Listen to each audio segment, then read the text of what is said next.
Okay, here we go. Oh, there's kids playing hockey here. Future superstars. Beautiful. Going in building. the nosebleeds, boys. All right. Going in. Oh, look at this. Very cool. Awesome.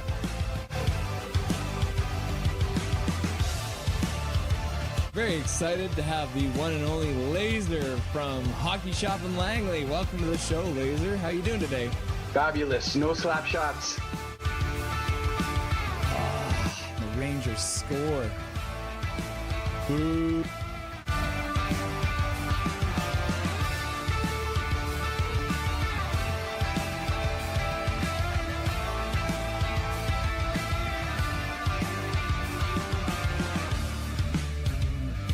Can you hear me? Huh? Yeah, that's wild. Okay, this is craziness. I'm watching the game in the bar. This is the. I'll show you guys. I'm literally. We're in a bar here. When it could happen here, nothing is perfect, you know. Here we are with the one and only Mr. Jake from Jake's Takes Hockey. Welcome to the show, sir. How you doing today? That's right. Thanks for having me. I appreciate it.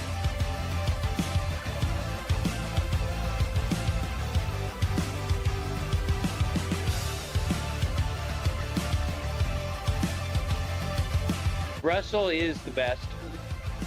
He's the secret master of the universe. Yes. And he's come to this realm to set us free and deliver a cup to Vancouver, I think. Russell is a gift from the gods, I think. What do you want? You want to say hi to anyone on the stream? You want to say you want to say shout out to anybody? Any advice, words of wisdom? We got 2-1 Canucks right now. Justin, there you go. Oh yeah, look at that nice ice getting all clean. There you go. Go Canucks, go! All right. Yeah, literally the back row, boys.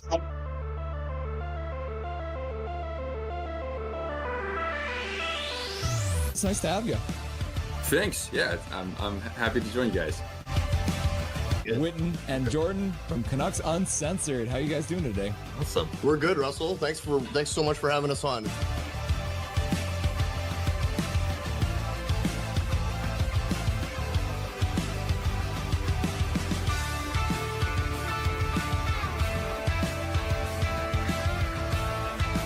David wins it, goes forward and gets a shot, goes wide. Carr puts it behind the net.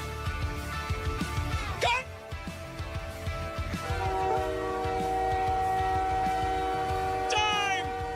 Oh, I just got lightheaded! 3-2, Canada wins. I scared the crap out of Dobby. Boys and girls, we did it! Canada wins! Binnington with some killer saves in overtime, and Connor McDavid, the man we were giving so much crap to through this whole game, wins the game! I'm so red in the face! Look at how red my face is! It's Canadian face! Oh, in Boston, boys! We win it in overtime!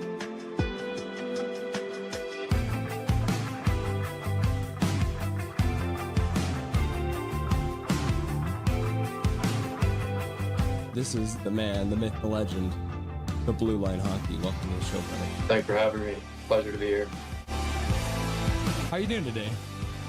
Things are great. Thank you for the wonderful intro, and thank you for having me on. And truly a big fan of what you are doing on your channel as well. So keep it up, man. It's really, really good. We're in the second row, so we're doing all right. Live from Rogers Arena, Michael Saunders with that beautiful mustache on his face. There it is. Look at that. A live look in, Rogers Arena, Mike and Zach. Russell, how are you doing, sir? I'm doing really good. It's nice to see you. Great to see you. It's always fun popping into the streams every once in a while when I get a chance, and nice to finally be chatting with you. How are we? Guys, this is awesome. I'm excited to be here. Everyone's been very excited to have you on. The word got out and people started getting very excited. So thank you very much for doing this and joining us today. I appreciate you having me.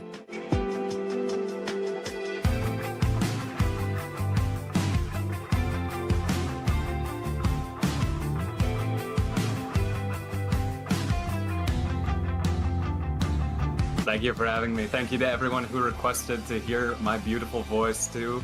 I appreciate that.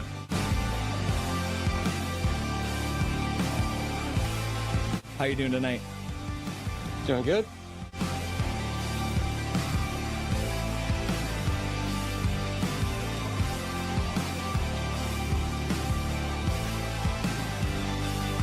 Thank you very much for taking the time out of your very first hockey game to join the stream. Everyone was very excited to see you, and enjoy the rest of the game in the third period. Yeah, thank you so much. Bye-bye, guys.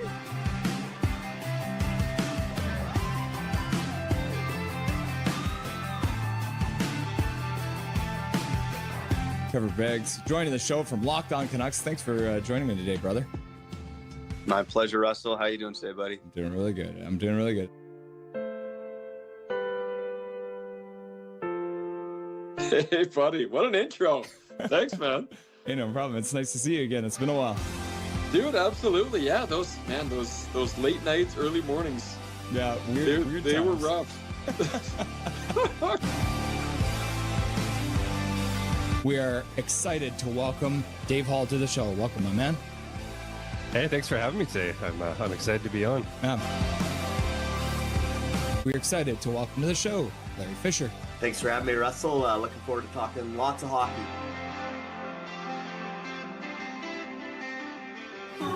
Yeah, look at that. Look at this man. He's wearing his Canucks jersey at a Montreal game. You'll love to see it.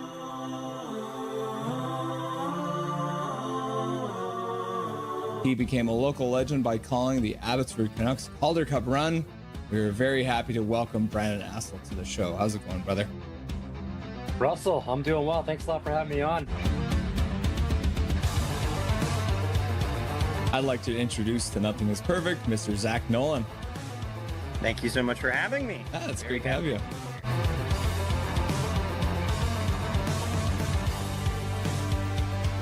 Howdy. What's up, my dude? They say never meet your heroes, but boy, am I glad I got to, because here he is, the man, the myth, the legendary host, Toddcast Podcast, Mr. Todd Hancock. Dude, thank you, man. What a crazy introduction. A hero, a myth, a legend. Yeah. We're pleased to welcome to the show, Canuckland. Thanks for having me on. I'm really excited. Passionate, realistic, honest. Rev Trev. Let's go. Let's get some passion going. There's some actual hockey playing.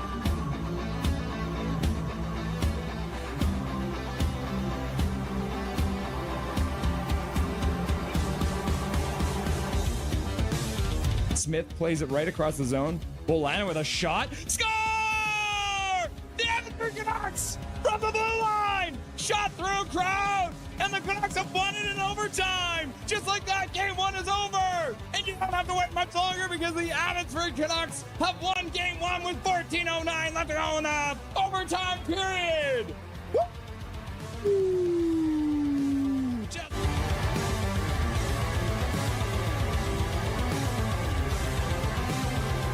Charlotte wins the draw. They skate in. They take a shot towards the net. Goes high and wide. Comes around. In behind. Into the corner. And just like that, be resilient. Next man up. The Abbey Canucks, no doubt, never lost 2 games in a row in this Calder Cup Finals. And the Abbey Canucks are Calder Cup champions. Woo! Can you believe it?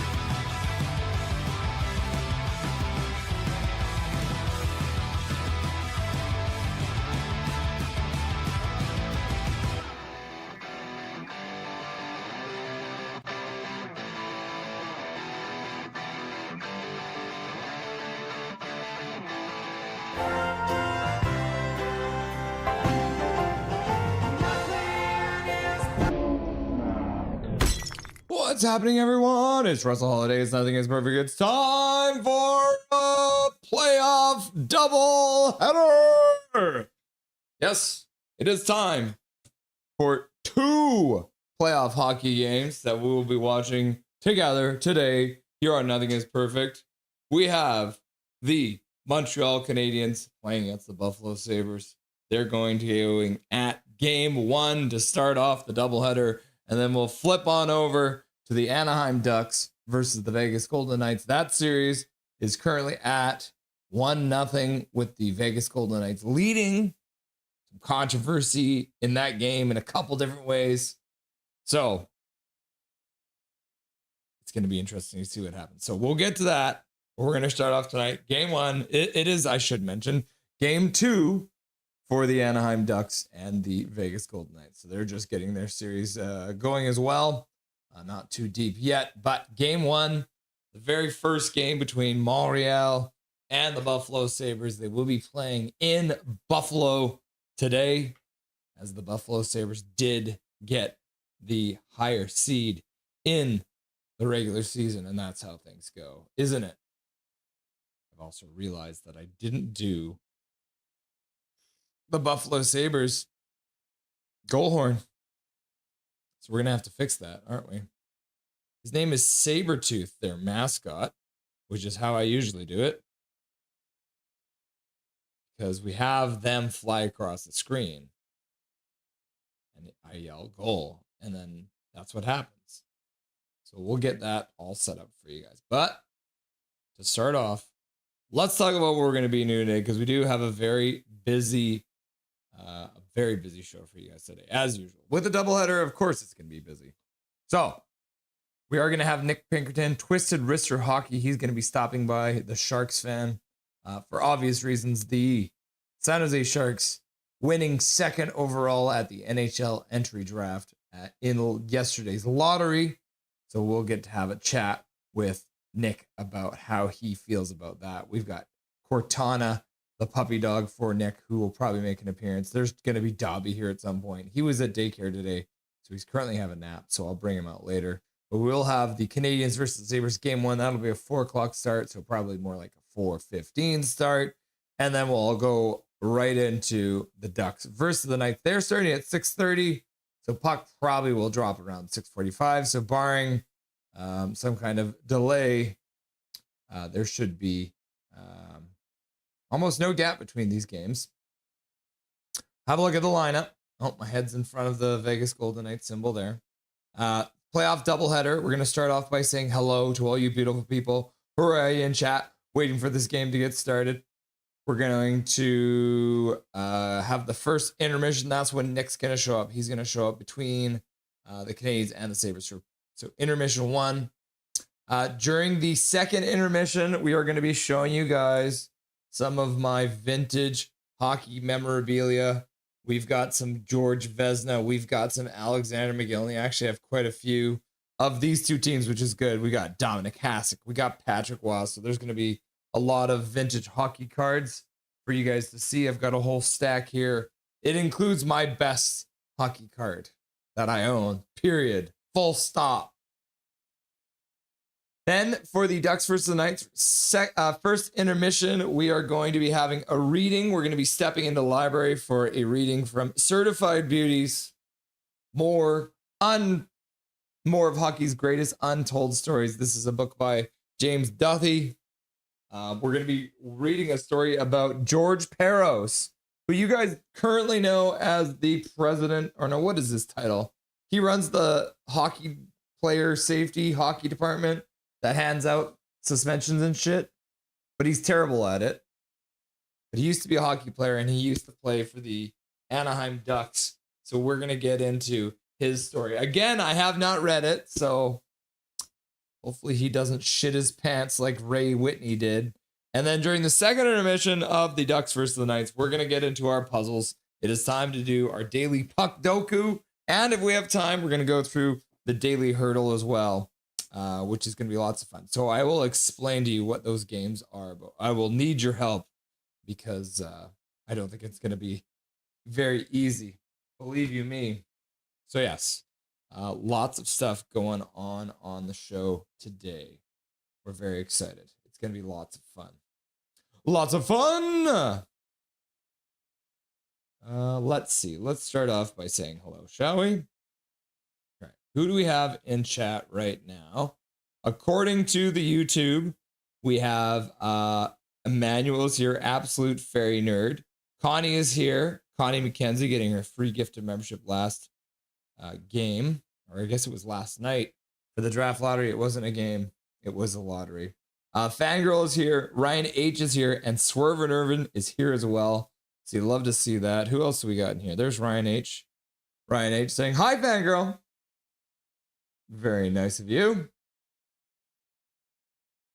Fangirl, hi, Ryan. Hockey from home. Hey, Fangirl. What's up, Hockey from home? Nice to see you. Hi, Hockey. Who's cheering for who? I like Ducks and Buffalo. Oh, so Ryan H going for the Mighty Ducks, and I guess they're not the Mighty Ducks anymore. The Ducks and the Buffalo Sabres. Interesting. So you're not cheering for Les Habitants. Interesting. Because I feel like a lot of people are like, Canada's team is the Canadiens. I mean, their name is literally the Canadiens, so I mean that's got to make them Canada's team, right? Maybe not. Oh, that's funny. Howdy y'all, Fangirl, Hockey, Ryan, Evelyn. What's up? I didn't even see Evelyn. What's up, Evelyn? What's up, Fetty? Hi, Prick Fetty. Vegas is cheating too many times, and Buffalo is just a great underdog story this season. Fair enough. They are our expansion cousins as well. But the other aspect you have to think about is if the Buffalo Sabres win the Stanley Cup, that is yet another NHL team that comes off the list of teams that have won the Stanley Cup. And the Canucks are not off that list yet. So it's another team that will get off of the list of having won the Stanley Cup before the Canucks do. And I don't know if my little heart can take that, right? Does that make sense? Or am I just being selfish? Should I be supporting my expansion cousins? Is that something I should be doing? Maybe. Maybe I'm being selfish. We'll find out. How will we find out if I'm being selfish? All right, we almost have the Sabres goal celebration ready to go.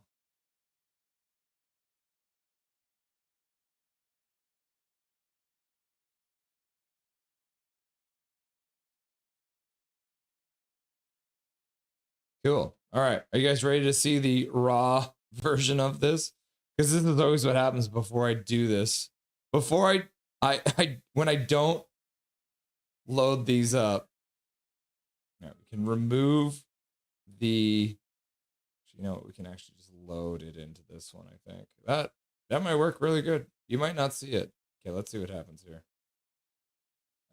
It is the Buffalo goal celebration. Oh, where did I might have saved it somewhere weird. Oh, yeah, there it goes. All right, there's your sneak preview. Sabres score! They haven't scored, but that's your tester.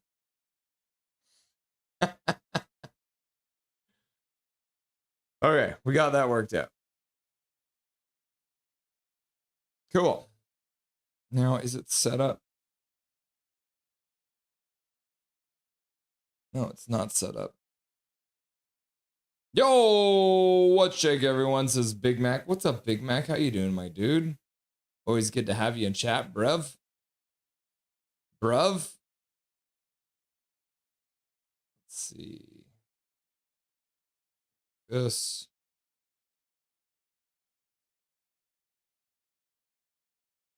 Sabres score. And Canadian score. We got to have that one somewhere in here too. Yeah, there's the Canadians. All right, we got everything set up, so we got the goal horns ready to go. Toronto and San Jose always pick the highest hyped players. 100% number one pick is McKenna. Number two is Stenberg. San Jose will trade for a defense or pick one of the many free agents. See, there is part of me that thinks that the San Jose Sharks may pick a defenseman. Or maybe that's just wishful thinking. Howdy, Big Mac. Hey, Prick Fetty. Sup, Fetty? Hi, Big Mac. Honestly, we should just do the Malhotra thing. Father and son. How bad could it be? Bob Bluger's in the chat. This is the series I've been waiting for. Bob Bluger. Excited to watch the Canadiens and the Sabres get it on. It won't be bad at all. I agree. We should. My two favorite teams in the playoffs forged into battle. Bob Bluger's here for it. So I propose a toast to Bob Bluger and to evil. There's no tequila in this water today. I drank too much of the tequila. We went through a whole bunch of that. That is too much tequila for one day, okay? It's still in here, but I'm not drinking more today. I'm not per se hungover, but my body is telling me that I was drinking yesterday. That is for sure. You guys see what the D-bag Frank said? He thinks Gavin is going to drop to 3rd overall. Thinks Toronto will take Stenberg. San Jose picks Verhoff, and we choose Gavin. I want whatever he's on. Laugh out loud. Calvin 99 Charlie. Agreed. That's a terrible take. Yep. If that idiot said it, then it is probably wrong. That's the best way to describe that. I want some too, says Big Mac. Big Mac, sup, Calvin? Sup, everybody, says Calvin 99 Charlie. Howdy, Calvin. Hi, everybody, says Connie. Howdy, Connie. Sup, Connie? Baby Budgie's doing great. Ripley is definitely my boy. Even he likes to bite me. Huh. I've seen the cup final game on my birthday, June 13th, so many times, usually in a pub. Fair enough. Connie and your budgies aren't the only new babies animals in chat. My family brought home 4 baby chicks yesterday. The new egg providers for the family? What's poppin', everybody? Emmanuel. WTF. Usually there's like a bunch more people chatting. There isn't anyone chatting. Never mind. What's up, Swervin? Emmanuel, you're so weird sometimes. Peros used to fight a lot. Yeah. Yeah, we looked up his stats earlier. He does not have a very good resume. Let's say that. He played 474 games. He had 36 points. 36 points in 474 games. Isn't that hilarious? How many penalty minutes? He has 1,100 penalty minutes.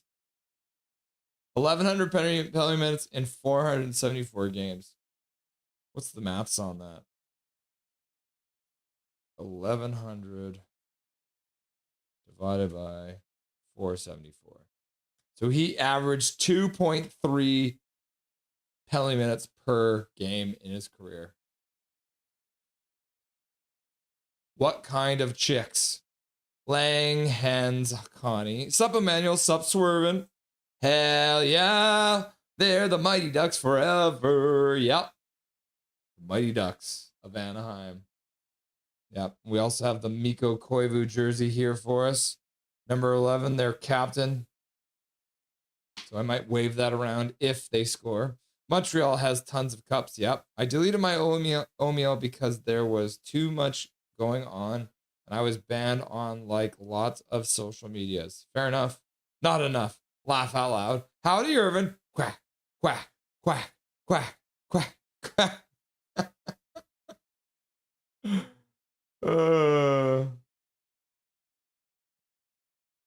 You won't be alone. Winnipeg Jerks are in that club. Together forever? Sounds like Russ hasn't fully embraced the curse. Van will eventually win it someday. I don't know if we ever will win the draft lottery. Russ, did you do the poll question I asked on Discord? Laugh out loud. No, I didn't see the one you did on Discord. What was your suggestion? Let's see here. How long should the Vancouver Canucks rebuild be? Answer: 1 year, 3 years, 5 years, 10 years. Whoever says one, tell them say no, and then ban them for life. That would be very aggressive. That's kind of funny, though. I don't think I should ban people for that, though. Should I? Would that be rude? Not a Ducks fan so much as a Vegas hater. That's fair enough. I understand that one. The only reason I'm here is because Russ promised that he would sing happy birthday to me. My birthday's tomorrow. And if it wasn't my birthday tomorrow, I would still be practicing my floor hockey skills. Well, happy birthday, Emmanuel, dear. Happy days will come to you all year. If I had a wish, then it would be a happy birthday to you from me. Happy birthday, Emmanuel. There you go. You got your birthday song, my dude. I hope you have a good birthday tomorrow. I hope you have fun playing floor hockey. That sounds great. And sup, Calvin, you can go ahead and block me, please and thank you. Habs evil, says Zach. Zach, how you feeling, buddy? How are you feeling that Matt Sundin and you get to select #1 overall? That real Eric Hunter. Reed will go to San Jose. So the Chase Reed goes to San Jose. I'm thinking that might be true too. There's a lot of people starting to talk about Chase Reed as the first defenseman off the board in this draft. What's up, Eric Hunter? Nice to see you, my dude. Hi, Irvin. Did I miss the bag burning? No, we have not burned the bag yet. We haven't. We'll do it soon. Who are you? You know me. You don't know me? Says Absolute Fairy Nerd. Not having the best day. Got my car impounded. Just found out I lost $2,000. It will cost $2,000 to get it out. And I'm only working 2 days a week, 2 hours a night. But I'm golden, all things considered. I'm sorry to hear that, Big Mac. That sucks, my dude. I hope you can get some more hours.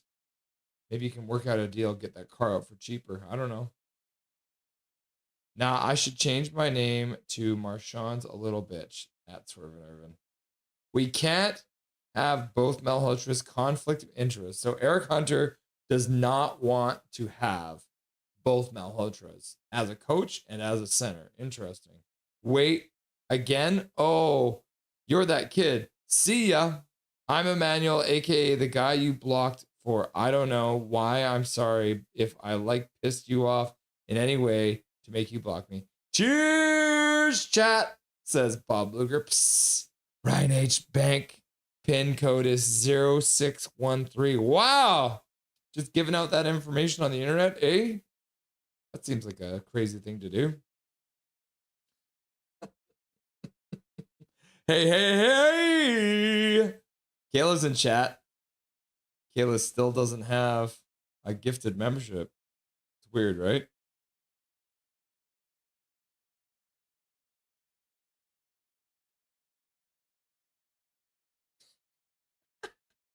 Come on, Kayla. We got to get you a gifted membership at some point, right?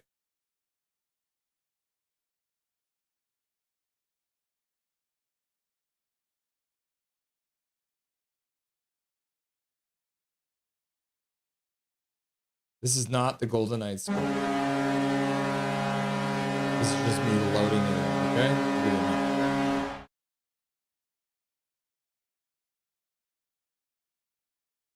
There we go. All right, we should be set up for tonight. I think we got it all ready to go. Stats for nerds is not for me. I don't want it is saying laugh out loud. Oh, hello, Kayla. Oh, hello, Swervin. Russ, did you watch any of Anguin de Pull? I didn't, but I did just find the note. I have it right here. I was using it as a bookmark, and now I have it. I haven't done it yet. I'm going to listen while I do my bar opening tomorrow.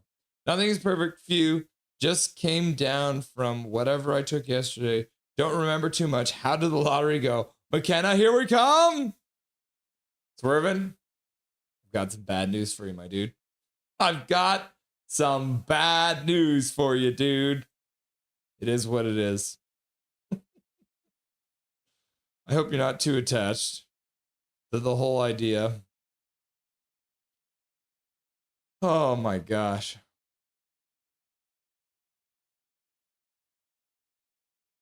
Let's see here. There we go. Yo, Swervin, do you play hockey? Take more, Swervin. Send me some too. I need someone to tell me how to do a toe drag. It would be funny. Laugh out loud. Agreed, Calvin. Let's go, says Zach. I have some bad news, buddy. Swervin's question mark. Hope your day gets better, Big Mac. We placed 3rd overall pick. I've been applying for other places to get another full-time position. It'll all work out. Yeah, I believe in that too, man. We aren't getting McKenna. Thanks, Fetty. Being here will help my mood. You guys are awesome. That's good to hear, Big Mac. I think Manny and Caleb is a good idea. Imagine having Steve Nash in the Vancouver Canucks corner. Maybe he can buy the Canucks with someone. Doesn't he currently own the Whitecaps? Isn't he part of the ownership group for the Whitecaps? There's a lot of gray in here now. I know, right? Isn't that weird? Dustin showed up and dropped 31 gifted memberships yesterday. Jack Maloney's here. Toronto winning McKenna has me depressed. I moved on from the Blue Jays. Refused to cheer for a Toronto team. I'm now a Dodgers fan. Laugh out loud. All right. Nice to see you, Jack. Check it out. Angine de Poltrine is blowing up right now. A duo that live loops with a double guitar and bass.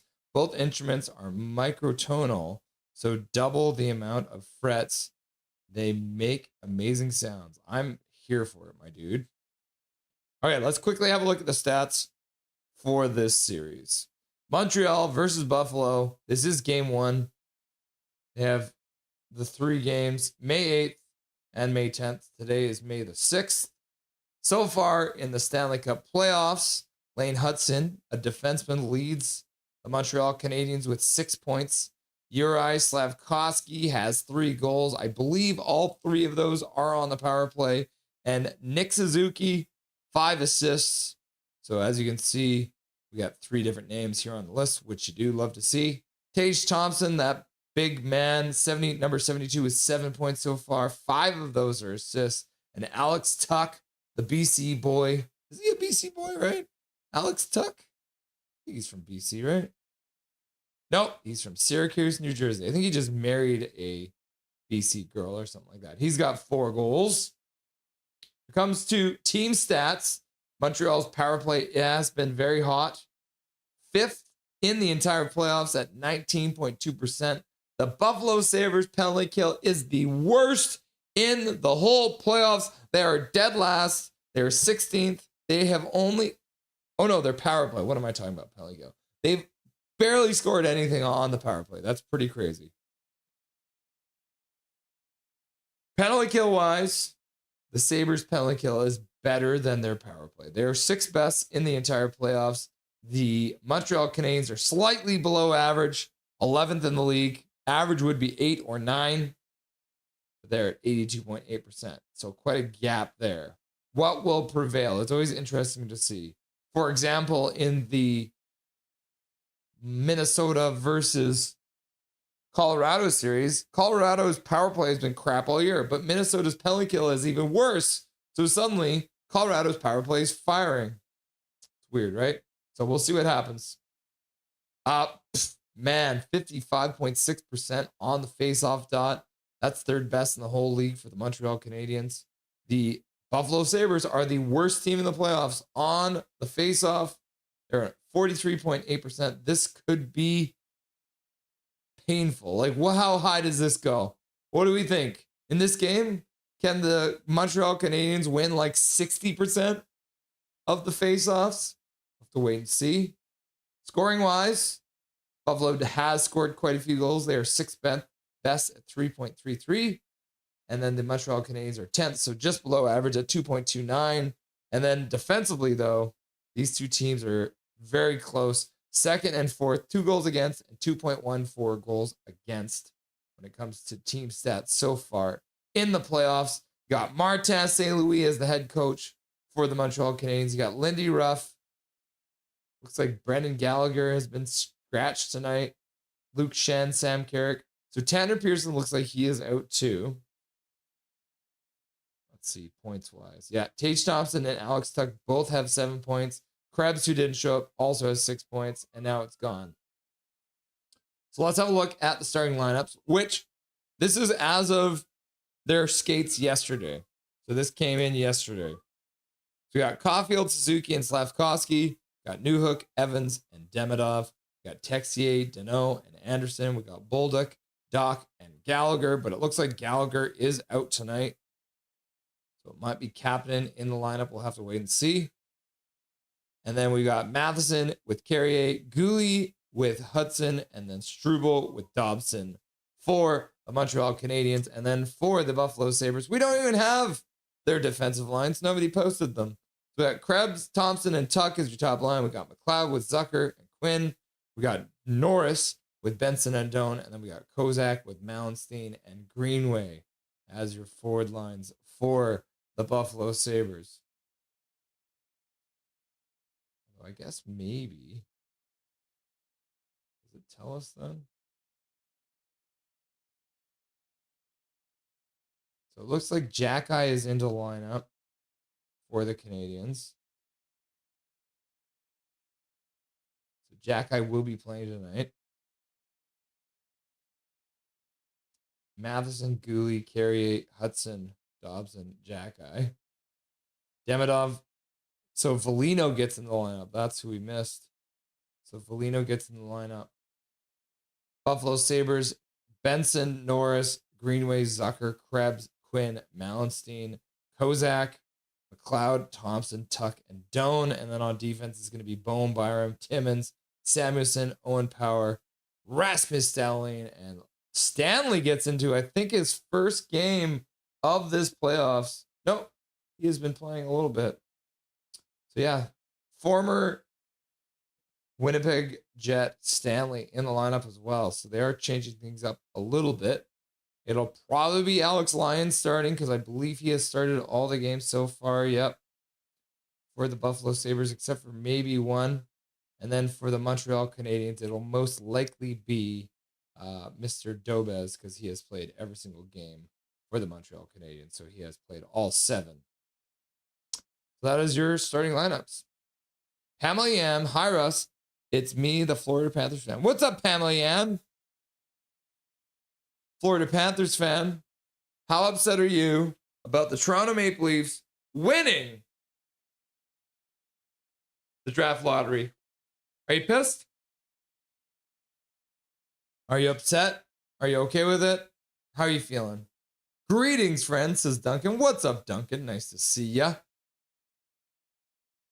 Can someone ask for us to sing me happy birthday? I was getting a tiny bit impatient as I was playing street hockey earlier, but I came here to watch the Habs. Emmanuel, I already sang happy birthday for you, bro. You have to go back to the beginning. You can just scroll back on the stream. I can't sing it for you again. It was already sung for you. How did you miss it, bro? Yes! That sucks. Dodgers are the worst bandwagon team ever. Nothingisburg, damn, not sure I can afford to get my new number 72 tramp stamp removed.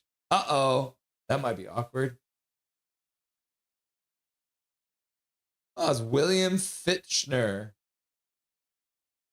William Fitchner is the hype man for the Buffalo Sabres. Do you guys remember this dude? This is the dude banging the drum right now. Huh. He was in Armageddon. Oh, wow. The game is already on. They didn't mess around. All right. Let's get that clock started then. We'll update the scoreboard as well. Say first period. And already the Montreal Canadiens have taken a penalty. So the Buffalo Sabres pull their goalie. So they're going 6-on-5. We're literally moments into this game, and the Montreal Canadiens have already taken a penalty. It is a delayed penalty. So they finally give the puck away. So that will be a penalty. Not a great way to start the second round of the playoffs. Looks like Lane Hudson is the one who did the damage. And he just tripped his man. He just like pitchforked him.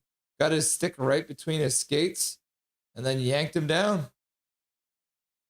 Tripping. 2-minute minor. Here we go. Buffalo Sabres starting off with a power play. See if they can improve on that dismal 4.2%. 19:30 left to go. Yeah. And the puck has already been dumped down the ice. Yeah, the Buffalo Sabres power play is crap. So we'll see if they can do something to turn it around. But Montreal's penalty kill was really good. So 82.8% penalty kill for Montreal. Tage Thompson brings it over the blue line, dishes to the side, but it looks like they came in offside with 19:03 left to go in the first period. They still got a minute 34, but it is sometimes hard to start off with a power play because you're not really into it yet. Hey, I love the Dodgers. Laugh out loud, says Kayla. It's actually awesome. Dodgers won 12-2 today. I'm glad Toronto lost the World Series now. Jack Maloney. Go Habs, go, says Emmanuel. And somehow I missed all of that. Yeah, Steve Nash is partial owner of the Whitecaps and doesn't do shit. Yeah, I'm not surprised. Considering they're just trying to sell the team and make as much money as they can. Irv Gotti.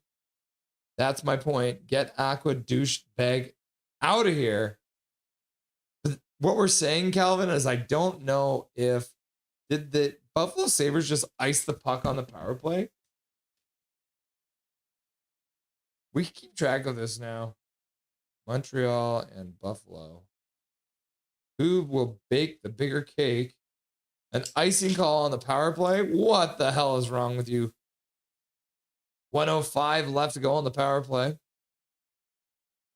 Okay, it was just offside. It wasn't an icing call. Montreal trying to kill off this power play early. Doan tries to get it deep, but can't. Montreal will backhand it down the ice.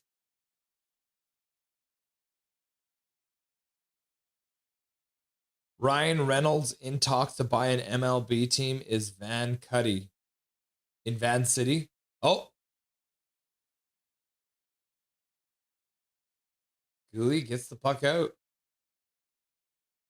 Now Buffalo moves it back in. Benson on the half boards, back to the blue line. Bowen Byram puts it down low. Back to him on the blue line. Cuts to the middle. Puts it back to the other side. Puck down low. Shot to the front. Dobez makes a save. And the helmet comes off of Dobez's head. Zach Benson mixing it up in front with Anderson. So Zach Benson already complaining.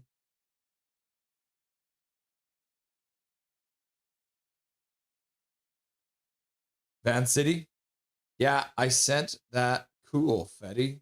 I found out Aqua put investments in the 03-04 season. That's insane.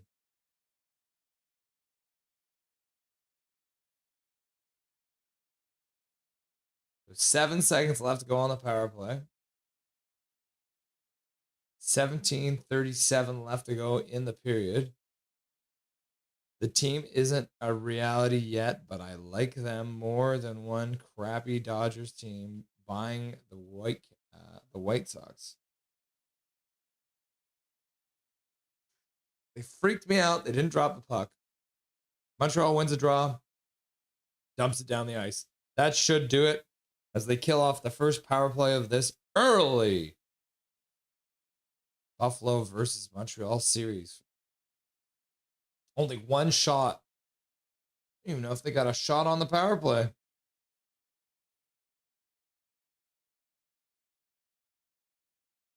Might have gotten that shot before the power play even started. No, they have that one shot, and it was on the power play for the Buffalo Sabres. Montreal brings it in now, looking for their first shot. Try to pass it out front. That one gets blocked. Enda's behind the net. Tuck hits his man. And a big hit there by Greenway. He passes out into the neutral zone.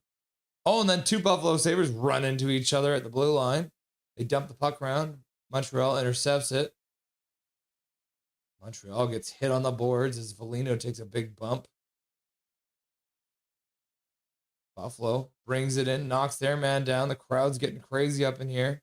Greenway, puck out front. That one's blocked. Foligno goes to the boards. He hits his man there. Puck ends up behind. A reverse hit there for the Canadiens, and they'll flip it out to the neutral zone. Puck being turned back up. Timmins, he waits now. Leaves it there. Krebs gets it, dumps it in. Oh, that was McLeod. Dumps it in. Dobez comes out, plays it up the boards. Damodoff's there. He flips it up towards the blue line. Picked up there by Newhook, who dumps it in, moves in on the forecheck. Gets to the puck. Does well to come up with it. Passes back to the blue line. Hudson comes in. Holds, shoots, and a save there from Lyons. His first test of the game, as he is forced to make a save and then makes another one and hangs on with a glove. 15:39 left to go here in this first period of play as Montreal gets their first two shots of the game in quick succession. Hudson holds and fires. Tries to go short side, but it's a toe save. It actually ends up going off the crossbar. Wow, off the toe, off the crossbar. I didn't even see it go off the crossbar. That's wild. Buffalo wins the draw. Pass out into the neutral zone. Gets away from the man. But then the Montreal Canadian player blows the tire and it's a 2-on-1 down low. To the front of the net. Buffalo scores!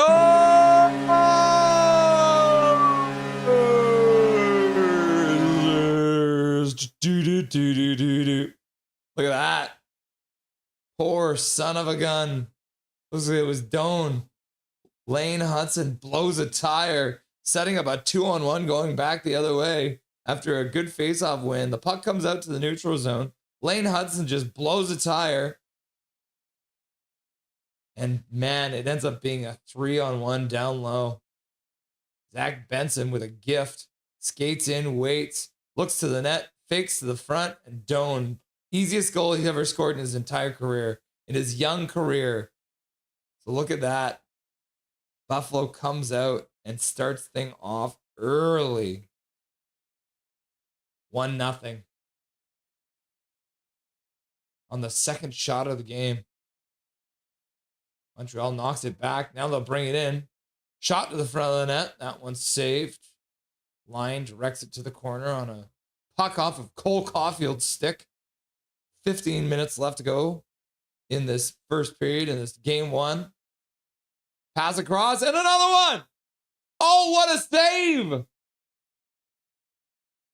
Did that one go over the top of the net?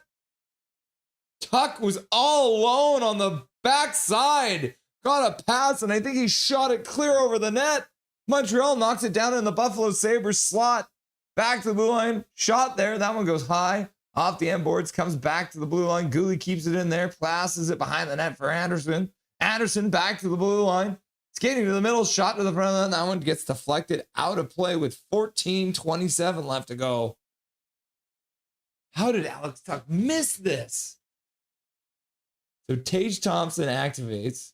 Passes across to the far side. Yeah, he just shot over the top of the net. Whoops.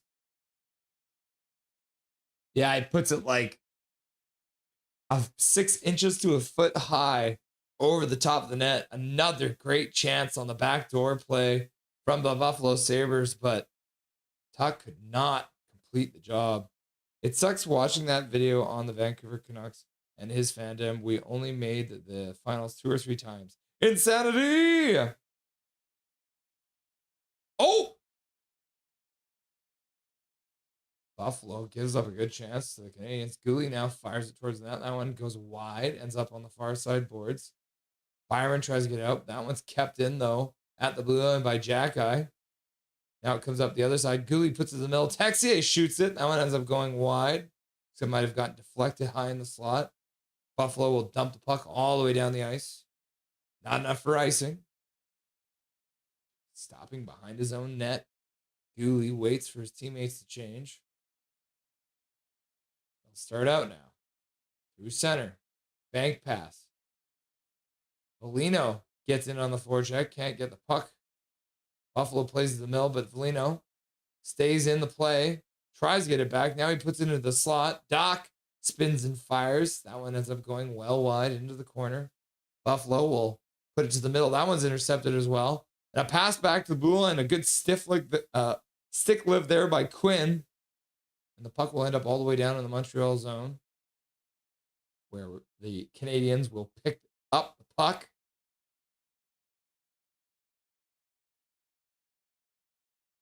Who's number 53 on the Montreal Canadiens? Oh, Dobes. Dobson? I don't have Dobson on here. Oh. Insert cells. Must have deleted him or something. Dobson. Noah Dobson, eh? It's about to build a boat, eh? Montreal does control. Shot to the front of that, trying to look for a slap pass in the high slot, but that one gets knocked away. Montreal makes a pass, but that gets intercepted in the neutral zone, and Doan will chop it down low. Dobes will queued up behind his own net. They've taken away 2 shots from Montreal, so they went from having 3 to having 1. Then they got one back there. Slavkovsky brings it in, dishes to the side, but that one gets taken away. Montreal keeps it into the blue line, damps it in behind the net. Slavkovsky dishes into the corner. Cole Caulfield back to the blue line, shot to the front of the net. That one deflects wide. Another one that misses the net. Montreal having a hard time getting these pucks on net. Maybe feeling a little rusty after being off the ice for a little bit. Hi, it's me, Michael. What's up, Michael? I don't think I like Matt Sundin anymore. I'm on my mom's phone.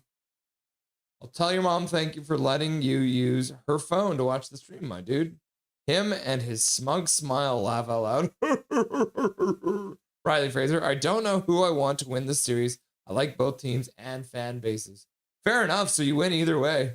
No matter who wins, you win, Riley. It's a good thing. Hudson puts it back into the slot. Anderson puts it to the far side. Shot to the front of that one's blocked. Picked up and recovered. Montreal. Jack-Eye. Pass to the far side into the feet of Texier, but he kicks it to his own stick. Skates to the high slot. Passes down low. Hudson with a toe drag. Fires one through a screen. And gets hit too. Mallenstein brings it in. He gets hit at the Montreal bench. And hit Hudson's back. Bounces up. How are you, Russ? I'm good. How are you? Cancel my Sportsnet package on cable after the draft. I'm not upset. You're upset.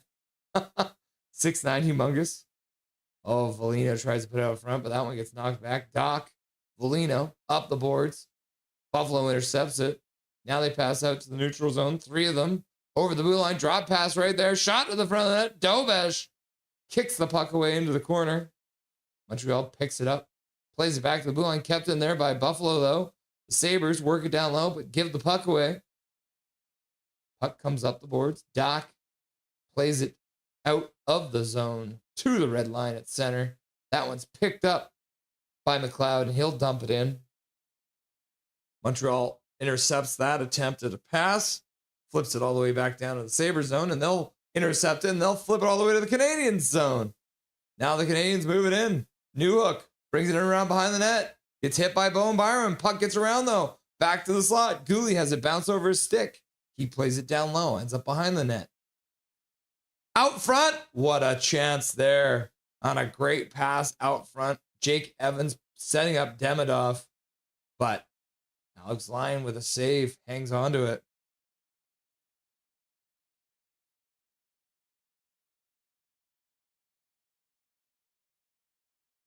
Couple good saves by Dobish. Hey, Calvin, it's me, Mats. Hello, everybody. What's up, Bing Tang? Nice to see you. How is everyone? Humongous is like, learn the rules, learn the rules, learn the rules, learn the rules. And then Bob Luger's like, game on. Yo, old pal Mats. At Calvin, your old pal Mats. Matt Sundin. Rigged! Yep, my wife Emma living with me. That's cool, my dude. That's very cool. Hey, buddy. What's up, Windy City? How's it going, my dude? Are you guys upset you didn't win the draft lottery? How are you feeling today, brother? Hey, Matt. I don't like you no more, but since you just walked into the NHL again and win the draft lottery, not acceptable. Laugh out loud. Dobby is good. He's been a bit of a mouthy boy lately. And but he was at daycare today, so he's out there having a nap right now. Big Mac, they're already on the power play. Wow, Mats did win a lottery. Yep. There's a bald emote. Laugh out loud. My wife Emma moved in with me. That's cool. Mats is touching you. Oh no. Bill Crosby, is that you? It's funny that you called him Bill Crosby. Laugh out loud. Well, fuck. Shout out Emma Grace. Shout out to Emma Grace. The wife. The wife, Emma Grace. Last night definitely made me upset because Hawks and Sharks are lining up to be rivals for the next 15 plus years. Yep, I can see that. Can you shout out my wife, Russ? Yep, shout out Emma Grace. Learn the rules, learn the rules, learn the rules. Hi, Emma Grace. Russ, shout out my wife. Nothing is perfect. Hard to say what I would do if they're in their shoes. Word is the Whitecaps are worth a boatload more if they move. Well, they're worth a lot more than when they bought them. Because didn't they buy them for like $30 million? Now they're worth like $500 million or something like that.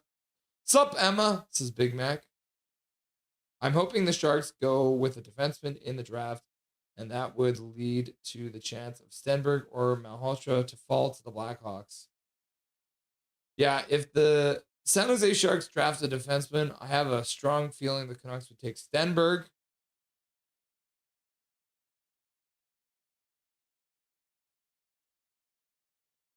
Sorry, Russ, I don't mean to know you in any way, but for some reason, every time I try to rewind, my crappy laptop lags, glitches, and almost all the time crashes whenever I try to rewind. 8:25 left to go. So is it okay if you sing me happy birthday again? Okay. Emmanuel, if you're in chat right now, let me know. I'm not going to sing it until I can confirm that you're here. Because I'm reading this message, but I know this message isn't recent because I'm always behind.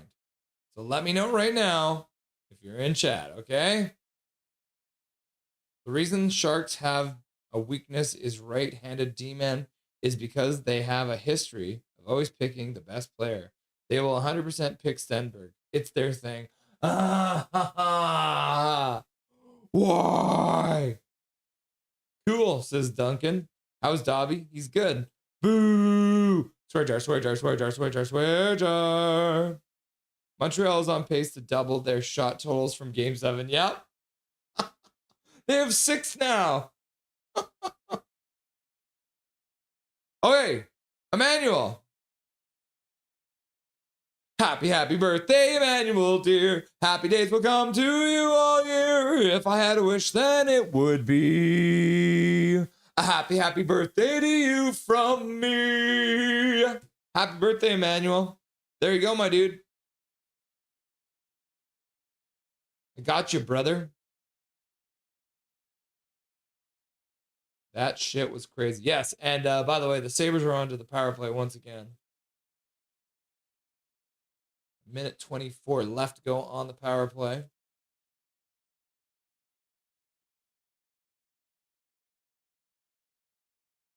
The penalty was for Nick Suzuki for tripping Bowen Byram.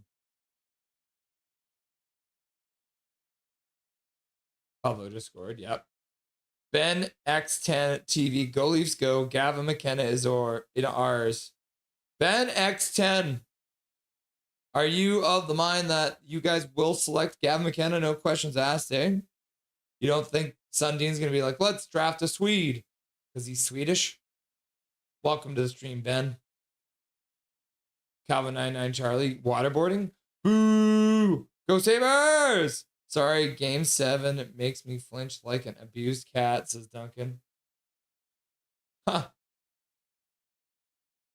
Zach's out here waving. Pamela says Russ is cool. Woo! Bring back the Buffalo slug. Yeah. The good old Buffalo slug.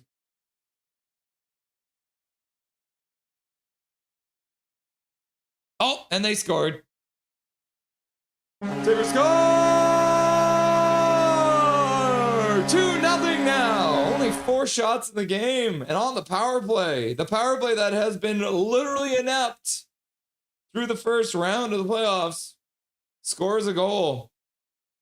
Took a while on that power play, but they get it done.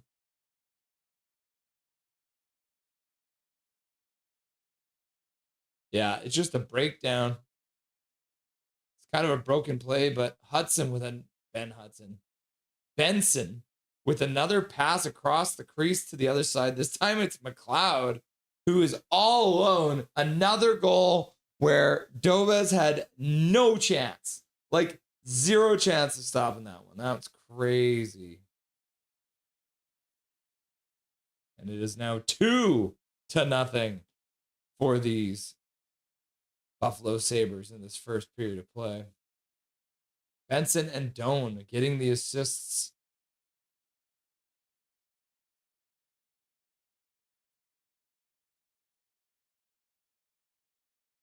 This is the one, right? This is the one you want to see, Swervin? You want to see this one? Or do you want to see... I mean, this one's not as bad. But this one's hilarious, right? That's the Buffalo slug. Buffalo slug! Buffalo slug would fit on Donald Trump's head. Fair, to be honest. A little rusty and dusty. Oh. Buffalo brings it back in. Shot to the front. That one goes wide. It comes off the end boards. Buffalo recovers it. Try to make a pass back. But it bounced over the stick. They will recover in the neutral zone before quickly flipping it back down low near side corner. Matheson gets the puck. He'll flip it high out of the zone. That one drops right into the Buffalo zone. Buffalo will be the first team to get there. As Darlene dumps it up the boards. Knocked down at center ice, though, by the Canadiens. But Tuck will take it back. He skates in. Tries to fire it to the first net. But Matheson will block that one. Now Tage Thompson on the half board's far side. Skating away. Gets away from Foligno. Pass to the middle. Another broken play. Backhander. Darlene got that shot on net, but Dovesh was there and ready to do it. Ready to make the save. Darlene gets shoved. He turns around and has a chat with the man who gave him a little cross check to the back. Montreal down early, 2-0 at 5:02 left to go. Just over 5 minutes left to go. Twin. Rusty, Dusty. Huh, nobody's responding to me. No, Dusty, then I quit. I don't even know how to quit now that I think about it. It's like declaring bankruptcy. You just yell it. I declare bankruptcy.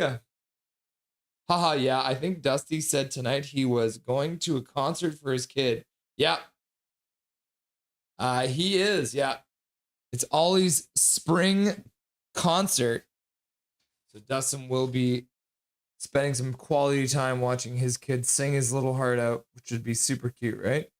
Go Leafs, go! Gavin McKenna is ours! Ben is still stoked that he gets Gavin McKenna.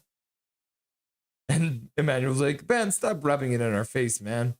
Brickfetti, I'm going to buy a Maple Leafs McKenna jersey just so I can throw it on the ice with the rest of them.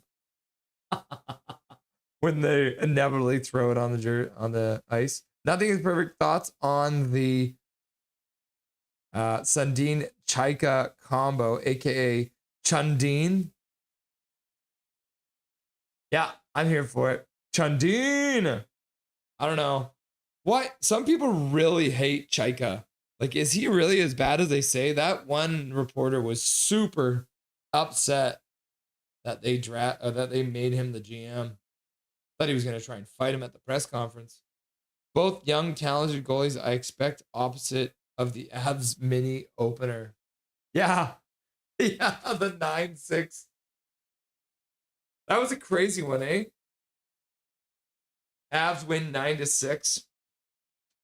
I am in chat. I won't be gone for a long time. So when you read this message, this means I am chat. Did you hear your song, bro? Thanks, Russ. Means a lot to me as I'm finally going into my prime years of my childhood. The preteen years. Oh, the terrifying preteen years, eh? Calvin 99 Charlie's laughing at Matt because he wants to throw his McKenna jersey on the ice. Boo, says Connie. Swear jar. I was not expecting us to win the draft lottery. Ben, we were just as surprised as you were, my guy. It was crazy. Brick Fetty's like, boo, Buffalo. Unfortunately, Toronto media will probably drive the young star away before they can benefit. Let's go Montreal, says Ben. There you go. Ben is normally a Toronto fan, but right now he is stoked about the Habs. All right, Hudson in his own zone passes to the far side. They start out slowly. Hudson gets the pass back, skates over the blue line, passes in behind the net. Slavkovsky gets there. The puck, gets jarred free by Caulfield. Gets it back for Hudson. He'll fire wide. Lyons keeps his stick on the post so it can't pop out front. Off the end boards.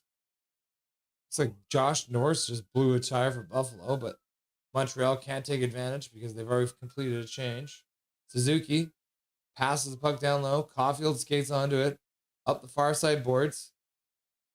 Benson just shot a broken stick at Caulfield. That should be a penalty. You don't see that very often. Benson literally just fired a broken stick at him. Habs, step it up, you dumb fucks. Go Habs, go.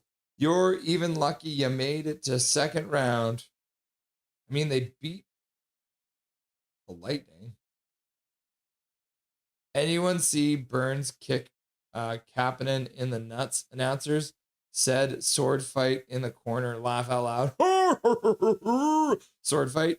Buffalo's a wagon. They are still on a roll. Working on the renovations of the Windy City Hockey Studio. Ooh, what are you doing to change it up, my dude? We are taking Caleb Malhotra, says Thomas. Fair enough, Thomas. There's a very real chance. Gary is in the house. What's up, Soup Gary? Live long and prosper, my dude. Let's go, Montreal! And then Prickfetty's like, Soup Gang! My cup prediction is Avs versus Habs. Huh. That would be fun.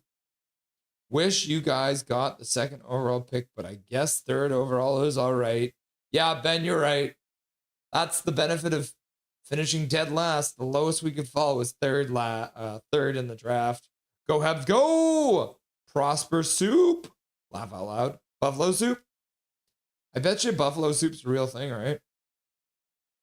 Buffalo Soup.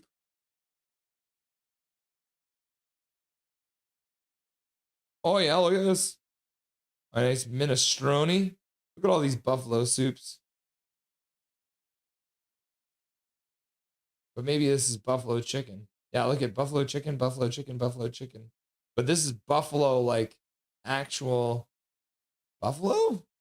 All these end up being buffalo chicken. The heck? So weird. Nothing is perfect. I think the thing with Chaika is he screwed up so royally as Canucks GM and then somehow resurfaces and gets a better job, the best job in the league. Mind-boggling. Yeah, I get that, man. Like, failing up? Isn't that what most managers do? Failing up?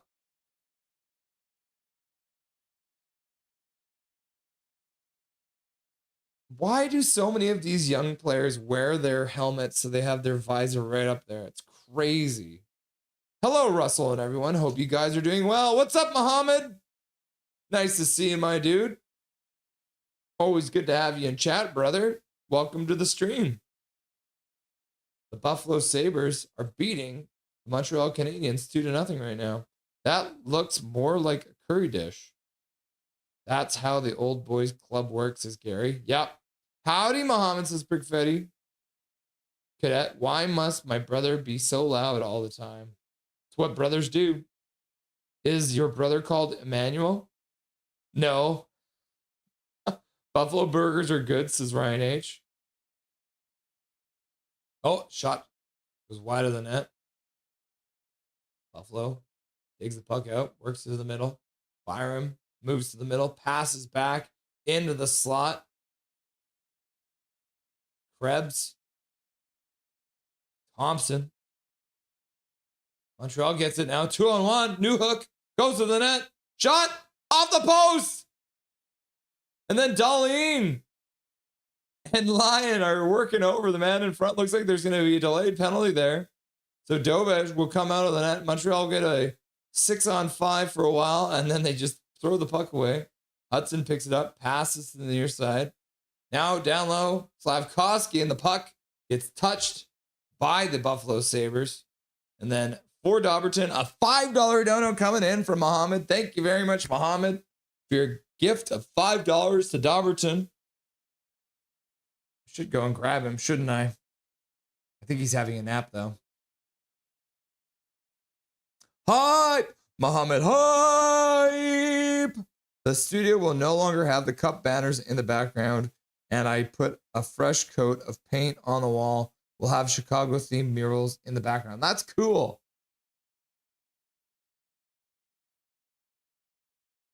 Evans in the net.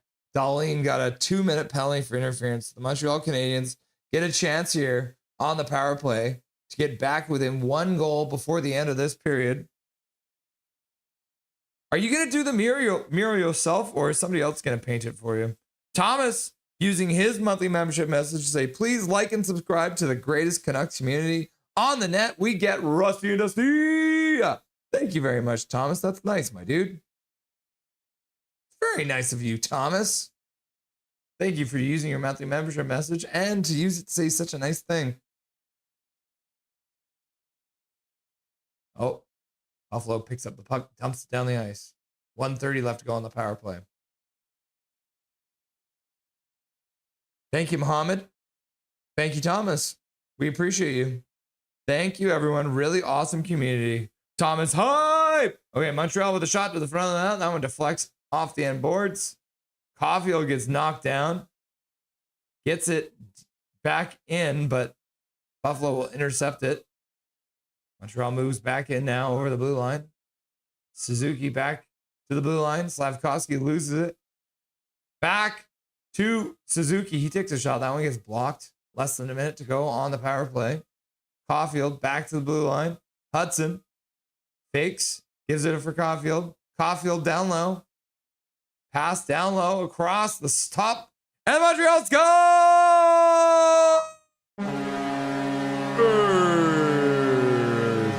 Montreal Canadiens on the power play have made it a 1-goal game.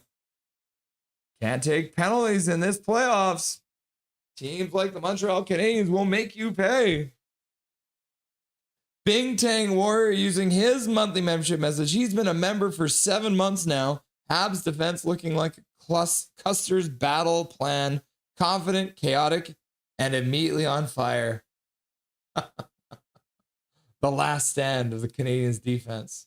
So Slavkovsky walks out front and passes over for Suzuki. Suzuki actually puts it off Lyon's toe and in.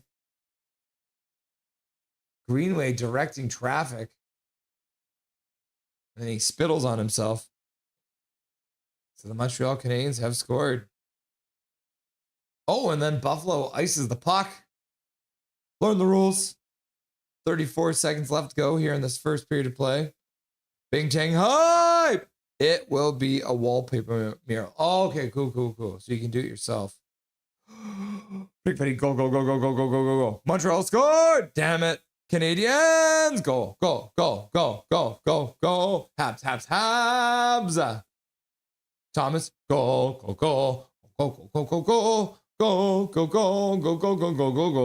Putting new flooring in over the weekend as part of the renovation. Man, you're just fully going for it, eh, Windy? My room needs a renovation. Holes in the walls, outdated paint. I just replaced my light bulbs. At least you can see it. That's nice, right? Nice bright room. Habs getting a taste for that buffalo soup. Buffalo soup. Suzuki get his second goal of the playoffs. Only 2 seconds left to go here. And that'll do it. All right. So let's get Nick Pinkerton on the line to chat about his team's good fortune. Oh my goodness. We love having Nick on the show. It's always fun.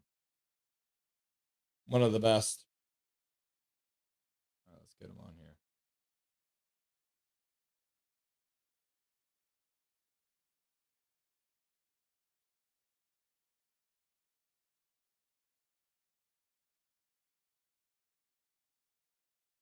Nick, you hear me okay? Perfect. Awesome. Wow. He didn't quite have Toronto Maple Leafs level luck yesterday, but he did move up quite high into the draft, get the second overall pick.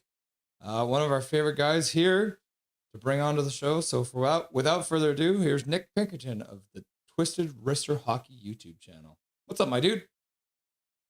Hey, we're taking calls on number 2. Is that what you're in hearing? case you want to move up a spot. So is there any world, do you think, where you guys just say, screw it, we're going to take a defenseman because that's what we need? Because you've said that a few times, like, you guys need defense. Yeah, Mike Greer said yesterday that they would take the best player available. I think that a GM at this exact stage should be saying that. When you look at the draft rankings, at least from what I saw on Sportsnet, there's, McKenna and Stenberg at the top. That's their own tier. And then you have Schaefer and Malhotra, and then you get to some other defensemen. But as much as I want to have that right-handed shot defenseman, I could see a situation where the Sharks actually keep number 2, draft Stenberg, and because they have Edmonton's pick at 19 or 20, they could possibly package that with something else to move up as, I would hope, maybe around like 9th or so, where you've got somebody like Daxon Rudolph. And so then you start building your defense that way. How about we give you one of your second-round draft picks back and our first-round pick, and then you give us the second overall? How does that sound? I'm honestly like, that wouldn't disappoint me because whoever we choose, I'll be happy. Like, I understand the reason why, right? Like Stenberg with Celebrini would just that would just be a dream come true, probably. But so for that draft lottery, I mean, obviously when we chatted last time, we're talking about San Jose possibly making it into the playoffs a little bit earlier than we expected them to. The disappointment of finally missing out. But then, man, just a couple weeks later, this good news comes in. So as a franchise, does that just feel like another building block for you guys moving forward into this rebuild that you guys seem to be pretty far along on? Yeah, I think that just because we improved so much in the standings last year, it it feels like they're a little ahead of schedule now, which is good. You know, the Ducks kind of took a similar step a year ago where they got kind of into that wild card conversation, and then this year they actually, finished, I think, third in the Pacific Division. So I personally, before I can really, say the P word with some confidence, I do think the team does need to bolster its defense to some degree because they only have a couple players under contract right now.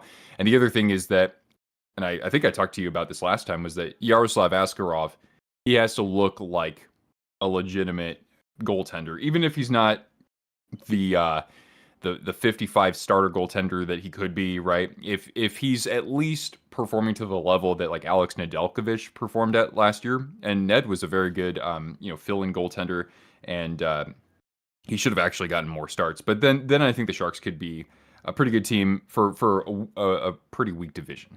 I mean, at the end of the day, the talk about this draft is there is a whole lot of defense. You're very right talking about maybe taking Stenberg, trying to move up a bit, but there could be 3 or 4 guys. There's talk about Chase Reed, there's Keaton Verhoff, Carson Corrales. There's a whole bunch of different guys that might be available to you. So for a team that, like you talk about, needs defense, it's probably the best year for you guys to have some draft capital to move around and make some moves. Yeah, I could. It'd be crazy if Greer did something like this where he actually drafts Stenberg and then dangles him for somebody else. Yeah, that would be interesting. Yeah. It should be fun to see how it all pans out, because I think as Canucks fans, we all expected to fall to third. Like percentage wise, it's what was 55% chance of drafting third. So we're happy we're in the top 3. But then for us as a fan base, we're like, okay, well, maybe there is a chance that San Jose is looking to draft a defenseman. So there is some world, but like you said, if your team's looking to draft the best player available, it's going to be McKenna or Stenberg, depending on what Toronto decides to do. And it sounds like Toronto will probably go with McKenna. So we'll have to wait and see. Yeah, I mean, I would hope that you guys would have the opportunity. If we took a defenseman, I hope you would have the opportunity to get Stenberg, even though the signs are kind of pointing to drafting Malhotra for obvious reasons. But you'll still end up with an excellent player. I wish that if anybody was going to win, it was your time, clearly. But I was just blown away that we slid up that much. Yeah. How crazy! First time that's happened too. That we've actually moved up. That you guys have moved up? Yeah, some people were saying, San Jose's getting gifted. This is, rigged and all that.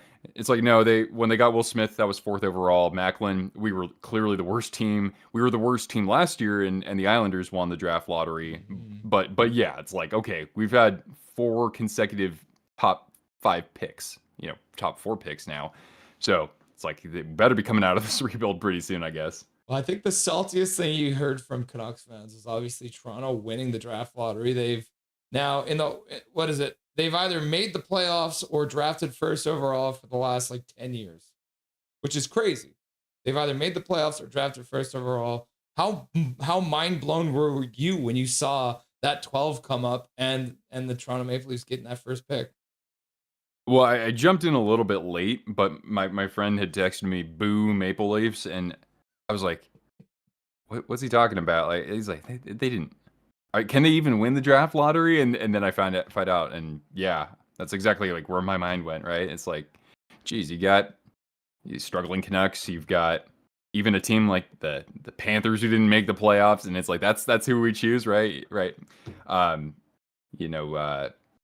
Because I was thinking more like, oh gosh, I hope Chicago doesn't win, because they're going to be probably good at the same time as San Jose. But yeah. Yeah, we got Windy City Hockey in chat, who's a Chicago YouTuber. Oh, he's here? Yeah, he's here, and he's like, I was kind of upset, right? Because that's kind of the 2 teams everyone's talking about. You guys should be rivals for the next 15 years, is what he said. So, and I think that'll probably be a really strong rivalry, considering how much draft capital both your franchises have. So it should be interesting. We've got 10 this year, so we're hoping to hit some home runs, but we'll have to wait and see.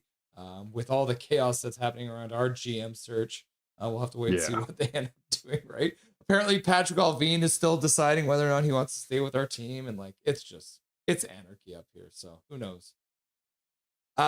have you had much chance to watch some of these playoffs? Which kind of series have you been able to get your eyes on? Well, my favorite team after the Sharks, like my favorite Eastern team, is the Hurricanes, and I've liked them ever since Rod Brindamore became their head coach, and so I've been watching pretty much all of their games. And I know it's not everybody's flavor of choice for playoff hockey. The start of this series looks like it's. I think this is going to be a great series. I was glad to see Buffalo, of course, win just to give their fans something to enjoy beyond just making the playoffs. But that series should be pretty fun. And, I watched the first game of Colorado and Minnesota, which was a barn burner. It was something else, but I didn't get to see last night's game. I've just been trying to watch just bits and pieces of each series outside of Carolina. Do you feel like I don't know, part of me thinks that Carolina's just going to get another sweep. Like, are they just going to sweep Philadelphia? Because they play such a similar game, but I think Carolina does it better and they've been doing it for longer and they probably have a little bit more talent. Could you see Philadelphia getting swept in this round? I think that they played really well in game 2, actually. I think that they were probably the better team. The Hurricanes, fortunately, have gotten really good goaltending, which is why I didn't even have them winning a round this year. I think that Philadelphia could still take one, or maybe even 2 games, if they win one of the 2 games at home and maybe pull off something in Raleigh in game 5. But yeah, I can't see that series going to 7 games. Yeah, even 6 would probably be a little surprising given the results so far. Yeah, it's been just like a crazy playoff so far. And then again too, right? Like Colorado, Minnesota. Colorado's now up 2-0. And it's probably the best thing that could happen for Colorado because they're such a weird team because they don't score on the power play, at least until they start playing against Minnesota. And Minnesota has like the worst penalty kill in the entire playoffs. So it seems like that's been the elixir that the Colorado Avalanche have needed. Is there any team that pops to mind that you can remember where it's like they didn't need a power play, they're just so good at 5-on-5? It's a really good question. I would think that probably look at those Kings teams from 2012 and 2014. I don't know if they had that lethal of a power play, but that's not what they relied on to win games. That's for sure. Yeah. So it's been fun. I think this playoffs has been so fun for everyone, and even for us Canucks fans, our Sharks fans. It almost takes a little bit of the pressure off. You can just sit back and watch some good hockey. So that's been a lot of good stuff going on for us. For you and the channel, is there anything new going on? Or have you been able to do a little bit more stuff, or still just working too hard? Yeah, I haven't really gotten to do anything else recently. But I might be online or I might be like doing a live stream for the first round of the draft because it's going to be really exciting with 2 picks there. So yeah, I might do something. Yeah, and I mean, if you're right, there might be some Brian Burke-esque stuff happening with some trades being moved around. So that would probably be fun. We're definitely going to be live at least for the first day of the draft. So we'll definitely reach out for you for that because we'd love to have you on too because it's always a good time to have you on, Nick. Oh, cool. Yeah, hit me up. Yeah, I mean, my friend was making an interesting point recently that with free agency, all the big superstars were signed during the middle of this season. So really the draft, I mean, I think that we could actually see more, I guess, unpredictable occurrences there, trades and I don't know if that means any big name players besides actual draft picks. But yeah, I'm looking forward to this one quite a bit. Yeah. I think as Canucks fans, we're looking for DeBrus to get traded, and he's been really good on the power play. So maybe Colorado has something they want to give us for him. So we'll have to wait and see on that though too, because it doesn't sound like he wants to be a Vancouver Canuck for much longer, anyways. Just another domino, huh? When the playoffs started off, did you have like a Stanley Cup final prediction as to which 2 teams you thought would be battling it out, and is it already blown? Oh, my cup is decimated. The team I picked to win the Stanley Cup before the season started was the Stars, and they're gone now. I was like, yeah, Minnesota, paper tiger. As a Minnesota Vikings fan for football, I know Minnesota sports. Timberwolves, okay, a little bit of an exception recently, but the playoffs is not for Minnesota sports. But yeah, they played a wonderful series, and I am very happy for them. But yeah, I had the Stars, and okay, I was thinking they'd win the Metro side of the bracket, but then I decided to get even crazier and predict them to go to the final because I didn't want to have Dallas versus Tampa Bay. So I picked, yeah, that's the other team that's out, and I picked the Senators. I thought the Sens were actually going to get the Hurricanes with how many weapons they have, and then I figured they could beat Philadelphia or Pittsburgh or whoever won. Yeah, but I got the Ducks, so yeah, I can celebrate that. I did see that coming, and I was so happy to see that because, of course, we have the Oilers' first round pick, and good for the Ducks. Yeah. So that ends up being like 19th overall for you. So that's going to be great. The injuries are starting to mount for some teams, right? Like you mentioned, Ottawa. Like they lost two of their best defensemen in that series. That's probably that was the final nail in the coffin. And when you don't have that depth, that's something that can really bite you in the ass. Is that you think the injuries mounting for Minnesota right now, and the amount that they play their top guys against a team like Colorado that can roll four lines, is that going to be the final demise for those Minnesota Wild, you think? I mean, it could. I didn't watch yesterday. Did somebody get injured from that? Oh, they blew up. Like Boldy got hit a couple times. He was down on the ice. Quinn Hughes got hit a bunch of times. He was a guy who doesn't really like to get hit because he uses his feet to get away from that. So it seems like the Avs were definitely putting some effort into putting some hurt on the Minnesota Wild. So yeah, I wouldn't be surprised if they are starting to get banged up playing, already having played against the Dallas Stars too, right? So a tough look for Minnesota when you don't have the depth to back it up. Yeah, and actually on that subject, that's what stood out in the series against the Kings for the Avalanche. It's crazy to think that this team actually might be deeper than the Cup team from 4 years ago. Well, you could probably take any one of their centers and have them play on a top line somewhere in the NHL, which is crazy, right? They are looking pretty fantastic. So the Montreal Buffalo game tonight, it's already been lots of fun. 2-1 is the score. Buffalo versus Montreal. Do you expect to see some more goals in this game? Do you think Montreal has a chance to come back and continue on as Canada's team? Yeah, I do. I mean, I had them winning this series, and I actually kind of, if I were to redo my bracket starting in the second round, I would have actually picked the Canadiens out of the four remaining teams in the East to go to the final. And then I think that Dobish is playing great, and yeah, but yeah, there'll definitely be plenty of goals in this series between the two teams. Is Cortana in the room with you? She came in a moment ago. I'll see if I can get her back in. Cortana, treat. Treat. I don't know. I'll. Yeah, here she comes. Yeah. All right, let's see if we can get her. Here, come here, girl. Come here. Come here. Get your butt over here. Come here. Shake and bake. She's being stubborn. Come here. I have all my cords plugged in. I can't just move my laptop. Come here, you dingus. Come here. Thank you. There she is. There she is. Oh, hello, Cortana. You little cutie. Yeah. Awesome. And she walks away. Yeah. Nick, is there anything you want to say to chat before I let you go, brother? Guys, I for the Canucks fans, I do feel for you. But you're still gonna get an excellent player.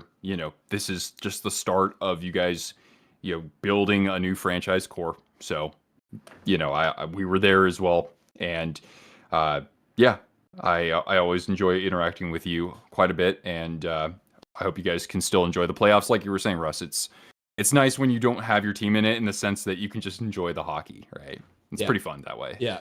Awesome, brother. I appreciate you stopping by. Congratulations on that second overall pick, and have some fun with what kind of shenanigans Greer might come up with it for you guys.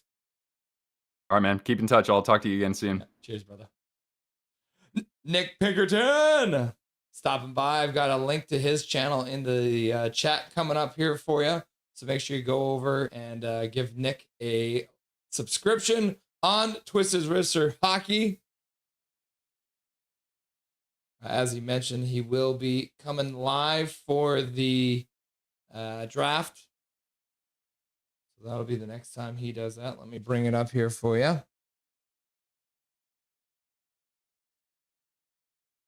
There we go. And then this game is about to get underway. So we'll reset the clock there. Yeah, this is the Twisted Wristard page. So make sure you go check him out. Give him a subscription. There is the link for you guys. I'll pin it here.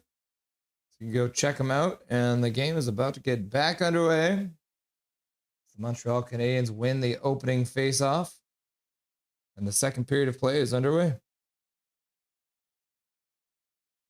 Back to the bar. 2-1 the score. Montreal did outshoot Buffalo in that first period, 10-6. Oh, and a tip puck on net. Tobes makes the save. Knocked down at the blue line, kept in by Buffalo. A blocked pass across the slot. Montreal intercepts it, throws it down the ice. First one back to pick it up is Mr. Doan. Also, has got his helmet visor tilted up like an idiot. I was introduced to this channel through Twisted Wristers. That's awesome, Tommy boy. Thanks for being here, my dude. I appreciate you. Duncan got to 100 subscribers while we were chatting. Quickfetty says, thanks, Twisted Wrister. W. Nick, he's really cool. He is. And then Twisted Wrister is like, cheers. Oh, yeah. Who was Vladimir Krutov? Just realized I have his 89-90 Canucks card somehow. Vladimir Krutov? Is he a goalie?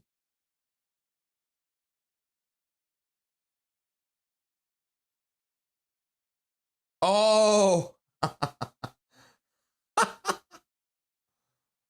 He was supposed to be really good, and he was horribly out of shape. He was an absolute beast when he was playing for the Russian Red Army team. But when he got to North America, he just started eating. And I'm not just trying to be mean. He just ate and ate and ate and ate and ate and ate and ate. What was the line he was part of? Oh. Puck goes out of play. 18:03 left to go.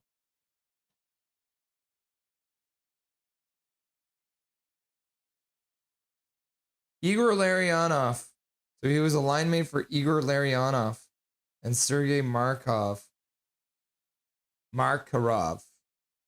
So they were the KLM line. Yeah, they were super good. All right, back to the bar. Plays back underway. Montreal chips the puck down into the Buffalo zone. Timmins chips it back out. Montreal picks it up in their own zone. Buffalo on the forecheck.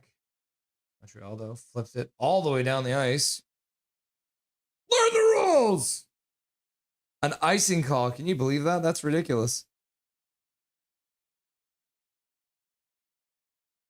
How come this? Oh, yes. There we go. So, poll question now running still. Huh? Is everything busted right now? What's going on?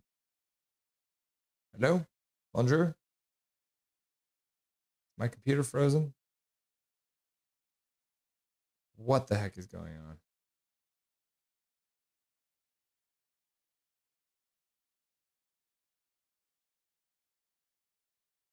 There we go. Now it's working. The poll question still running. Who do you think the Canucks will draft third overall? Caleb Malhotra, Keaton Verhoff, Ivar Stenberg, uncontrollable, laughing and crying. 39% are saying Caleb Malhotra, 10% saying Keaton Verhoff, 24% of you holding out hope that Nick's team will draft a defenseman and give us Stenberg, and then uncontrollable, laughing and crying, 27%.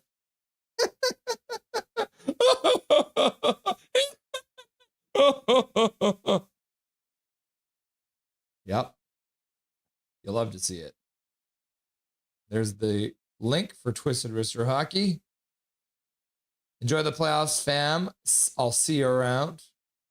Let's go. Coconuts go. Coconuts go. Coconuts go. We just need an Avalanche sweep, and we get another decent pick from Minnesota with Minnesota first round. Oh! Buffalo score! Big Jordan Greenway, the big man. Didn't even start the clock. My God. Thought I had. Buffalo extending their lead to 2 goals once again. Yes, Jordan Greenway. Montreal dumps it out. Puck picked up inside their blue line. Samuelson moves it up quickly. And yet Greenway just threw a good screen. Kozak going to the front of the net. I don't think Dobish ever saw it. Oh, it went off of his glove and in. Uh-oh. He's going to want that one back. His last playoff goal was May 6th, 2022. So that is 4 years ago? It's only 9 playoff games, but so glad we are going to see Saturday at Caulfield this series since the NHL didn't give us that in Series 1. Oh, do they? Yeah, because their next game is on Saturday, is it? That'll do, Pig. That'll do. Laugh out loud. And then Montreal ices the puck again. Brutal. Montreal. I wish I was on the line one day. Boo! Learn the rules, learn the rules, learn the rules, learn the rules. Oh no, swear jar, swear jar, swear jar, swear jar. Toronto, Pinkerton! Yay, will be tough for a while to come back and win the series. My glorious king, aka Stenberg. San Jose always takes the best player available. Nick, what's the possibility of us trading our pick with yours 1-for-1? Laugh out loud.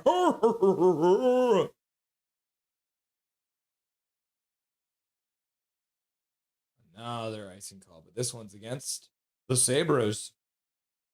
I think the Jets picked Daxon Rudolph at number 8. Huh. Jets need defense. Greetings, Russell and Nick. Oh, there's Tommy Boy saying hello earlier. Or Matt, Jets can trade us their pick. Laugh out loud. Huh. Jets have a logjam of forward prospects. Ooh, after the icing call. Shot to the front of the net. Lyons covers the puck with his ankle. Hangs onto it. Sounds like a plan, Calvin. This is Thomas, the Penguins fan. I'm glad one of you won a draft lottery yesterday. Whoa, that's Tommy Boy is Thomas. Ah, now I get it. So Tommy Boy was Thomas, the Penguins fan. You love to see it. What's up, Tommy Boy? What's up, Thomas? Pacific Division was a train wreck this year. Yep. Slim, but I could see it. Just a 1-for-1 trade. Pacific is kind of always a train wreck, isn't it? Says Brickfetti. It kind of is. All right, Montreal wins the draw. Greenway with his first of the playoffs. Assisted by Samuelson, number 23. Yeah, laugh out loud. Yeah, for a while now. Both teams will get a game breaker at this draft. Excited for both clubs. That should be fun, Tommy. Or Thomas. I definitely see the Sharks trading for a D-man or free agency. Caulfield can't get the puck back. Suzuki chips it up the boards, but that one's knocked down. Josh Norris back to the blue line, puts it down the boards. Benson falls. Puck played behind the net. Picked up there by Dobson. He moves it up for Slavkovsky. Pass out to the neutral zone. Hudson misses the puck. Now Buffalo brings it back in. Tuck plays it through himself. Oh, and then Thompson tries to put it back for Tuck. But can't get it there. Now Hudson backtracks in the neutral zone, picks it up, plays it over for Dobson. Dobson puts it up, tipped in there by Evans. Montreal tries to play it behind the net, but boom, Byram blocks it, moves the puck up the boards for Krebs. Krebs dumps it in deep. Matheson behind his own net gets hit by Thompson. More support comes in. Krebs. Newhook comes back, though, to help out. He'll start out, pass to the far side. Montreal moves into the neutral zone just ahead of Carrier. And the puck gets chopped out of play by the Montreal Canadiens. The faceoff will be just outside their blue line. There are many, many D-men on free agency. Nick, how is Jet Wu doing over there? Do you think he has a chance of making the NHL there? He was a career AHLer here. Yep. I'll never forget where I was during the 2024 NHL Draft. Where were you? I was in a seafood restaurant eating buffalo shrimp. I don't follow the Barracuda so much. Hawks and Sharks rivalry will be solid. Yep, I can see it. NHL is sending a message. They want teams to fight to the end, making the most exciting game as possible. Last place team never gets the first pick again. What was it? They've had, this is their 31st draft lottery. And I think that the last place team has only taken the number one pick 12 times. So it's like 30% of the time. 13:58 left to go in this first period of play. I bet it would be heated, huh? I have a 99 subscribers. NHL board has said many times, it's all about making hockey the most electric and exciting sport ever. Ah, I see. Thanks for answering my question. You're such a top lad. Sorry, I just want to use that just once. Laugh out loud. Hurricanes will with the gentleman's sweep for the Flyers. Tommy boy, that'd be my best guess. Yeah. One win for the Flyers. I could see it. I'm pretty sure Coots is playing with Woo's brother, if I remember correctly from the last stream. He was playing against Woo. So Woo plays for the Medicine Hat Tigers, and then Coots and his team defeated them. So Jet Woo's little brother is out of the playoffs now. I'm going to get a coffee. I'll be right back. I'm going to see if Dobby's up too. Maybe he is awake from his nap. Oh!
Dobby, come up here.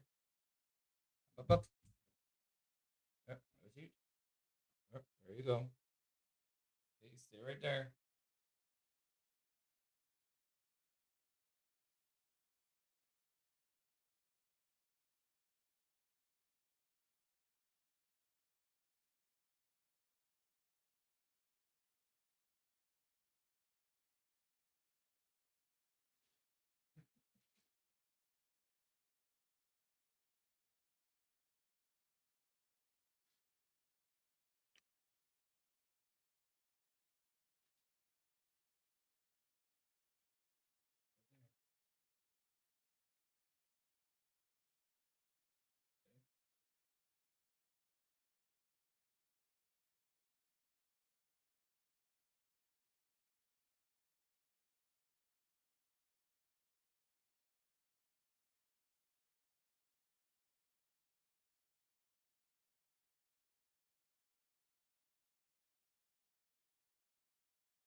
Bubby. Thank you for running the stream for me for a minute.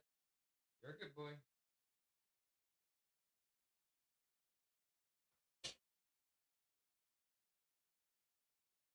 Did Dobby do a good job running the stream? How was he? Was he a troublemaker? Did he give you good commentary? I think Dobby was cheering for the Buffalo Sabres because they're going to the power play now. Whoopsies. See if their power play can do better this time. They are 1 for 2 so far in this game. His brother or relative. Jonas Wu plays for Medicine Hat. Yeah, Prickfetty's got it.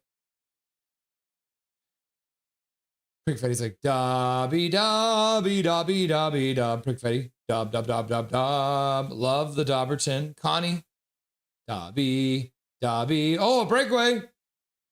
Oh, and they shot it wide. Ooh, that might have got a piece of Dobez's glove. Yeah, looks like they did get it on net.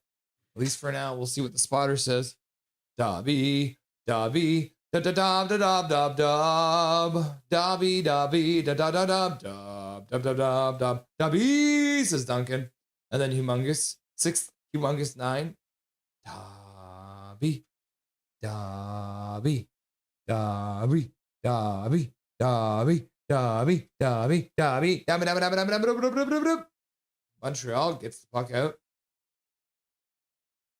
Fangirl, Dobby, Dobby, Dobby, Dobby, Dob. Dobby, Dobby, Dobby, Dobby, Dobby, Dobby, Dobby. Kisses for Dobby, says Connie. Really? I didn't know Dobby. Know that, Dobby. Thanks for sharing Rusty and Dusty's secrets. Huh? What kind of secrets is he spilling, huh? Buffa Dobby. Benson looking to set up another one. Looking for a backdoor play. Puck comes around behind the net, though. Picked up by McLeod. He puts it back to the blue line. Byram. Shot to the front of the net. That one's knocked down by Dobez, and Benson is there digging away. He gets cleared out. Now McLeod gets into it with Anderson behind the net. Who are the Canucks picking, Sir Dobberton? Dobby thinks they're going to take Ivar Stenberg. He thinks that they're going to figure it out. Hello, Dobby. So good to see you, bud. Hey, Irvin. Hey, hockey from home. Dobby is the goodest boy. Definitely not a demon. He is the devil. I don't care what you guys think. He is tiny Satan. He is tiny Satan, and sometimes he is a big boy. Dobby. Dobby, Dobby, Dobby, Dobby, Dobby, Dobby, Dobby, Dobby, Dobby. Plays back and away. Puck back to the blue line, kept in. Bowen Byram skates down the slot, lots of space, and he scores! At the Buffalo Sabres get another power play goal. Is this more power play goals than they've had in the entire playoffs so far? That's crazy, right? Huh. They gave so much space and time to Bowen Byram. McLeod over Byram. He skates right down. And what a shot. Oh my God. Bowen Byram uses the screen from Doan in front. Dobej never saw it. He had no chance on that. So much time and space. I mean, the only possible way that Montreal would have saved that one was if it went off the shaft of the goaltender stick, but I have no idea, man. They gave him way too much space. That's crazy. That's crazy. I gotta check this out. Round 1, Buffalo. Oh, is that an icing call? Montreal Canadiens get scored on and then ice the puck. It's like their favorite thing to do. They ice the puck. Oh, no, it's a high stick against Buffalo. So Montreal now goes to the power play. Hi, Dobby. Dobby. Shh, Dobby, he's back. Dobby playing peekaboo. Laughing and crying. Now scene going to the box. So it'll be a 2-minute power play. Let's see.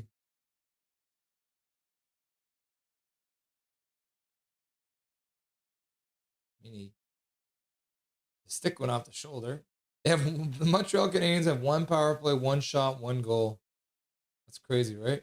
All right, Demidov picks it up. Trying to get his team back within. Oh, I haven't even updated the scoreboard. Back within 1. Because it's 4-1 now. Montreal back to the blue line. Hudson gets it deep. Puck up the boards. Slavkovsky tries to slide it to the middle. And then he does a crazy backhand pass into the slot.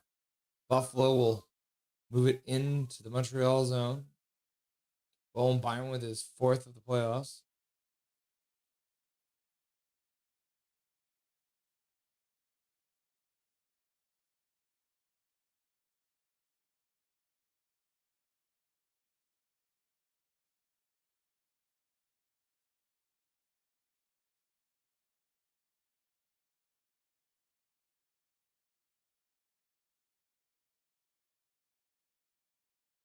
Hudson, far boards, down low.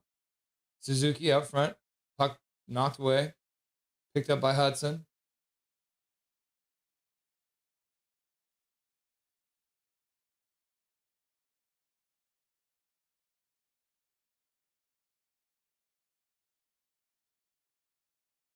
They have more power play goals in this one game than they did in the whole first round. So they had 1.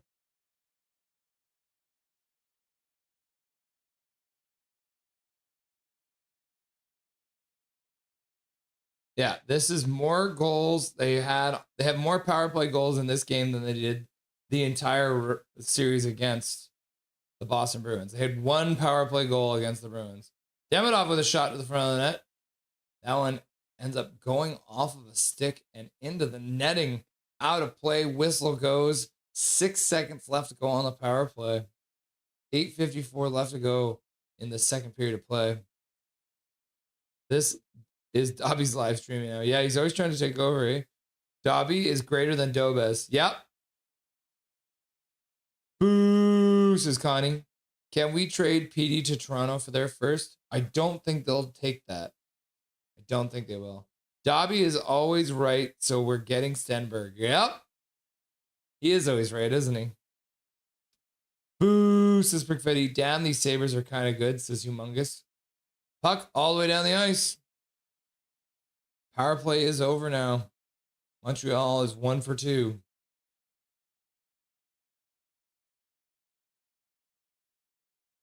Puck to the front. Shot blocked. Got 5 Buffalo Sabres down low. Protecting the front of the net. Montreal moves it out to center. New hook. Starts moving. Gets to center. Dumps it in. Puck around the boards. Picked up by Buffalo. Now they skate out. Norris through center. Stops up. Spins on the half boards near side. Puts it back to the blue line. Now Rasmus Dahlin with a shot to the front of the net. That's a glove save by Dobes. As he hangs on for a whistle. Woo! Let's go! What's up, Happy Sabres fan? Nice to see you, my dude. How you doing? Feeling pretty good right now, eh? Up 4-1 against your Atlantic Division rivals. Bing Tang Warrior. Sabres score again. History really does repeat itself when you charge into Buffalo territory unprepared. Yeah. Chaos. Word is Toronto would trade 1st overall for Bouillon and 3rd overall. Really? Swervin, are you just making stuff up now? Bowen Byron and Matthew Samuelson is the GOATs. They jump in to play so much, says Calvin 99 Charlie. Calvin's loving it. Is there another Star Wars movie coming out? Oh, it's just another season of The Mandalorian? Is it? Is that what we're watching? Oh, no, it's in theaters. What's happening? The Mandalorian and Grogu. So they're making a Mandalorian and Grogu movie? Huh. Emo Clay? Clay Emo? That's Clay Emo. Evil Clay. It's his evil twin. And then there's Clay Emo. There's Dobby with a tank bag on his head. Dubby with the tank bag on his head. Dubby! Buffalo is making Montreal look silly. So silly. Beer league silly. Montreal's defense is giving off serious Custer saw the hill, and yeah, this will be fine energy. Oh, we are so winning the series, to be honest. You are, Kane Surge. Like, I have no doubt. Philadelphia is not coming back against you. Even if they win both games in Philadelphia. Russ on Discord, I sent a video. Please play it. Laugh out loud. I don't know if I can, man. Oh, yeah, this one.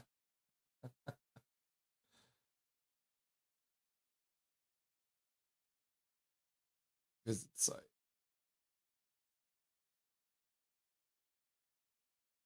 Maybe I will play this one. It's kind of funny. This is Glovey McGlovin.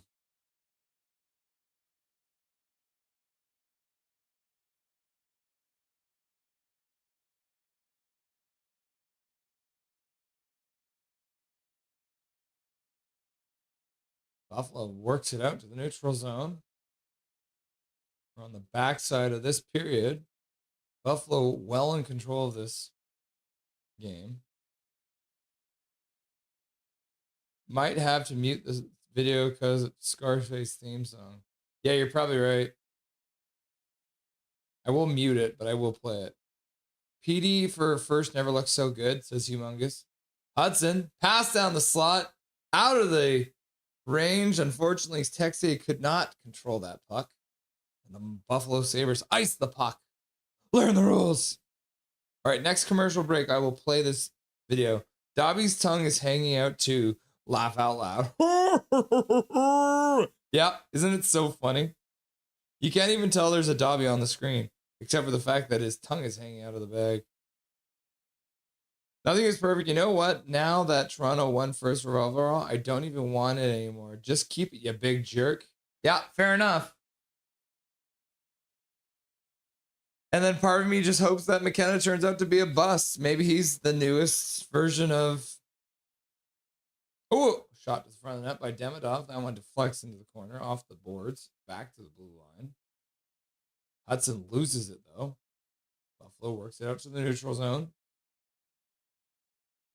Thompson just like held onto the puck and everyone skated by him. Boom, Byram gets it deep, fires it in. McLeod in behind the net, trying to come up with it. Does. Stick handles. Puck bouncing around. Back to the blue line it goes.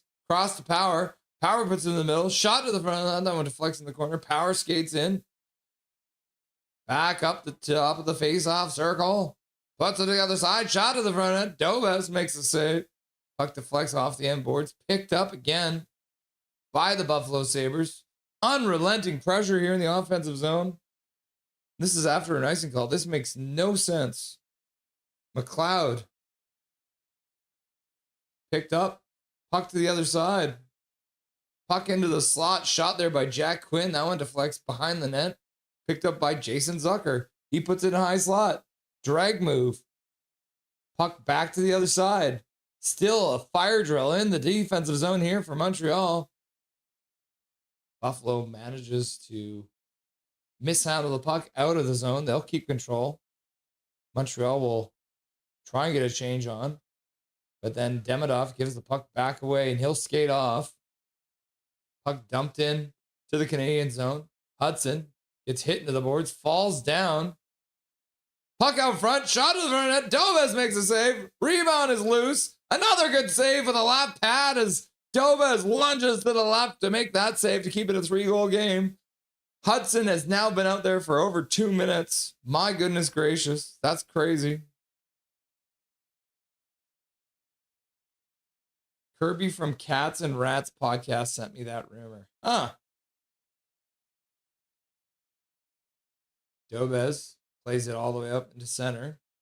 But Doan comes in with a good back check and gets it away. Montreal will pick it back up. But they can't do anything with it. Anderson dumps it in deep. He looks slow, though. Doan chops it down low. Bowen Byron assesses the situation. Montreal completes their change. The crowd is going crazy. cheering on their Sabres. Shots are now even 14-14. Byram with a pass up for Benson.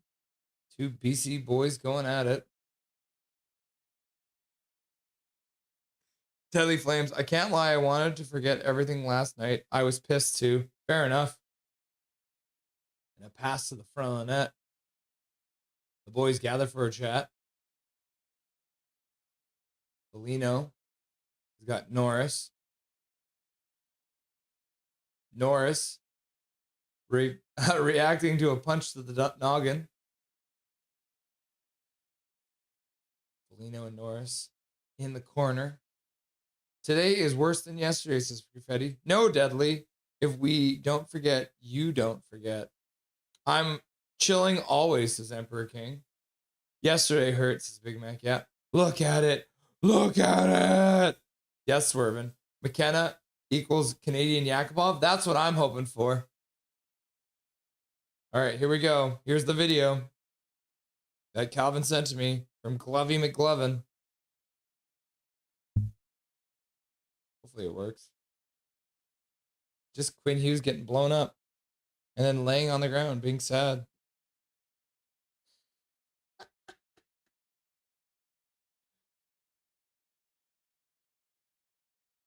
Boldy getting bolted over. McKinnon never forgets, I guess. He's like, what the hell is this? And then there's Connor getting hit in the chest. I love that one. Glovey McGlovin, everyone.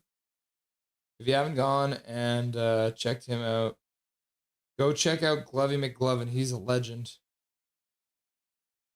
Welcome to Glovey McGlovin, where you'll enjoy a closer look at the lighter side of hockey, whether it's funny parodies, controversial plays, enlightening interviews, trending topics, and more. Being a lifelong hockey fan and a longtime editor in film and TV, I bring you entertaining and insightful hockey content. If you love the game of hockey and want to see it grow and get the respect it deserves, stay tuned to this channel. Glovey McGlovin. Cool, right? Back to the bar. I doubt it, though. You think a team can handle the Avalanche? I think the Avalanche are going to win the cup. I think the Avalanche will win the cup. Kane Surge. Did anyone see Steve Dangle? He must have been insufferable. I did not watch Steve Dangle yet. I should, though. I only watch his videos when it's a hate watch. But maybe I should watch it because of the fact that they won. He still was yelling, if Dangle isn't upset, nobody watches him. Yeah, I doubt it to never know, though. Maybe McKenna do a rink-wide knee slide after his first goal. Yeah. Oh, yeah. Montreal wins the draw, gets a weak shot to the front of the net. The boys gather for a chat. Lots of rough stuff now in this game that's got a little out of hand for the Montreal Canadiens. Today, my only two teams I'm cheering for are getting destroyed. Oh, yeah. Is it... how are the Manitoba Moose doing now in their playoff series? Oh, no. They're down 3-0 right now. Oopsies. That's tough, eh? Game 3, series tied 1-1. They lost game 2, 2-0. If McKenna doesn't score 4 in his first game like Matthews, you know what that means? Bust! Says Swervin Irvin. Riley Fraser, the NHL be like, we have to keep the Toronto Maple Leafs relevant. So here you go. First overall pick. Doc puts the puck to the front of the net. Oh, and he scores from his butt. Kirby Doc with an incredible second effort. Picks it up on the backhand on his butt and scoops the puck past the Buffalo goaltender, Alex Lyon. What a second effort. My goodness. Tage Thompson mishandles the puck. And then Doc comes in, gets tripped up, and then backhands it on the poke check. Wow. The fact that he managed to get that backhander off is crazy. Foligno gets the pass bound to him, and the Montreal Canadiens apparently aren't going away yet, bringing in within 2 goals now with 3:29 left to go in this second period of play. Huh. Goal, goal, goal. Go, go, go, go, go, go, go, go. And then Humongous is like, go, go, go, go, go, go, go, go, go, go, go. Perfetti's like, goalie, goalie, goalie, goalie, goal. Then Big Mac's like, go, go, go, go, go. And then 6, Humongous, 9, Booty Snipe. And then Luke Flyswatter. What's up, Luke Flyswatter? What a go, go, go. And then Fangirl's like, what do the lottery balls have against Vancouver? Apparently a lot. They apparently hate us. Toronto jersey sales are more than any other team. Buy more Canucks merch if you want to be more relevant to the league. I guess I'm doing my part.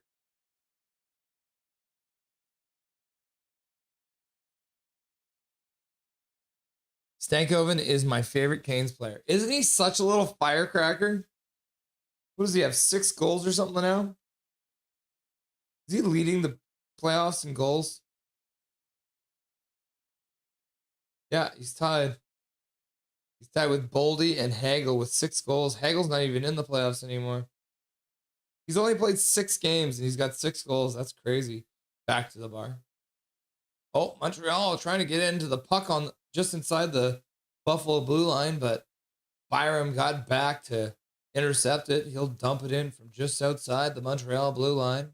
Puck ends up behind the net. Zach Benson tries to get in the way, but can't. Newhook puts the puck down low for Benson now. He passes out into the slot. That one comes all the way back to the blue line.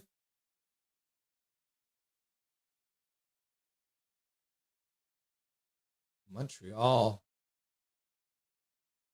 against the grain of play gets a goal, but that Kirby Doc from Zach Bolduc. Buffalo brings it in, shovels it on net. That one goes off of the goaltender in behind the net. Now Anderson picks it up, far side boards, starts out, passes to the middle. Dano with a little shifty move to get around his man, but backhands it off the side of the net. Got Dano and Texie out there. We got French on French. Anderson loses the puck for a second, recovers it, back to the blue line. Hudson skates the middle, shot to the front of the net. That one deflects into the corner, so no harm, no foul. Puck picked up by Dobson. He puts it back to Hudson on the blue line. Hudson puts it across the other side for Dobson. Dobson back to Hudson, who skates down to the top of the faceoff circle, puts it to the front of the net. That one deflects into the corner. Montreal can't come up with it as Buffalo flips it out to center ice. Now Texier gets the puck back for Hudson. Hudson holds up into the slot. Texier with a shot. That one goes high off the end boards, comes back up front.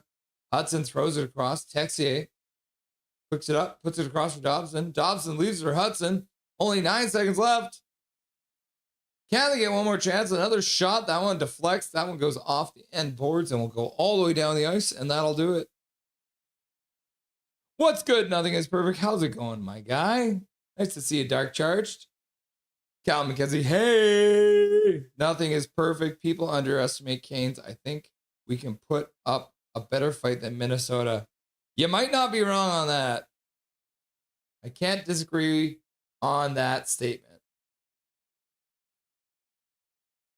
Cannot. Oh, as we started talking about them, Buffalo scores a goal before the end of the second period. So Buffalo, Manitoba, the Manitoba Moose score a goal. It was Mason Shaw. All right. It is the second intermission. So that means it is now time for a reading from the book called Certified Beauties. More of hockey's greatest untold stories. We're going to be reading a story about... Wait, no, we're not doing this yet. What am I talking about? No, we're not doing that. I'm getting ahead of myself. I'm going to continue drinking my coffee. So now it's time to look at some vintage hockey cards. So I think we'll start off with Montreal. I think these were all pretty good. Some of them aren't as great, but let's do it. I think it is. Yeah, that's ridiculous. I have so many of his cards. I don't know why. I have so many Patrick Waugh cards. It's ridiculous. Okay. Couple Denny Savards. All right, let's start off with like some super vintage. I guess I should update the clock too, because I didn't do that for Nick's intermission.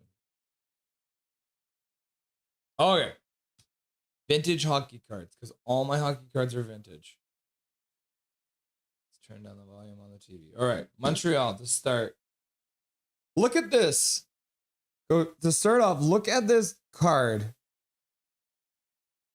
This guy looks like a normal ass dude, right? But if you notice, he's got the pads on his legs. This is a damn goalie. This is what goalies used to look like.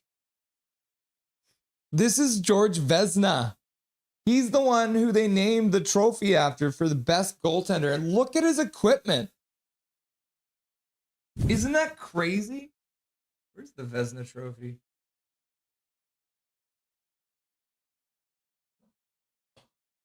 Remember. Oh, that's the, yeah. This is the Vezina. There's the trophy named after him for best goaltender. He does not, can you imagine a goalie in today's NHL looking like that? He's got the same pants on that every other player looks like. Like, it's crazy, right? The Vezina trophy. I think that's, yeah, I did. I picked the right one. Yeah, so this is the Vezina. The Vezina card with the Vezina trophy. One of hockey's most renowned goalkeepers and the namesake of the trophy presented to the league's leading goaltender, George Vezina never missed a game from his debut in 1910 until he was forced to retire in 1925. Nicknamed the Chicoutimi Cucumber because of his cool presence in pressure situations, Vezina backstopped the Canadiens to a pair of Stanley Cups championships. He compiled a career goals against average of 3.45, a remarkable achievement considering that goaltenders weren't allowed to drop to their knees to make the save until 1918. Vezina, who played 328 consecutive games, played his final contest on November 28th, 1925. After one period, he left the game complaining of severe chest pain. He died of tuberculosis in March 24th, 1926. Yeah. So there's your first vintage hockey card. The Vezina trophy, the Vezina hockey card. Pretty cool, right? All right. Vezina to the side. We got another super vintage card here. The NHL's first scoring leader, Joe Malone. Joe Malone was one of the craftiest skaters and most accurate marksmen to ever play in the NHL, was the league's first scoring champion, firing 44 goals in only 20 games. Isn't that crazy? He played for the Montreal Canadiens, the Quebec Bulldogs, and the Hamilton Tigers. Yeah, the first ever. Isn't that crazy? Phantom Joe Malone.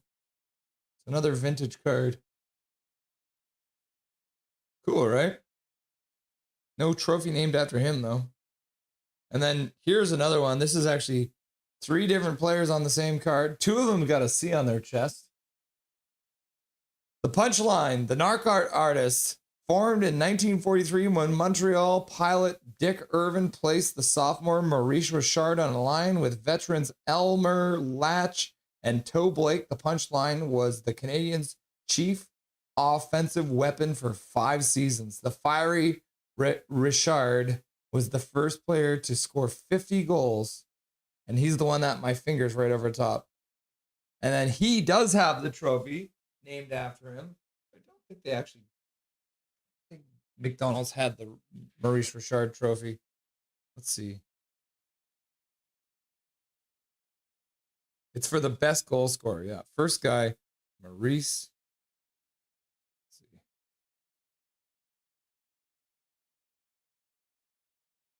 Yeah, they don't have that one here on McDonald's didn't make this one.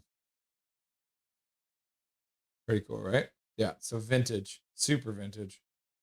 All right, now we're getting into color, but you guys should know this guy too. Denny Savard, one of the GOATs.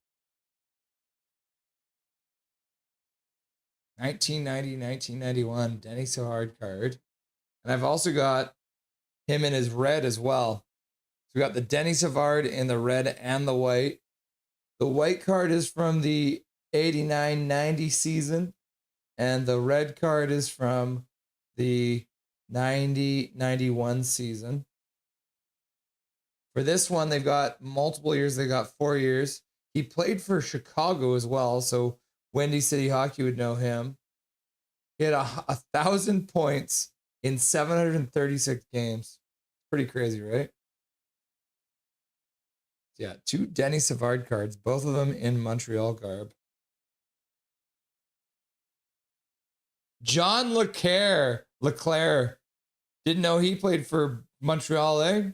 He's more known for his time with the Philadelphia Flyers.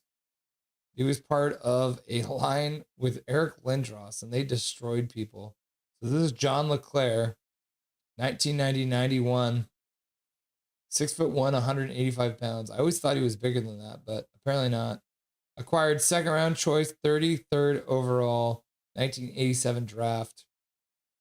Yeah, so John Leclerc playing for the Montreal Canadiens. Feels uncomfortable, Russell Holiday. Isn't that weird? Russell, the slap shot wasn't a thing until Boom Boom Jeffrian. Yeah, I mean, they weren't able to raise the puck because they didn't even have curved sticks. All right, my first Patrick Waugh card. This is 4 years on it. Patrick Waugh won the Vezina Trophy as the league's top goalie for the second year in a row last season. He's also posted the highest save percentage in the NHL at a .912. Patrick had 3 shutouts last season to bring his career to 12. Look at those old school pads too. Patrick Waugh. Oh, look, I've got the same one. We got 2 of them. We got 2 Patrick Waugh cards. They're literally the exact same card. Number 157 in the set. Here's another one. This one's an action shot. I kind of like this one. So it's Patrick Waugh again. I think this is from the same year too. Oh, no. This is the year after. So this one was from 89-90. This one's from 90-91. Crazy, right? Making a save. I don't even know where the puck is in that. Oh, yeah, the puck is right beside his glove there. So that's another one. And then here's another one. Patrick Waugh at the All-Star game. Patrick Waugh, who made his 3rd All-Star game appearance in 1991. So that's him wearing the All-Star jersey. I think I have another. Yeah. I have another 2 Patrick Waugh cards that are the exact same card again. These are from McDonald's, I believe. And it's got like 2 versions of him, right? Pretty cool, right? And this one is from 93-94. So Patrick Waugh. Lots of Patrick Waugh cards. Lots of doubles. But yeah, I've got lots of them. So many Patrick Waugh cards. For some reason. This one, you guys might not remember him, but he was also a Canuck. I like him too because his name is Russ Courtnall. Russ Courtnall, who played for Toronto and Montreal. He had his brother, Jeff Courtnall, who also played for the Canucks. So this is Russ Courtnall. The pro set. You love to see it.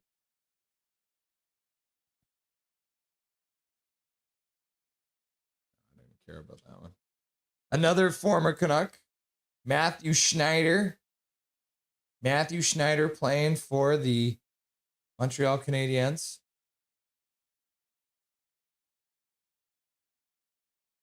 And then another former Canuck, Andrew Castles, also playing for the Montreal Canadiens. And Montreal Canadiens, Andrew Castles was part of the West Coast Express years for the Canucks. Cool, right? And then this one, he is currently the GM for the Calgary Flames. It's Craig Conroy with his Montreal Canadiens card. Pretty cool, right? All right. Let's get into the Buffalo Sabres cards now. I've got a bunch. I got lots. Who the heck is that? We don't know. Oh, yep. Yep. Okay. So you saw this one. This is the one I used the preview for you. So this is Alexander Mogilny. Alexander Mogilny, another Canuck player. This is from 94-95 before he joined the Canucks. This is the best card I have in my entire collection. So this is actually an Alexander Mogilny rookie card. And it is signed by Alexander Mogilny. Really hard to see. But yeah, Alexander Mogilny actually signed this card. My friend gave this to me years and years and years ago. Yeah, 2 Alexander Mogilny cards. Both playing for Buffalo. I think I have him as a Canuck too somewhere. But we're not doing those ones right now. Speaking of legends, Dominic Hasek, the Dominator, wearing that vintage hockey jersey that is now the one they're wearing right now. So you love to see it. So Dominic Hasek, right? What is it? This is for shutouts. He had 7 shutouts in 1 year for this card. Isn't that crazy? Got another Dominic Hasek here. And this is wearing the jerseys they were wearing when they lost the Stanley Cup to the Dallas Stars. So there's Dominic Hasek. We got him in 2 different styles there. We got him in the Slug jersey, and we got him in the Buffalo and Sabres jersey. Which is pretty sick, right? You love to see it. This guy is more famous for what he did for the Colorado Avalanche, but this is Uwe Krupp, who scored the Stanley Cup winning goal. I think it was 96, right? He scored the game-winning goal, but he started his career with the Buffalo Sabres. So Uwe Krupp, pretty cool, right? Alexei Zhitnik, another well-known Buffalo Sabre in the Slug jersey. I mean, it's not the blue Slug jersey, but it's still kind of sluggy. Alexei Zhitnik. And then here is another famous Canuck. Tony Tanti, one of the greatest goal scorers in the history of the Vancouver Canucks.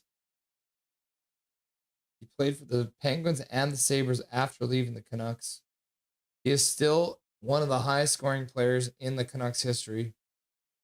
I think Brock Besser just passed him, right?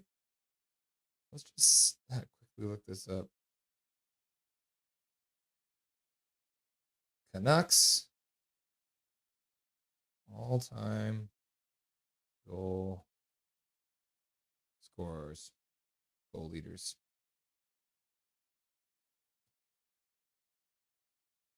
Yeah, Tony Tanti is still 6th all-time on the Canucks list. 250 goals for the Canucks. And here he is playing for the Buffalo Sabres.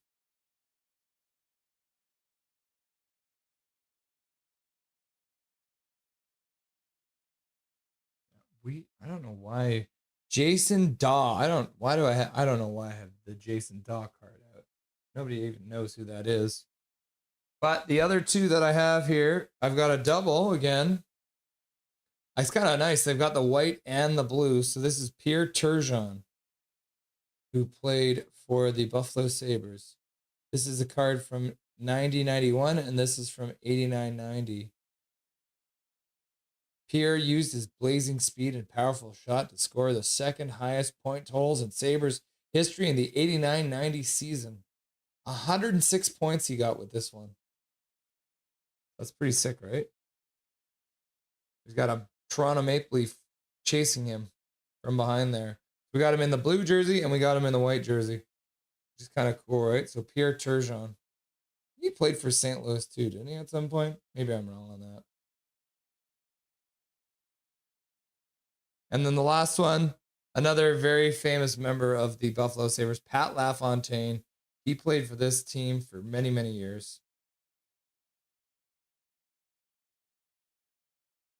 How many times? How many years did he play for them? 1, 2, 3, 4, 5, 6, 7. So he played 7 years for them, and he played for the New York Islanders as well, and the Rangers. But Pat LaFontaine. Cool. Not bad, right? Decent little collection. Yeah. Vintage hockey cards, guys. Still in pretty damn good shape, too, considering I've had some of these cards for like 30 years or some nonsense. I got a lot of them from my cousins. So there it is. Not custom, vintage hockey cards.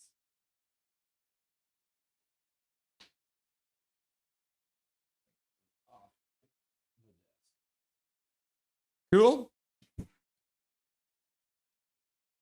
Green screens are very interesting, like why green works for it. You can actually use any color you want, Calvin. Who here has a Gretzky rookie card? I do not have a Gretzky rookie card. Well, I do actually. You know, I have a Gretzky rookie card. Oh! I'll show you. I just dropped it. I can't believe I dropped my Gretzky rookie card. There's my Gretzky rookie card. Pretty sweet, right? How many people here can say they've got a Brent Gretzky rookie card?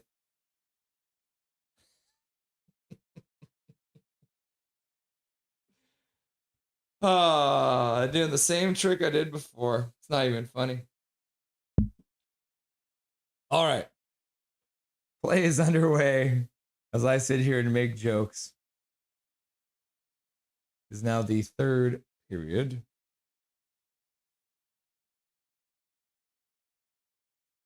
Montreal has to do some work to come back in this game.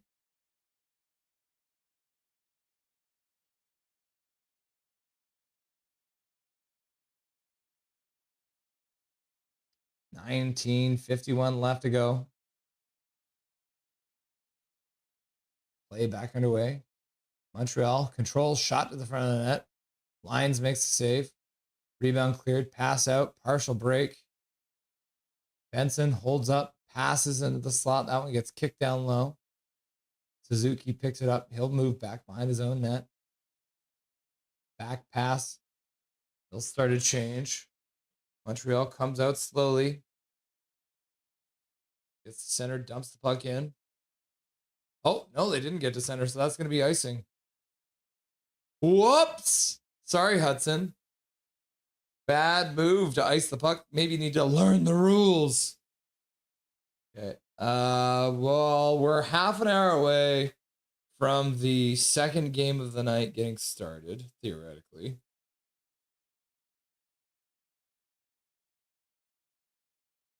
So we'll see how it all times out. But we will stay with this game until it's over, and then we'll move on to the next game.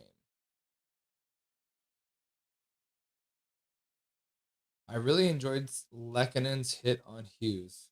Yeah, that was a good one too.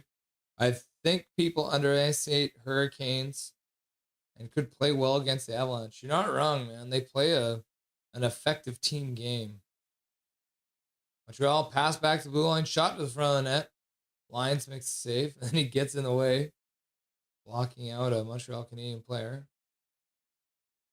Carrier gets the puck over for Demidov. He plays it through his own skates to himself, but then loses it. Buffalo will flip it out to the center ice logo. Carrier takes a minute, passes up for Bolduc. Bolduc brings it over the blue line. He puts the puck down low.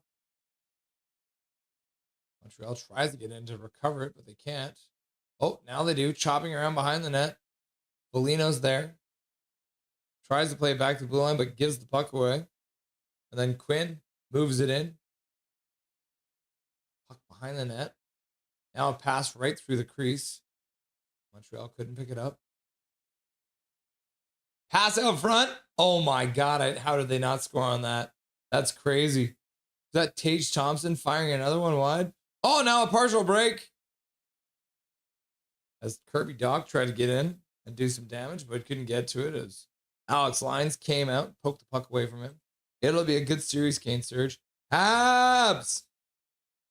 This is a business. What the hell happening, kids? In the hood, Wild got 6 goals in game 1. That's pretty good. Yeah, they sure did. I am enjoying Flyers getting destroyed. How about you? Laugh out loud. I am Dark Charge, 100%. Fetty, if the Canucks don't radically change their approach to actually creating a winning hockey team with the Stanley Cup as our goal, starve Aquilini's billions dollar bullshit. Nothing is perfect. If this story doesn't have poop, I'm going to be pissed off. Yeah. Ray Whitney shitting his pants. I'm not going to proofread these stories ever now. Just going to get them raw.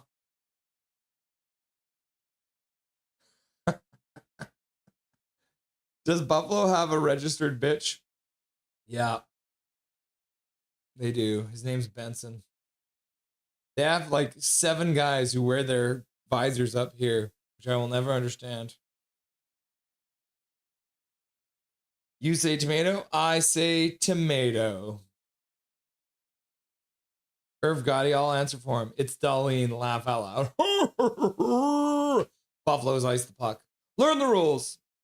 16:20 left to go.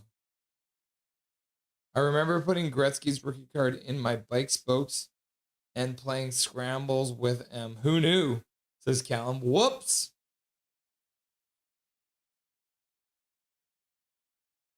Jack Quinn shoots the puck wide.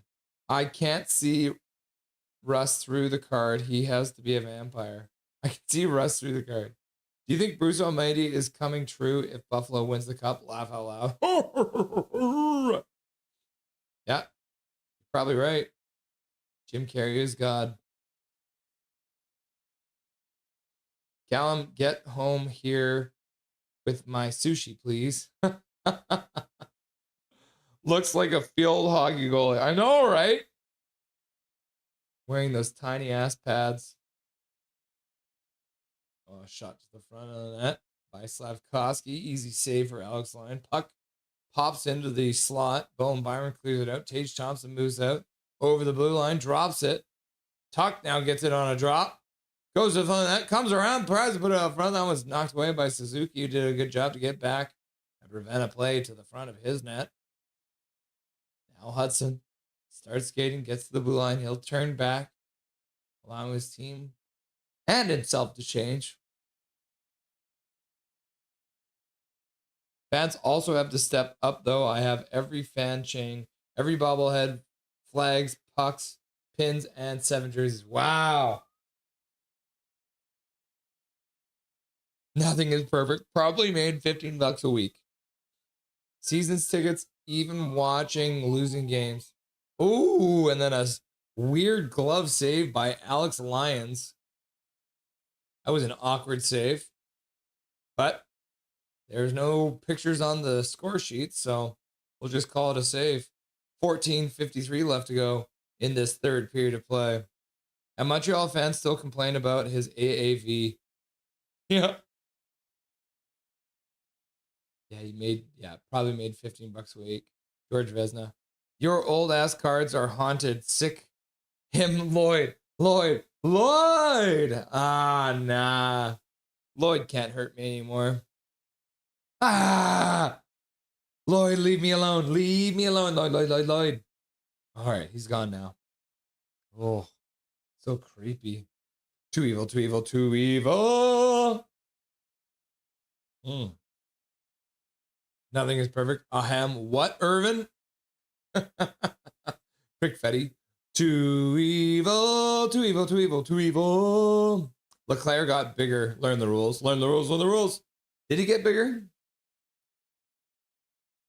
Let's see what his page is listed at.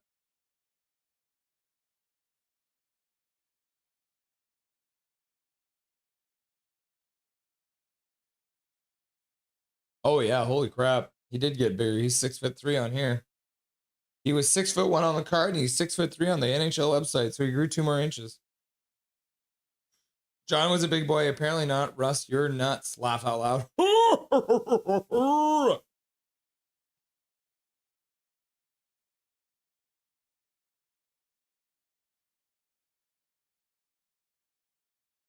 14:02 left to go in this third period of play.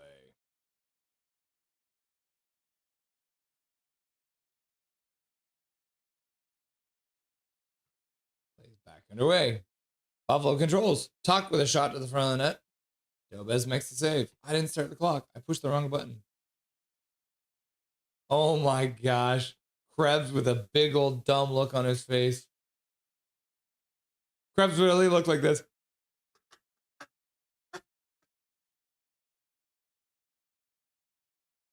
But it didn't matter because Dobez made the save, keeping his team within 2. Who was the third person on the Legion of Doom line? Leclerc.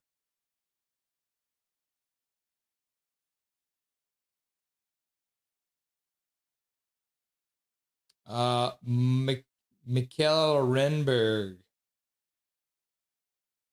Known for their massive size, all 6'2", 230, and intense physical play. They combined high-end skill with bruising forechecking. They were one of the NHL's most feared scoring units, helping the Flyers reach the 1997 Stanley Cup Finals, but they didn't win. Yeah. Eric Lindros, John Leclerc, and Mikael Renberg. Crazy, right? Back to the bar. Those are the same pads my old school has, but these ones had a little more brown leather, heavy pads. Laugh out loud. Yeah. We had some brown pads, some leather pads that we used for street hockey back in the day. They were not designed for street hockey. It was crazy. The one Patrick Waugh had in the first card he showed. Wait, McDonald's did hockey cards? Yep. Back in the day, they did. This was also McDonald's. Right?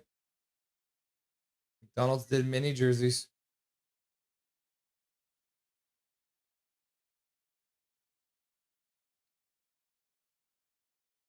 Russ, post them on the internet and have in the caption, spot the difference with the double you have, laugh out loud, and then just drive people nuts because there is no difference. Yes. Connie La, your sushi is close to home. There you go. Wrong jersey, though. Laugh out loud. He looked better in red, in my unprofessional opinion. Why don't you just call yourself a professional? Hey, I'm not a crup. Croup, you a croup? That's funny. I'm not a croup. You a croup. Buffalo dumps it back down into the Montreal zone. I didn't know any screen works.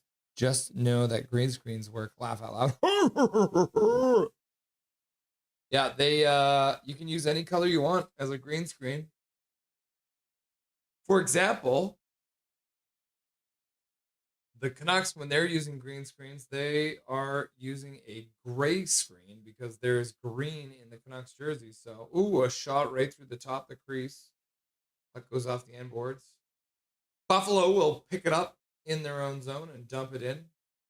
And that's going to be an icing call. Learn the rules. KJ has to be getting off work, I'd assume. Or maybe he doesn't know there was a live. That happens sometimes. Cheers, everyone. Transplanting some tomatoes. When I first seen the hit, I thought it was Gabriel Landeskog but someone told me it was Lehkonen. Lehkonen! That makes sense, Calvin. He copied Johnny Lawrence's hair. Love ya, Budgie, love to ya all. Well, Buffalo wins the draw and dumps it down the ice. This time it wasn't icing, so they'll be able to change. Cobra Kai, agreed. Fighting with visors is also lame. Freaky.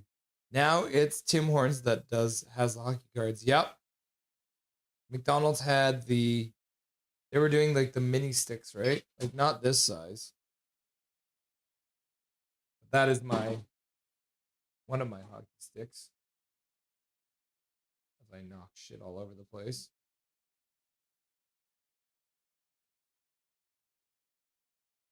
Can you use purple screens? Yeah, you could.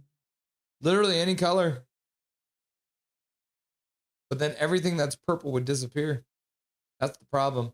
Your screen has to be a different color than anything you want to have in front of it. Because if you have anything behind it, you won't even be able to tell.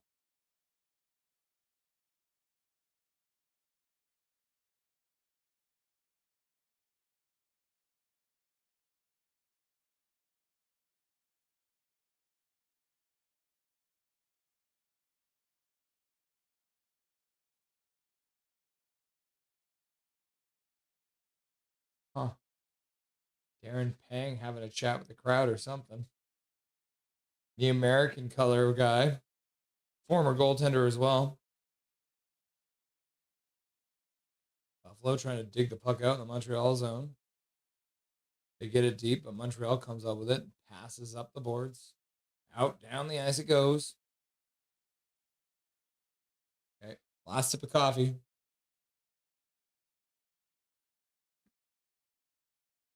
Puck ends up behind the net. Squirts up the boards.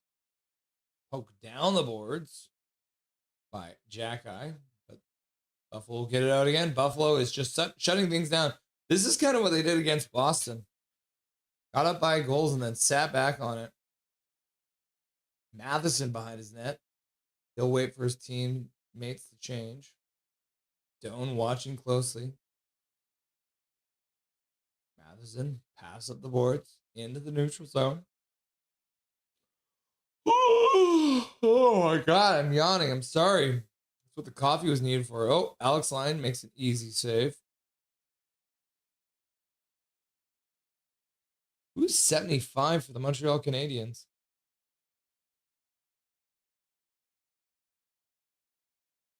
Nobody. I'm just seeing things, I guess. Must have been 77. 10:58 left to go here in the third period of play. That won McDonald's and Simpsons promotion. Edible shorts. Did they actually do that? Swervin, tell me if you're lying. Did they actually do that? They weren't very popular. Eat my shorts. Ah, I see. I didn't know this. Didn't really have a reason to know it. Laugh out loud. Yeah, it is a late coffee. Didn't take a nap today. I should have, though. I was too busy setting up the stream. Getting the Saturday stream ready to go as well.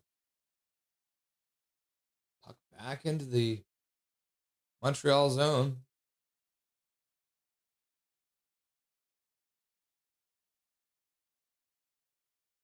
Buffalo tries to shoot the puck down the ice. That one actually gets blocked by Slavkovsky, but he didn't even know it. So Buffalo recovers it, flips it in. Puck behind the net. Hudson picks it up.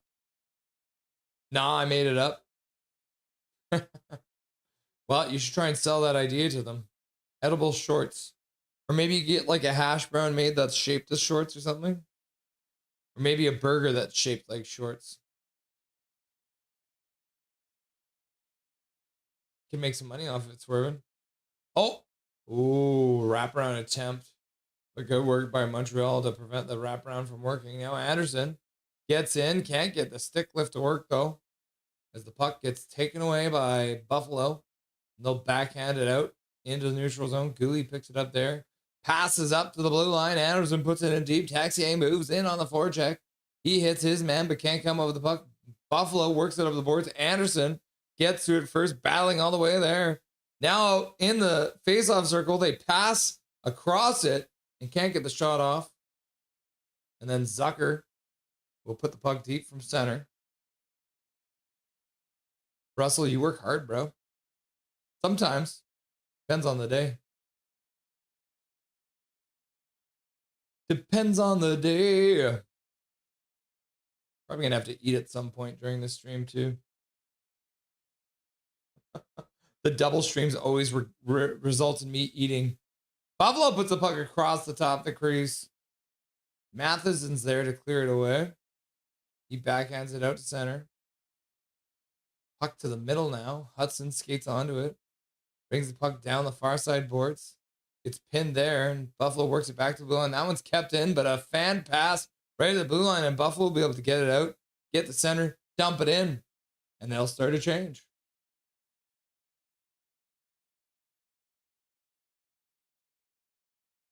Matheson out of the zone. Passes all the way down the ice. Alex Lyons comes out and pokes it away from Montreal. They're beat out the icing call. Now Benson comes in, stick handles his way into the near side corner, backhands it around the boards. Picked up there by Buffalo, and they fire it, but it gets knocked down in front. Dobson into the corner, gets pinned there for a moment. Puck banked behind the net for Hudson. He passes out for Velino. Velino gets it up for Doc. Doc backhands it down the ice, in behind the net. Bolduc throws a hit. Can't get to the puck, though. Buffalo works it out to center. They'll backhand it down from there. Timmins gets it deep. Picked up by Hudson. He throws on the brakes behind the net. Passes to the corner. That one comes back to him behind the net. Now he passes over to the near side boards as Gooley starts out. Gets the center. Dumps the puck in. Buffalo can't get to the puck first. Canadians come up with it. Gooley back to the blue line. Tried to get that puck down low, but ends up getting blocked. Now the puck's in the corner. Montreal player gets knocked down in the corner. All the Montreal fans there are calling for a call, but they're not going to get it. Dab. Dab. Dab it. Laugh out loud. Dab, dab, dab, dab. Dabby dab. Dab, dab. Dab, dab, dab, dab. Dab, dab, dab. Dab, dab, dab.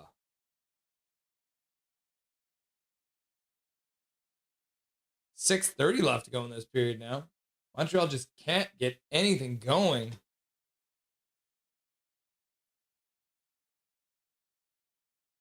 Lots of blocked shots.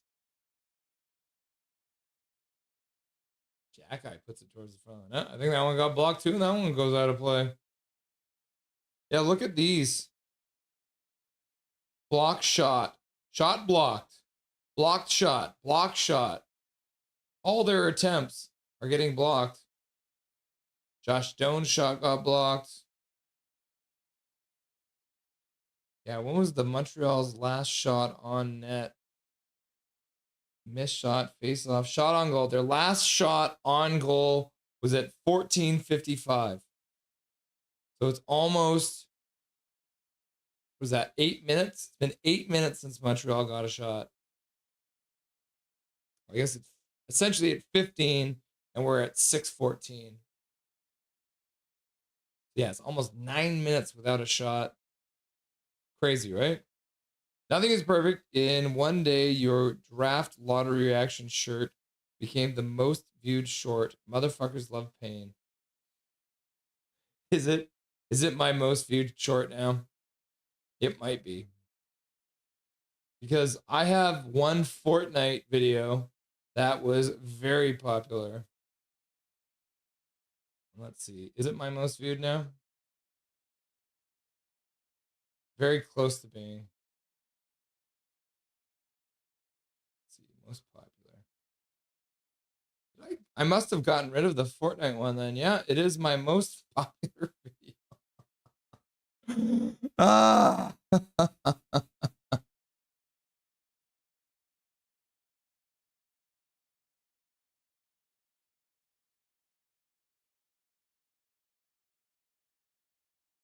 Oh, you can't even hear it. It's Muted. Maple Leafs have won. Who gets the first pick of the draft? Drop the ball. 12. The number 12. The Toronto Maple Leafs have won the NHL Draft Lottery, and Matt Sundin is smiling ear to ear. One day after the official announcement, it appears, but now to make it official, Pam Kelleher and Deputy Commissioner Bill Daly. I can confirm it is official. It's rigged. This bald son of a bitch just won the goddamn draft lottery. You gotta be kidding me, right? Nothing is.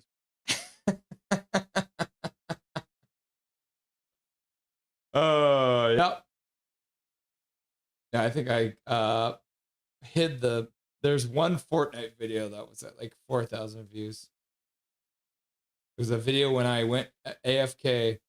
I left the game, and then because I was AFK, my team won the game. Oh, there they go. They finally got a shot on net. First shot on net in like a full 10 minutes. Bro, did you see that airplane that hit a semi-truck on the highway? Imagine that, just driving and the wheels of a big plane hits you. Laugh out loud. That sounds very scary. I didn't see that video. Short. Bob Dole. 3.6 thousand views. Laugh out loud. 3.7. Pain. I posted on that. Got 1,000 an hour. Yeah, crazy. People love Pain. I'm pretty sure my most viewed video of all time is also the Canadian Gold post-game show.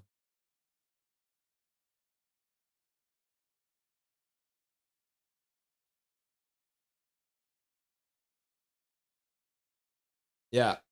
7.2 thousand views for me and Dustin talking about the Canadians losing to the USA. Isn't that crazy? Something finally beat out my video of me growing a mustache. So funny. Back to the bar.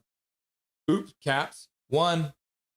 Your reaction is hilarious. I can see why people watch Steve Dangle when he loses it. Laugh out loud. That was the same reaction at the party. Yep. We were upset that we didn't win it, and then we were even more upset that it was the Toronto Maple Leafs.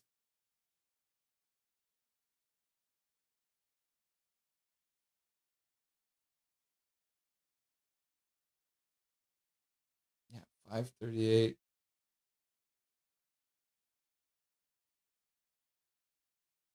Buffalo dumps it down into the Montreal zone. Montreal flips it back out to center. Anderson moves in on the forecheck, hits his man, but puck gets out to center anyways. Oh, wow. Laugh out loud. What a dive from Ryan McLeod. Laugh out loud. Ryan McLeod with the dive. Crowd now screams out in fury like they should have gotten a penalty for that bullshit. Puck back to the blue line. Shot towards the front of the net. Oh my God. Jake Evans just couldn't get a handle on the puck and couldn't get the opportunity. He had a wide open net, but bobbled the puck. That could have been an easy goal, but he couldn't settle it down in time. Shot from the point. Oh, and it's underneath Alex Lyon. He's got it pinned between his leg and the ice, but the whistle goes. So Montreal has pulled the goalie now. Hashtag pull the goalie. Canucks losing the lottery. It's tradition. Dropping like base. Yep. Drop it like it's hot. Drop it like it's hot. Yeah, Calvin, the footage was nuts. There was also dash cam angle from inside the truck too. That is crazy. Damn you, John Chaika, Black Magic. Yeah. He's got to have some blackmail going on for the NHL, eh? He's got to. All right, we got a minute. Let's have a quick look at the stats between the Ducks and the Golden Knights, because they will be getting underway pretty quick here. And unless Montreal does something wild to come back in this game. So, Jackson Lacombe, another defenseman, leading the way with 10 points so far in the playoffs. Cutter Gauthier got the most goals for his team, 4 of them. And Jackson Lacombe, 9 of his points are assists. Jack Eichel, not too far behind. He's got 9 points. 8 of his points are assists. And then Brett Howden. I did not pick Brett Howden to be leading the Golden Knights when it comes to goals. He's got 5. First game went to the Vegas Golden Knights. They won 3-1 against Anaheim. I think one of them was an empty net, if I recall. Yeah, Mitch Marner with an empty net, padding his stats. Team stats wise, the Ducks power play is at 40%. That is crazy. 40% on the power play for the Ducks. The Vegas Golden Knights are 7th, so just above average at 18.2%. Penalty kill wise, the Ducks are terrible on the penalty kill, 75%. They're 14th. The penalty kill for the Vegas Golden Knights is at 95%. That's crazy. Second best in the playoffs. Face-off wise, Vegas Golden Knights good. Anaheim Ducks bad, 52% and 48%. And then goals for, lots of goal scoring. Third best and fourth best, 3.86 and 3.71. And then 3.43 against and 2.71. So Ducks having a hard time defending. The Vegas Golden Knights are right down the average when it comes to defending. So we will jump over to that game once this Montreal versus Buffalo game ends. But it looks like it could be over pretty quick here. Then we'll jump right into it. Hashtag pull the goalie. Montreal pulled the goalie before we can even tell them to. I know, right? Isn't that crazy? 2:47 left to go. 6-on-5. Buffalo wins the draw. I'm back to the bar. I didn't start the clock. Instead, I switched over to the Montreal stats. Montreal digs it out from behind their own net. They'll start out. Drop pass. Suzuki. Hudson. Hudson gets to center. He'll dump the puck in. They'll skate in on the forecheck. One touch for Demidov. He puts it back to the blue line for Slavkovsky. He drags. Fires it. And what a glove save from Alex Lyon. I don't think anyone knew where it was. It was such a quick glove save. But I think Alex got to see that puck all the way through. There was no screen in front. Not a single Montreal Canadian there trying to create any kind of chaos in front. So, yeah, Alex Lyon saw that puck all the way. You're not going to score many goals if you don't get a screen in front in this NHL. 2:19 left to go. Montreal wins the draw. Suzuki puts it down low. Oh, and they try and put it up front, but that one deflects away. Now back to the blue line. Held on to. Ooh, and a change up on a shot that ends up going behind the net. Puck ends up on the half boards. Near side. Buffalo can't get it out. Battle. Caulfield tries to come out with it. Ends up going back to the blue line, but that one ends up getting all the way down the ice. The Montreal Canadiens will have to start from their own side of center as Dobson picks it up. Gets to his own blue line. Now to the center line. Now Buffalo's blue line. He'll dump it into the corner and skate in. Backhands it around the boards. Takes a weird bounce, but it'll come to a Montreal stick. Hudson. Demidov. Hudson apparently took the puck out of the zone. 1:31 left to go. The Montreal Canadiens might have to put their goalie back in because the faceoff will come outside of the Buffalo zone. Depends on how much St. Louis wants it. Seems like a long time not to have a goalie. Yep. But the more goals you are down, the earlier you got to pull your goalie. Remember when Patrick Waugh would pull the goalie with like 10 minutes left to go, laugh out loud, and then he got fired? Yep, Gary Wiseman, we remember. Yep, that was insane. Duck, golden goose.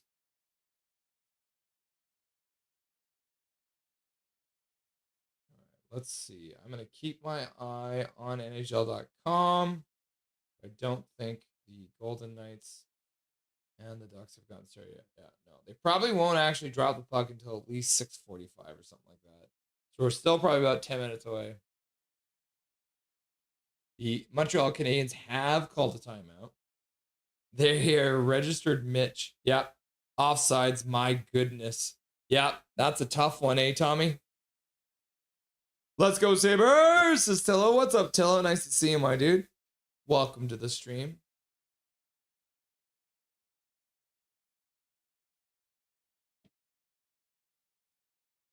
All right, they're ready to drop the puck. If Montreal... Oh, no, they have the goalies pulled already. Buffalo takes control just inside their blue line, moves it up. Benson moves in. He loses it, though. Good work there by the Montreal Canadiens to swarm Benson. Demidov drops it for Slavkovsky. Slavkovsky brings it in. Backhands it. Comes around the boards for Suzuki. Suzuki loses it, but it pops behind the net for Slavkovsky. He plays it back over for Suzuki. Suzuki back to the blue line for Hudson. Hudson puts it down the boards. Back to the blue line. Dobson with a shot to the front of the net. Goes wide off the end boards. Picked up by Montreal. Montreal's Cole Caulfield leaves it for Suzuki. Suzuki puts it in front, and they chop it wide. Ends up coming back to Suzuki. Caulfield, blue line for Dobson. Dobson down low for Hudson. Hudson puts it over into the corner. He gets it back. Far side. Now it goes down low again. Back up for Hudson. They're just playing pass on the boards there. Got to try something new. A tip in the slot. That one bounces wide. Puck in behind the net. Scoop free for Hudson. He tries to play it out front. That one's blocked. 24 seconds left to go in this game. Buffalo trying to get it out. Can't. Slavkovsky keeps it for a second. Now Benson fires it. Ends up going out at the Montreal bench, or the Buffalo bench. So the faceoff will come down low into the Buffalo zone. 16.5 seconds left, though. That'll probably do it. Not enough time left for the Montreal Canadiens to come back in this game. Trevor Linden, Trevor Linden, Trevor Linden, Trevor Linden, Trevor Linden, Trevor Linden, Trevor Linden. Big Trevor Linden! Wait, if he's back there, then how is he up here? Prime Minister Carney is changing the name of the Hudson's Bay Company. All right, plays back underway. Buffalo just causing shenanigans. Trying to muck up the play. Puck ends up in the corner. Buffalo's crowd rises to their feet as the time clicks off. I'm waiting for the punchline. Swerve and Irvin, what's the punchline?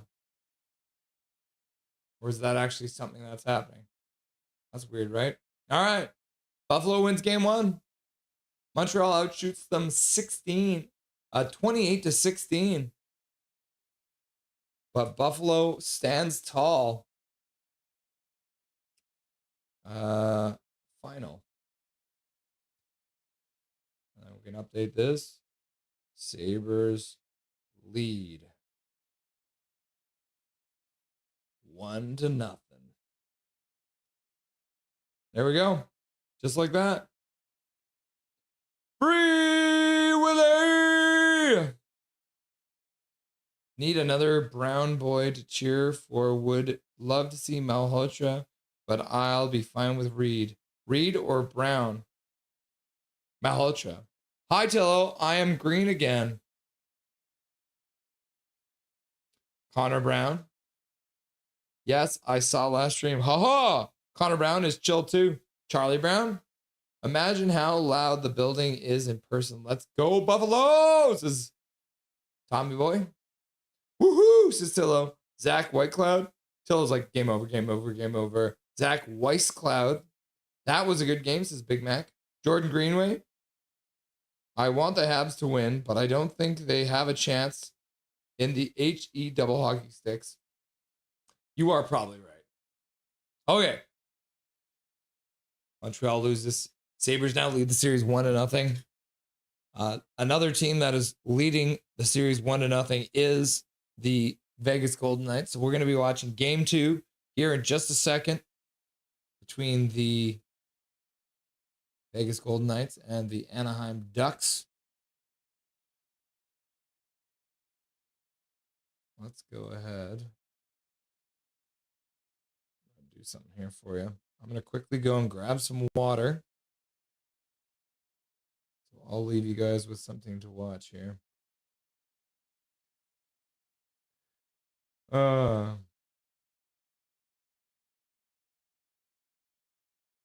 The draft. Drop the ball. You can see this. Yeah, you can hear this. All right, I'm gonna go grab some water. I'll be right back. Oh.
Watching my pain over and over again. The big shot.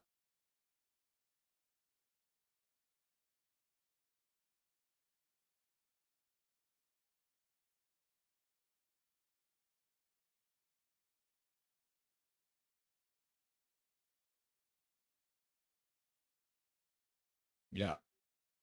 The pain of being a man who cheers for the Vancouver Canucks. All right, let's get scoreboard open. Don't think they're underway yet. I wonder what channel this is going to be on. It is supposed to be on this channel. They're doing a post-game show.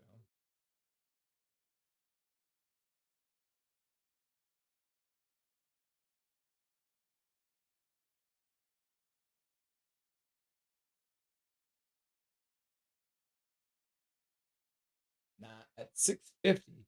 We're 5 minutes away from the Golden Eyes puck drop.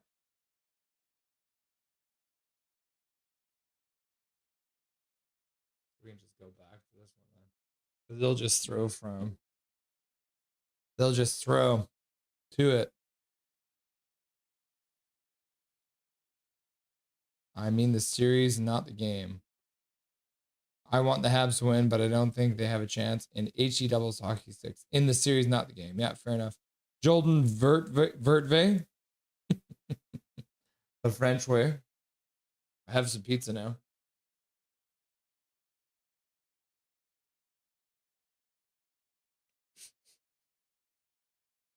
Poor fangirl. I miss Canucks hockey already. So much rain up in here now. Mm-hmm. Yep. Lots of Canucks at the Worlds. Hi, Kayla. Kayla, I bet I will be get a membership before you laugh out loud. Yeah, we did see bad news about Hoglander, though.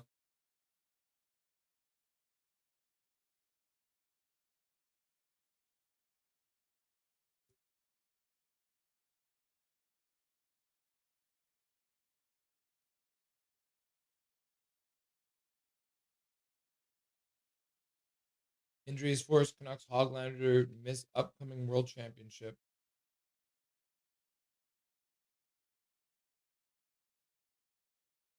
I hate Benson's fucking helmet. Why do you wear your visor on your fucking forehead? It's supposed to protect your eyes.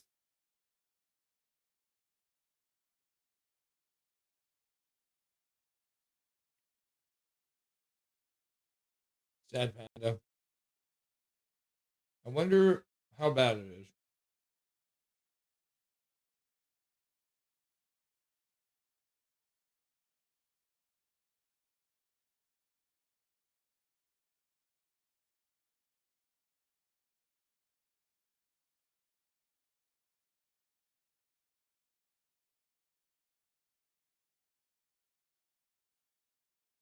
It's an unfortunate development because the 25-year-old was looking to salvage lost season in Vancouver, which started with an ankle surgery in September and never really got back on track. God, that sucks. So annoying. And then Hirona got hurt too, but apparently his wasn't as bad as originally thought, which is good.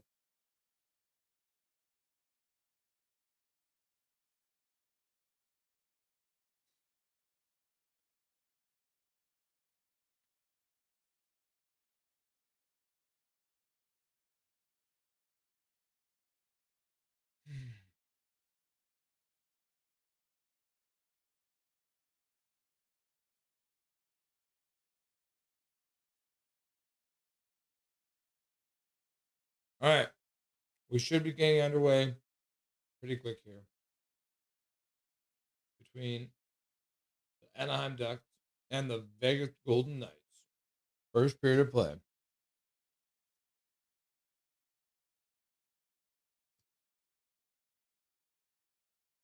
Or they're just not going to show it. Like, Ron, shut the hell up. Get me to the game. No, got him on that one too, yeah. This is the same thing that happened last time. Like, why are we not showing this damn game? How about 360? Nope. They're not showing it either.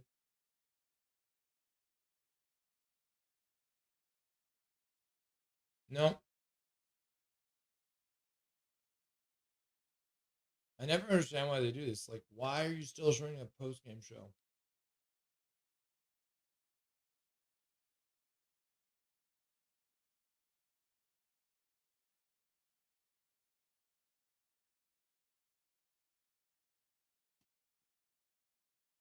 Come on.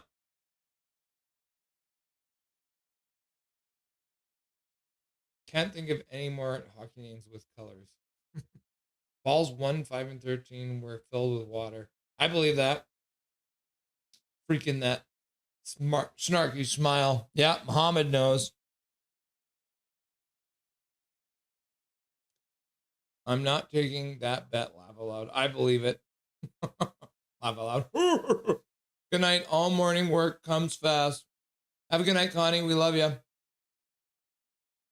I will not forget that smile. Freaking Toronto Maple Leafs.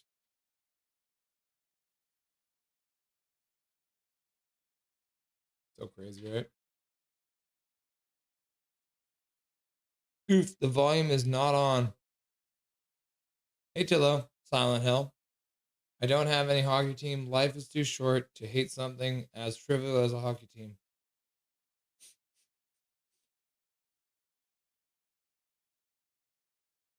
Why would they cut to commercial? Yeah, I know. They kept on doing that. Because they can make as much money as they want, right? They probably spent a lot of money on that. Night, Connie. After the third ball, I've got time. Fuck the Leafs.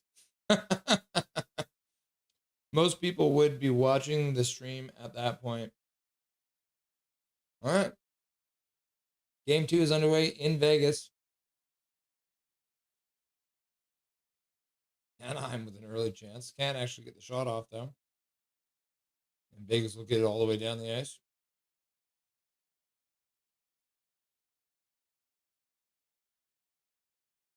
Not the start you want from Vegas, but they do clear the puck out. Puck goes through the feet of the intended target, Nick Dowd. Actually, their fourth line started for Vegas right now, which is kind of crazy. But it is John Tortorella, so you never know. Nick Dowd with a shot to the front of net. Joe Stahl makes a save. Rebound comes right back out front. Nick Dowd gets it back to the blue line. Shot to the front of the net. Noah Hanifin misses the net. Puck ends up in the corner.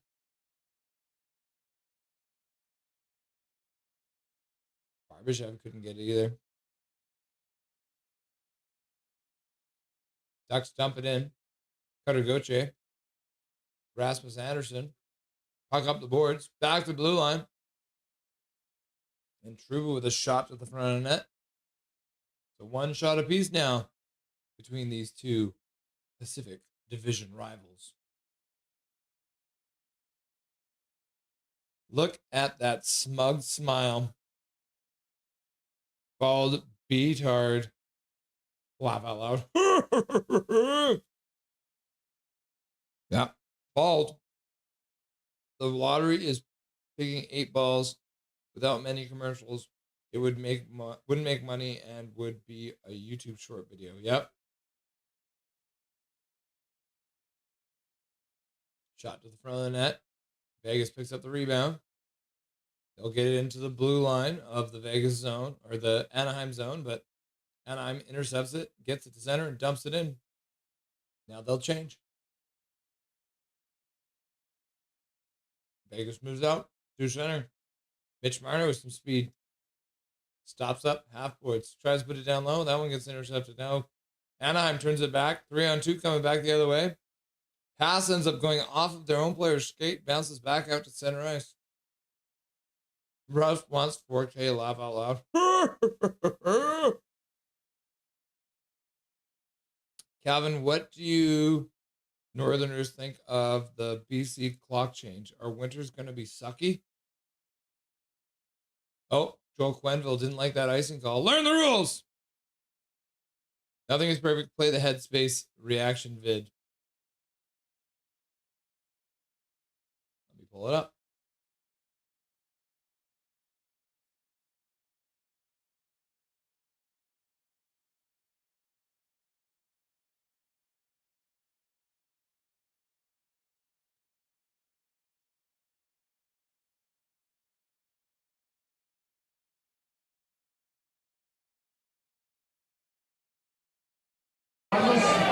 Stop the clock. See the numbers on your screen. Those are the numbers they want to see pop up through this chute. It comes down to one bouncing ball. Who gets the first pick of the draft?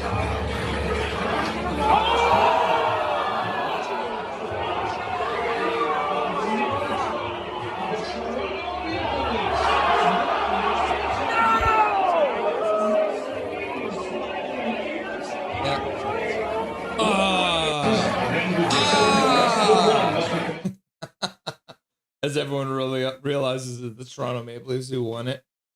Crazy.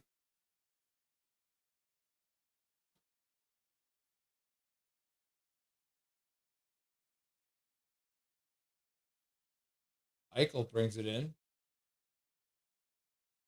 Shoots towards the front of the net. That one's blocked. The Ducks will dump it out through the neutral zone, then to get to the blue line. Try to get it in deep. But I think they brought it in offside, so the whistle will go. And the teams will change.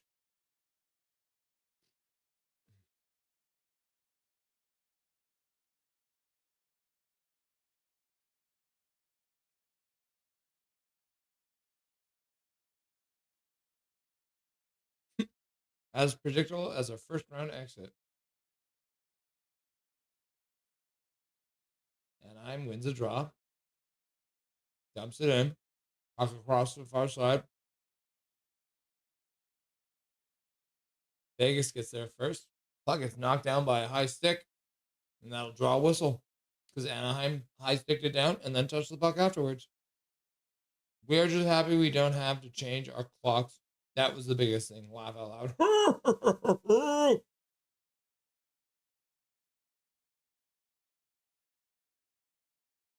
So Ross Johnston in to the lineup for the Anaheim Ducks. His first game since 2020. He'll be wearing number 44 for the Ducks.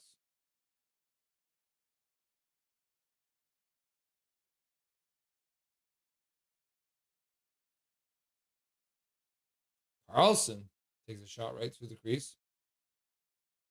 Anderson picks it up, puts it to the front of the net. Puck bouncing around, chopping it towards the front of the net. Another high stick. And 16:46 left to go.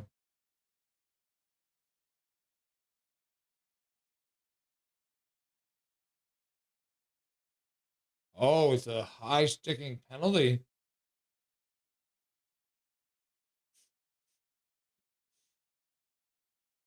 Oh, yeah. Hurdle gets his stick right into Carlson's face.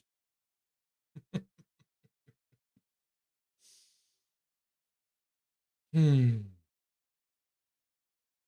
sure the referee saw it too.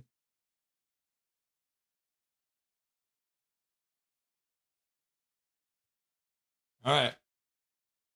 Power play for Anaheim. Anaheim holds. Carlson down low. Back to Carlson. High slot. Vegas in a very tight box formation. Pass back to the blue line. That one goes wide off the end boards. Anaheim recovers it. Back to the blue line. Carlson to the far side boards. Puts it down low. Back up to the blue line. Granlund near side. Granlund holds. Face-off circle. Puts it into the slot. Puck into the bumper position. Shot on net. Saved. Puck back to the blue line. Carlson picks it up there. Skates to the middle of the ice on the blue line. Passes to Granlund. Half boards. Put the puck down low. That one will bounce off over the intended stick of Chris Kreider, but Anaheim will recover it anyways. Carlson, the John variety, down low for Granlund. Granlund puts it across the zone, and that was out of the reach of the intended target. Pass back to him near side. Granlund skates into the faceoff circle, puts it back into the other faceoff circle. Shot high and wide off the end boards, recovered by the Ducks. John Carlson passes across, shot to the front of the net. That one's blocked. And then the Vegas Golden Knights will cover it off the block, and clear it down the ice. Laugh out loud, fair enough.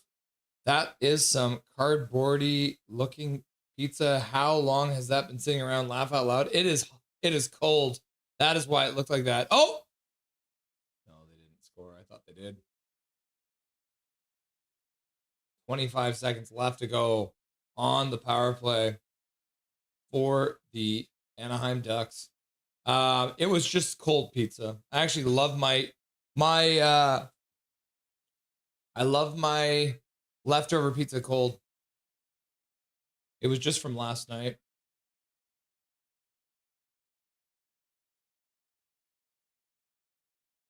Granlund chatting on the bench with Troy Terry.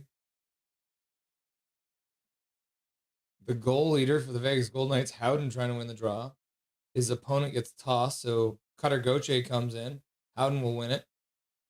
Rasmus Anderson ends it up with it. He'll dump it all the way down the ice. Dostal will cue it up behind his net. For Lacombe, the leading points getter for the Anaheim Ducks. He'll pass all the way up to the blue line. Seneke tries to get it deep, but the Vegas Golden Knights do well to... Oh, what are they going to do? Is it a penalty? Everyone's having a chat. The linesmen will gather with the referees because the Anaheim Ducks thinks it's a penalty.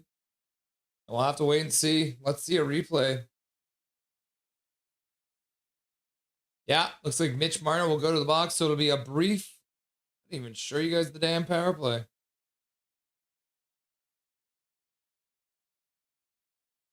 Oh, wow. Mitch Marner, that is unfortunate. He was trying to put it off the boards, but because of the angle of the puck, he ends up getting it low. He gets underneath the puck, and it just goes straight up over the boards. That's crazy. Connor Hill in the chat. Evening Wrestling Chat. Happy to announce my new permit is sorted after I got back. Here's to another 2 years. Woo! Also, draft was rigged. Oh, that's funny. Congratulations, Connor Hill. Monthly membership message. 10 months as a member. You'll love to see it. So it's going to be a 5-on-3 power play for the Anaheim Ducks for 4 seconds. Then they'll have another minute 56 on the power play as well. So Hurdle will hopefully get out soon for his team. Thank you very much, Connor Hill, for using your monthly membership message. So a minute 51 left now after the puck goes out of play. Might have gone off the goaltender's head.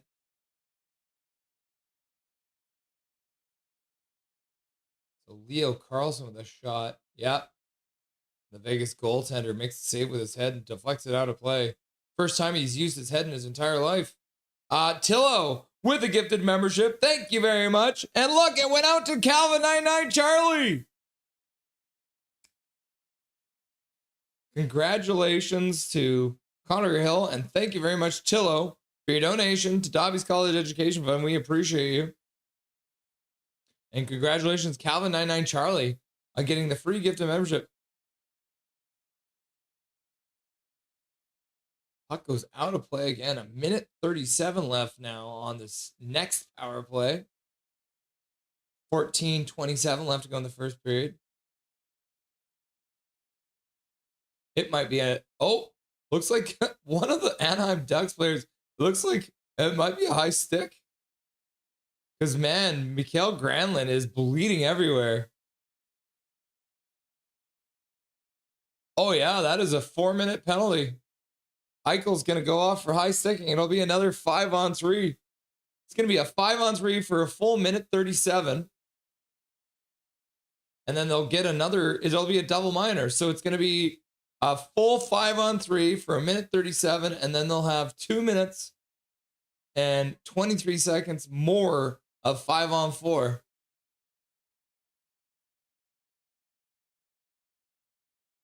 Granlund's like, dude, look at me. I'm bleeding everywhere. Got it right in the chin. He might need stitches on that one. It looks like the stick caught his lip and went right to his teeth. So Eichel's going to have to go off for 4 minutes. That's just unlucky. That's 2 penalties that the Golden Knights got unlucky on. It is what it is. Connor Hyde, congrats. Dang it. Canada, Ireland, Canada, Ireland, Canada, Ireland. Tillo Hype. Tillo Hype. Ha-ha. Congrats, Calvin, says Brickfetti. I say we try again to get Shane Wright or Mason McTavish at any cost after we dump EP40, says Callum. Tillo Hype. Calvin 99 Charlie Hype. I can't see who got it. It was Calvin 99 Charlie. McKenna is what we needed. Hopefully whoever is in charge doesn't screw this up.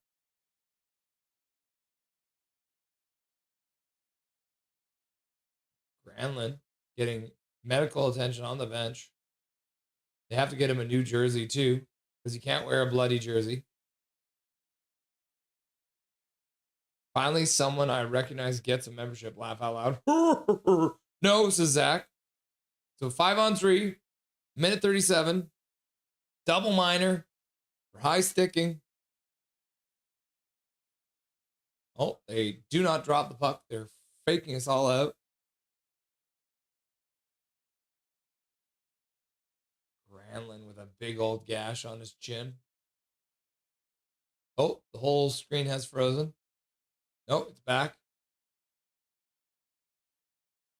But the Golden Knights were able to clear it down. So 1:30 left to go on this 5-on-3. I'm back. What'd I do? Dude, you're a member again. Calvin got it. Swerving and to you, brother. Philippines. That's Connor. Laugh out loud. Calvin got it. Who the fuck is Calvin? Calvin 99 Charlie. You won the Tillo lottery. Had to run a few errands with my mother. Trevor Linden. Duck Forian. Right after he said he would get one before me. Laugh out loud. John Carlson skates down, puts it back up. Pass down low. One-timer. Weak one from Gauthier. Vegas in a very tight formation on this penalty kill again. Puck down low. Back to the blue line. 30 seconds left on 5-on-3. Shot to the front. That one's blocked by Rasmus Anderson. Anaheim recovers it. Carlson, Gauthier, back to the blue line. Carlson, another Carlson, hangs onto it. Gauthier, back to the high slot. Now he'll one-time it. Oh, and then he hits his own man in front. Holy cow. Chris Kreider taking that shot. Looks like right off the wrist or something. Brutal. Standing off to the side, and Cutter Gauthier just nailed him. All right. So that power play is over. The 5-on-3. So now they got another 2 minutes and 16 seconds on the power play here. As we'll add some power play time back on. Anaheim has got to take advantage of this, right? Like, Kayla, good thing you didn't bet me, laugh out loud. I hit 100 on the stream. Congrats, Duncan. David Olson is here. What's up, Dave Olson? Ha! Ha! TV. I knew it. Ha ha! Says Kayla. Nice cadet. I never lived in the Philippines. Thanks, Tillo. Kayla, turn yours off for 5 minutes and then back on.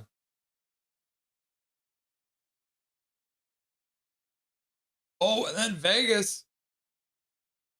Lacombe gets in the way of an attempted breakaway shorthanded. Ducks bring it back in. Dish to the side. Granlund, the man with the bloody face, passes to the other side. Just over a minute left to go here. Vegas is just absolutely shutting down this power play. How many shots have they even got on this power play?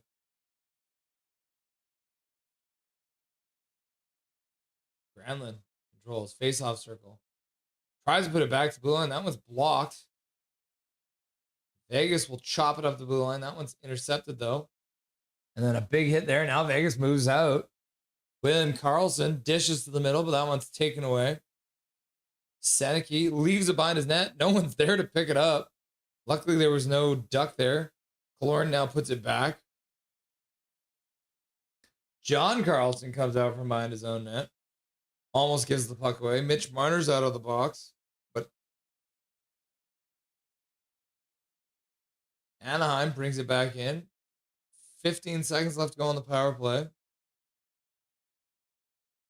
But Vegas will block it. Now they'll skate out 2-on-1, shorthanded.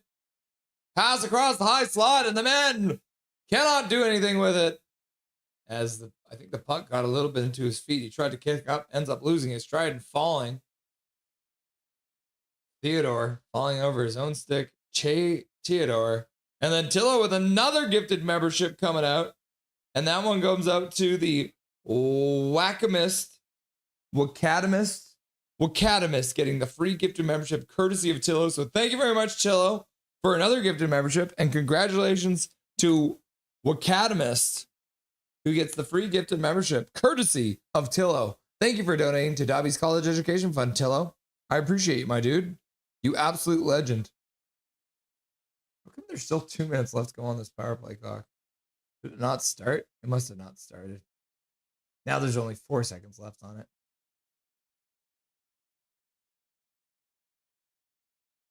Oh, there we go.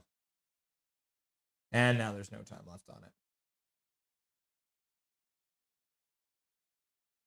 Vegas stops another foray into their zone, and they'll start out. Pass cross center. Eichel dumps it in deep. Dostal knocks it down for his defenseman. Puck up the boards. VL gets it out. Now the puck poked away. Vegas in a foot race. Ducks get back in time. Now there's a call on, I think, on the Ducks as they took down a man going to the front of the net. So Trouba touches the puck. And that's going to be a power play now for the Golden Knights, I think.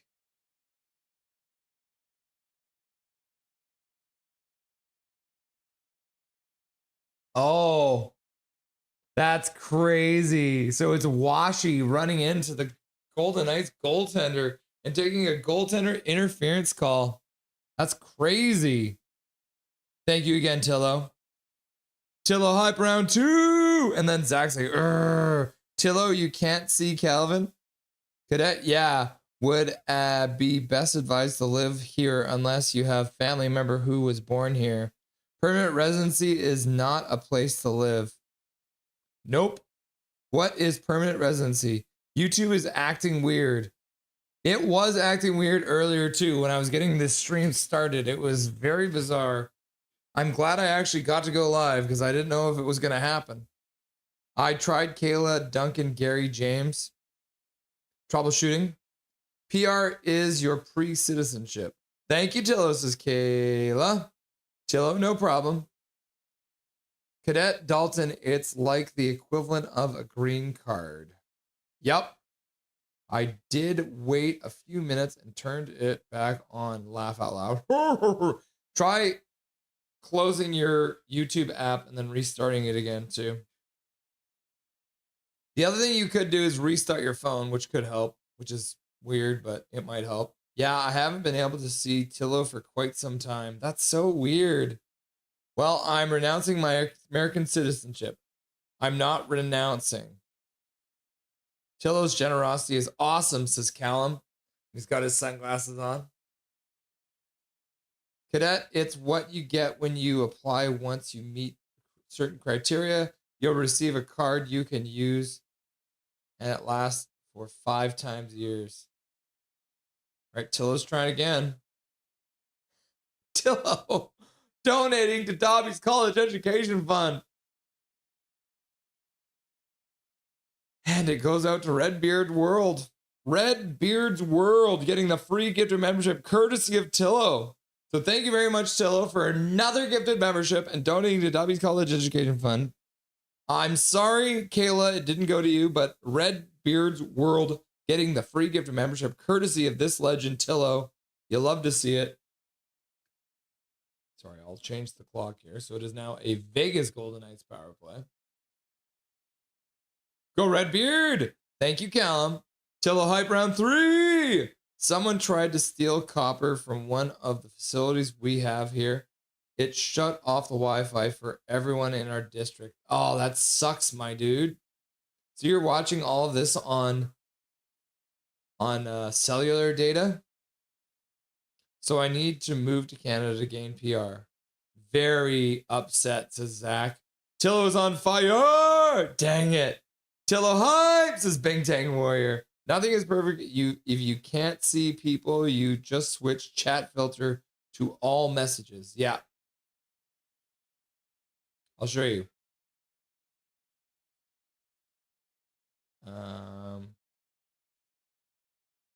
Yeah. So look at this. Every time I bring this up, see up here, live chat, top messages, live chat. So if you're on top messages, you'll just switch it to live chat. So that'll make it everything is visible.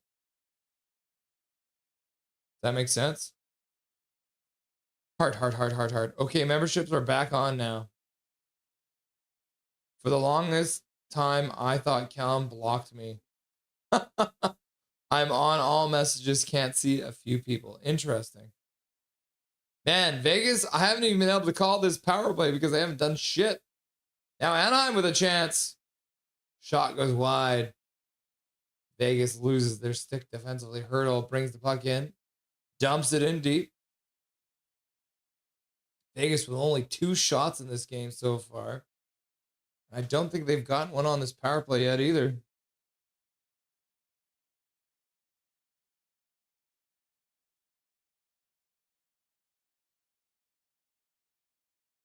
Yeah. So Anaheim has 5 shots on the power play. Vegas has none as their power play is over. Because they only have 2 shots. It's pretty crazy. Can you see me? Agreed. YouTube defaults to top chat, not live chat. I have to change it every time I enter the stream. Yeah, me too. Nah, follow. Tillo, they blocked you. Laugh out loud. Connor! Swervin, blocking you is a crime against humanity. Blocking you is a crime against humanity, man. Yep. Laughing and crying. I see you, Gary. I can see Gary. So I need to take an oath. Yep. You have to chug a whole bottle of maple syrup and eat 3 poutines in one sitting. Yes, Duncan. Cool. Just Googled the oath. Duncan, you need to become a subject of the King Charles III. Is King Charles III King Charles? Or is he the 3rd Charles?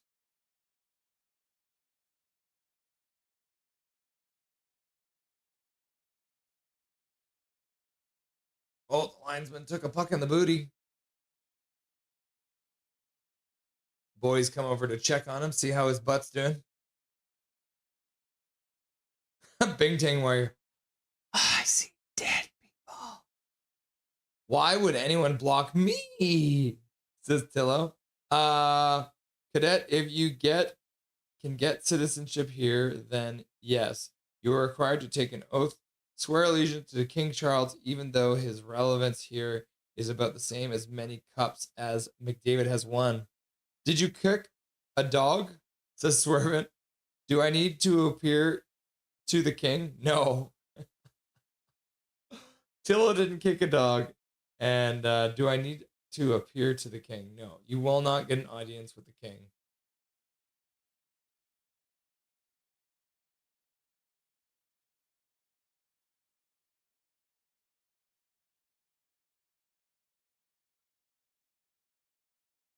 Quitter. If I can get 5 people to say one more time, I'll donate 1 more. That's what's going on. One more time, one more time, one more time, one more time. Got 4. 2 more times. Swerving. Maybe it's just an American thing. Got 4. For that Urbina, I'm doing a -1. Oh yeah. What exactly can I do with a PR? Irvin! JK.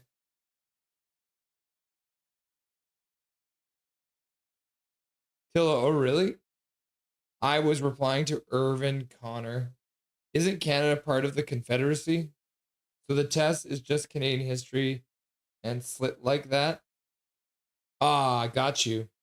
It's part of the British Commonwealth.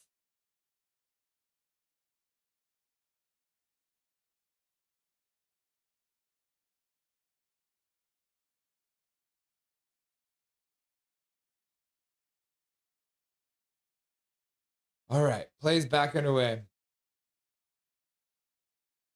Anaheim picks it up for a moment in the Vegas zone, but the puck chopped out to center. Now the puck gets chopped into the Vegas zone and then out of the playing surface, so we get another whistle. Puck goes into the bench.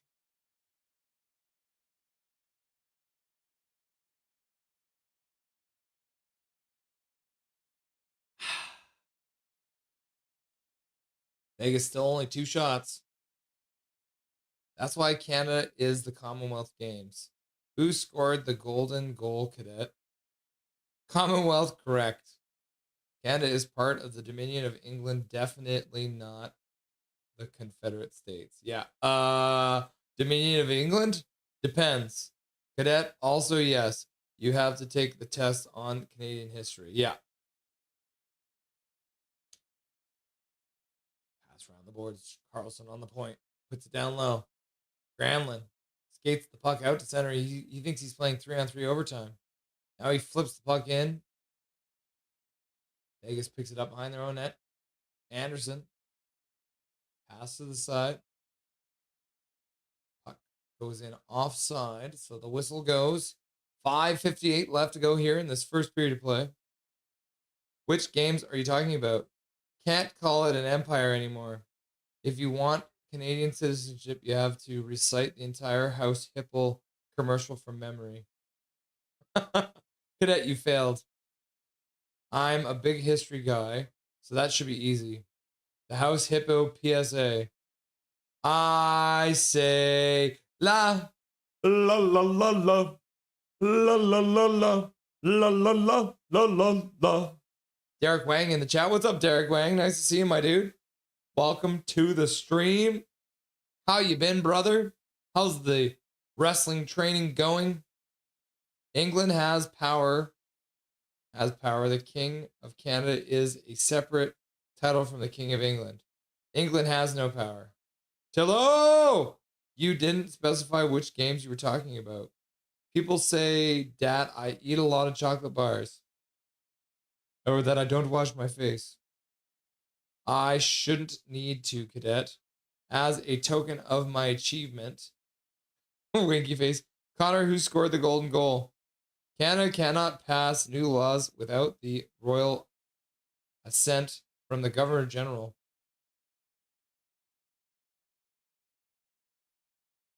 Connor Cahill with a donated gift of membership. Is it? Goes out to Aiden Kelly.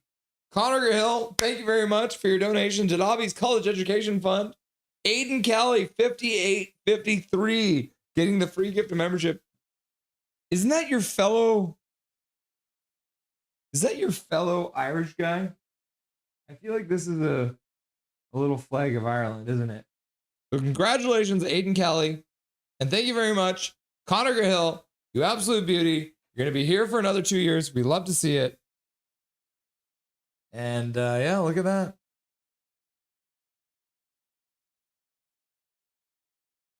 Connor hot. Connor. Woohoo, Connor. Packing fudge is not the same as eating chocolates bar swerving, says Big Mac. JK, winky face. Does Swervin have a fudge packing business where he puts fudge into boxes and sells it? But you should have. Yeah, the Governor General speaks to the King of Canada, who also happens to be King of England. Who will score the golden goal? Bing Tang Warrior got it. Sidney Crosby. The only one I know is Jack Hughes. Connor hype. Connor. Sidney Crosby. Chillo, you've pushed me into it, laughing and crying. Connor hype. Hey guys, what's up, Bobby? How you doing? What's new, Bobby? W. Connor. Hey, Bobby. Ha ha ha, Connor. Howdy, Bobby. Ask me other Canadian questions. Hi, Bobby.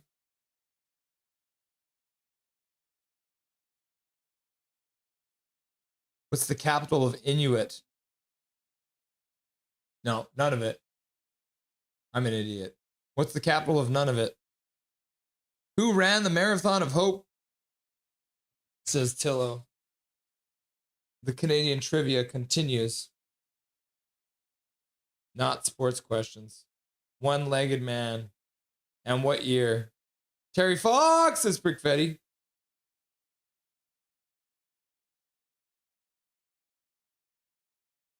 I don't know what year. Yup. Who sang How You Remind Me? This is how you remind me of what I really am. This is how you remind me of what I really am. It's not like me.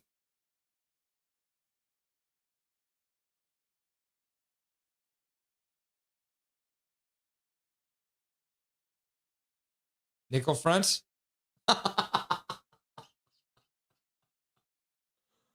Oh, Gary Wiseman. 1980. Also, that was Terry Fox, I think, in 1984, and Nickelback. I was close. Partial credit? Nickelback! Bro was 21, goddamn. Swerving Knickerbacks. Okay, partial credit. Never made it as a wise man.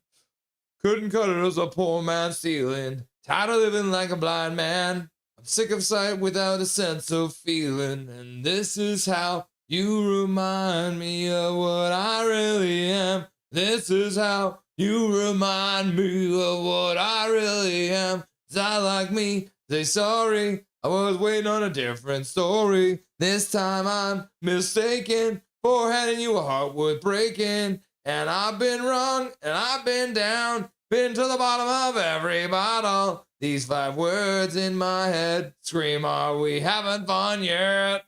Yeah, yeah, yeah, no, no. Yeah, yeah, yeah, no, no.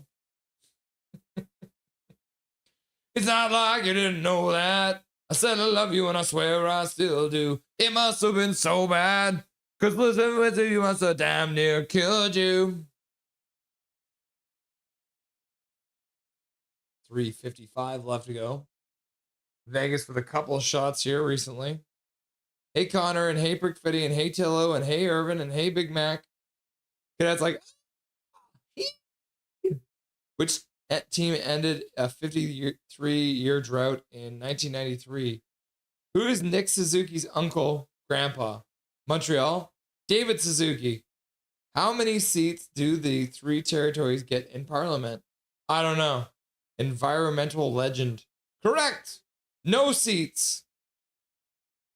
Country road, take me home to a place where I belong. West Virginia, Mountain Mama, take me home. Country roads.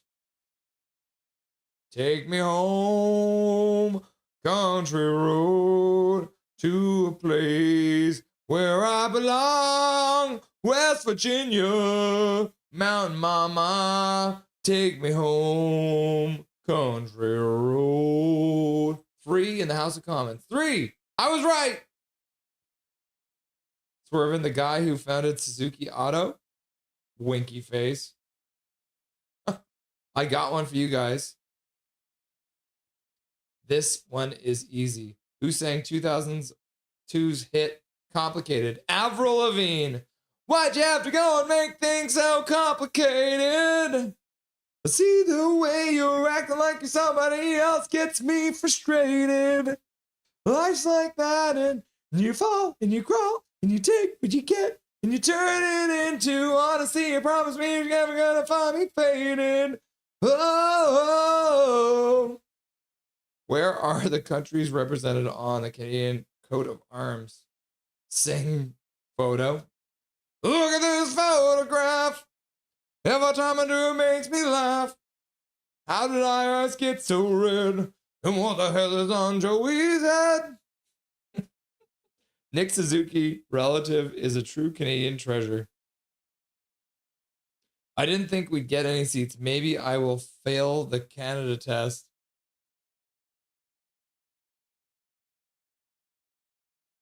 All right, 2:35 left to go. Avril Lavigne is the correct answer. Is Nick Suzuki really related to David Suzuki? Question mark. Let's see what the internet thinks.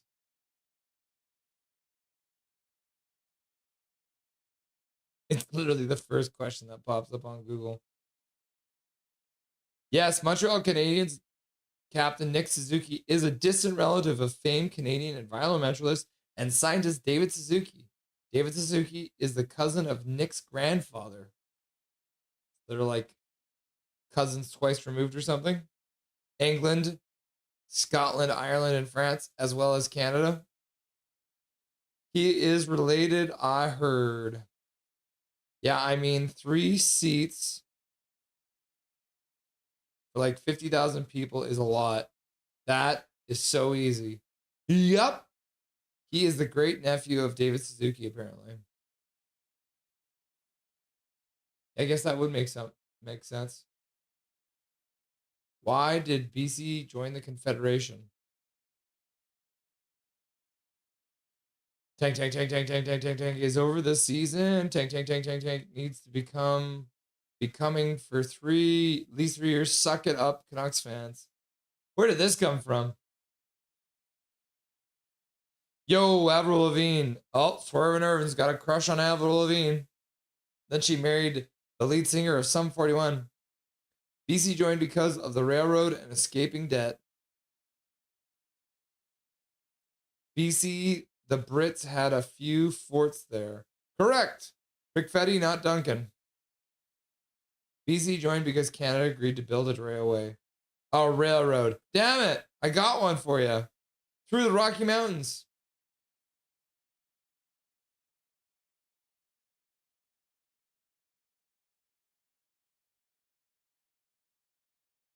Oh! 12 shots for Anaheim. Only 4 for Vegas. Pickfetti and Tillo maybe could have tried back in the day. What flag is this? I don't know that flag. Laughing and crying? Tell me before the Saddle Dome. Haiti? Is that Haiti? Where the Flames play. It is the Saddle Dome, yep. They're building a new stadium now, though.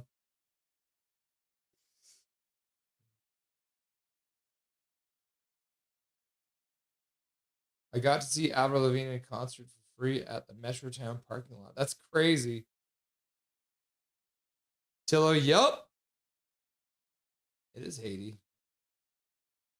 So they should have gotten to be a member of Canada? I thought you said no sports questions. What arena specifically? Oh, this one entered my head. Coral? Coral. Oh, I didn't start the clock. 1:13 left to go in the period. Anaheim pressing once again.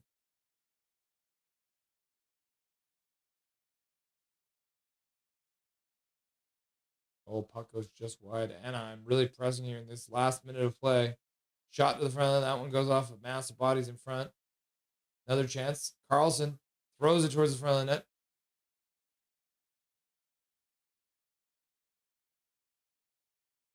Now Killorn is going at it in front of the net with Anderson. Somebody just lost the glove. I think Anderson just lost the glove. Now the puck goes out of play. The puck will probably come back down into the Vegas zone. Be specific. What Corral and others, but Irish were a massive part. Stampede Corral. I'd like to try to get a game in the Pringle Arena before it leaves this earth forever. What's the Pringle Arena? Right? We wouldn't have a railroad if it wasn't for the Irishmen. Oh no, Corral. Corral. What was the capital of British Columbia before Victoria, and why did Victoria become the capital?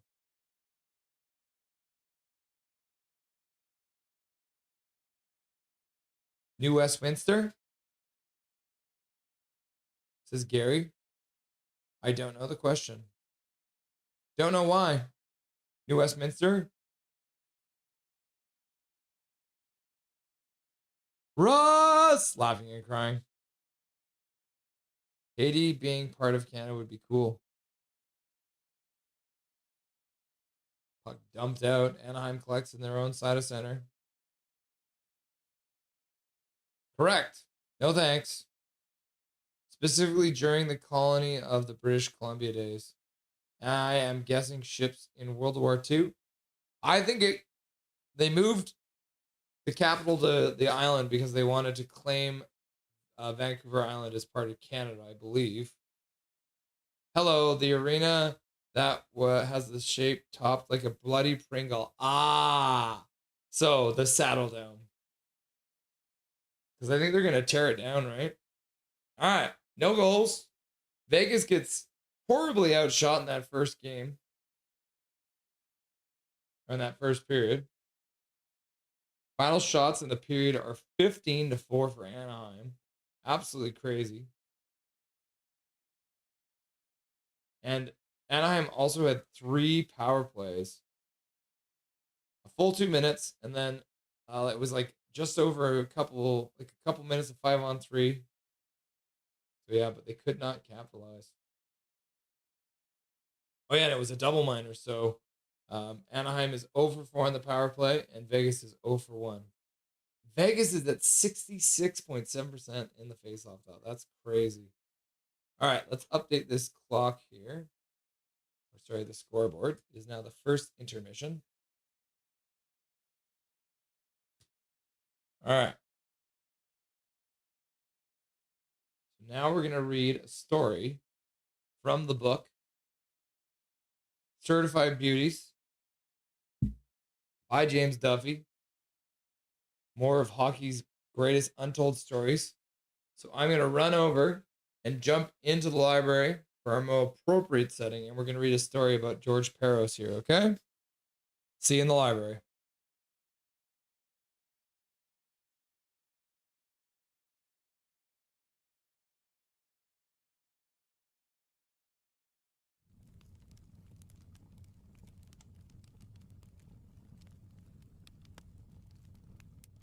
Oh, yeah.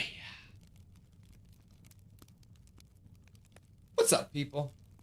Ready for a reading from Certified Beauties? This one's about George Peros. I haven't read this one either.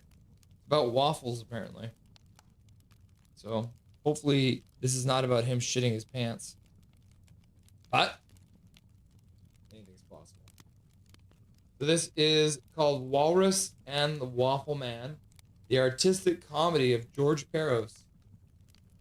Okay. This generation knows George Peros is the guy who hands out NHL discipline, elbows a guy in the head. George is likely calling. The previous generation knew George as the guy who handed out his own form of discipline, the bare-knuckled kind.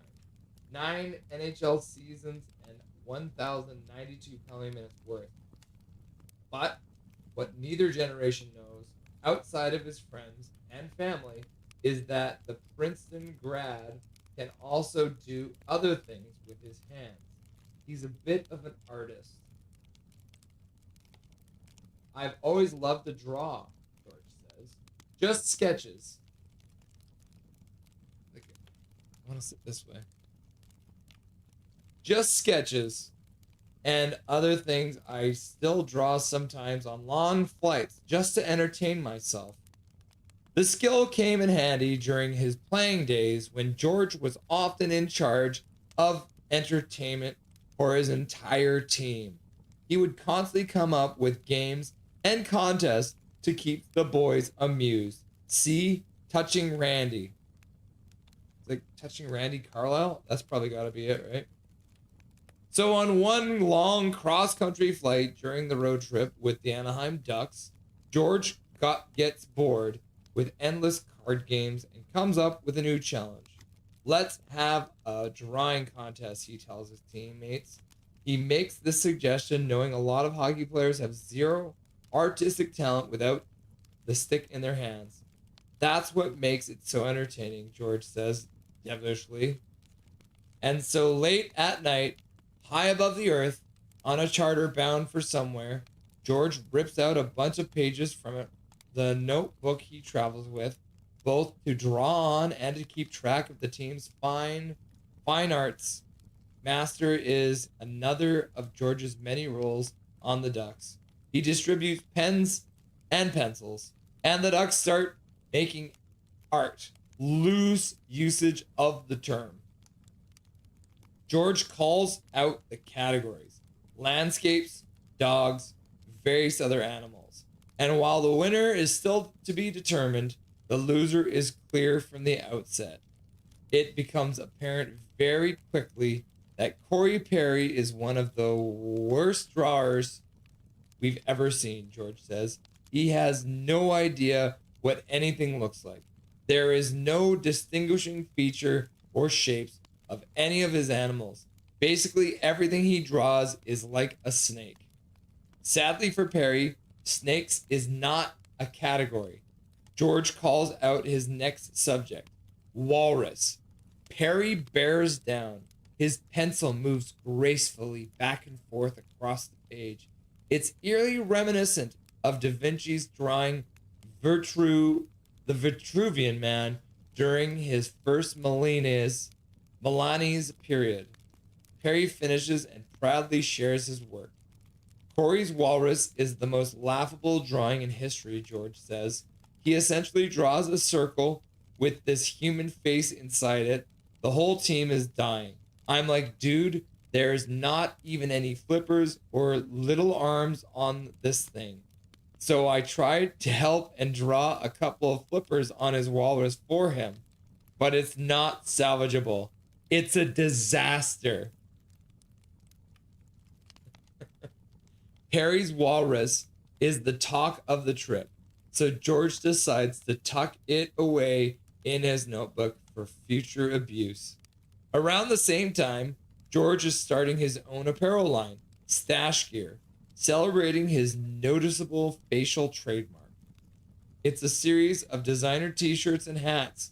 They are sold exclusively at the Ducks team store, with all proceeds going to George's favorite charities, the Childhood Leukemia Foundation and Garth Brooks Teammates for Kids Foundation. The clothing and hats all feature George's famous stash, until he gets a devious idea. I don't tell Corey, but I take his drawing and ask them to make a t-shirt out of it. A few days later, Ducks fans were walking around the Honda Center wearing Perry's signed walrus drawing, complete with George's added flippers and the caption, "Save the Walrus." It's the greatest inside joke ever, George says. No one in the general public has any idea where it came from. It's just this bizarre Save the Walrus t-shirt with an atrocity of a walrus drawing on it.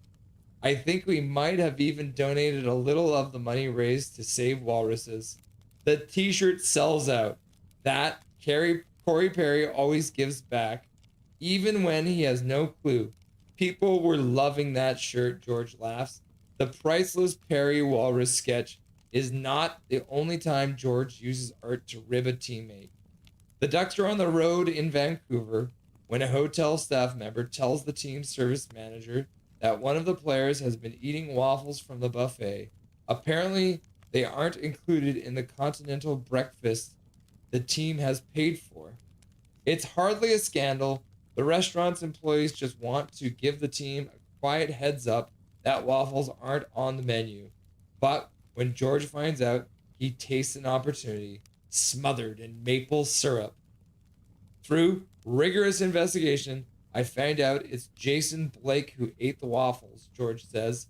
So I go to Blakey quietly and say, "Listen, bud, security has you on the camera stealing the waffles from the buffet, and they're not happy. It's a problem." And Blakey gets a little uneasy.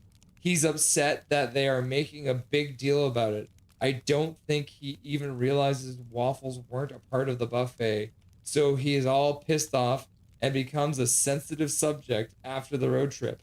Of course, we all think it's hilarious.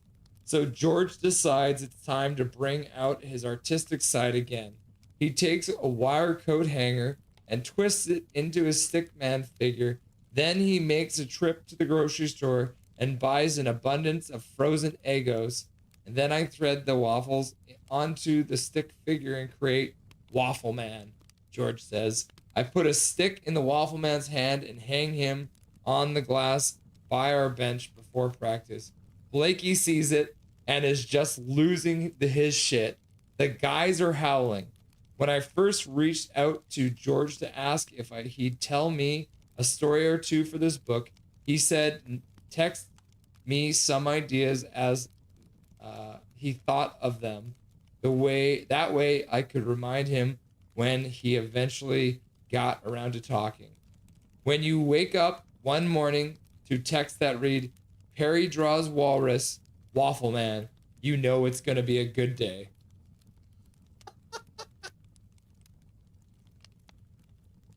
Walrus and the Waffle Man. George Peros, who's now running player safety from Certified Beauties. More of hockey's greatest untold stories by James Duffy. So there's another reading for you guys from that. Ridiculous. At least nobody shit themselves, right? Okay. I'm gonna go hop back in the bar. I'll be right back.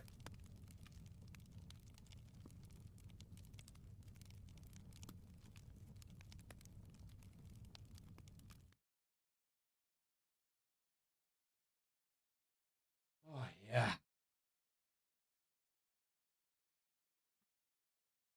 Random stuff, eh? Let's get into chat. Victoria became the capital because otherwise the island would have become its own province. Yes! You're right, Russell! I am so smart. SMRT. I am so smart. Supposed to be a horse saddle, hence Saddle Dome. Ah.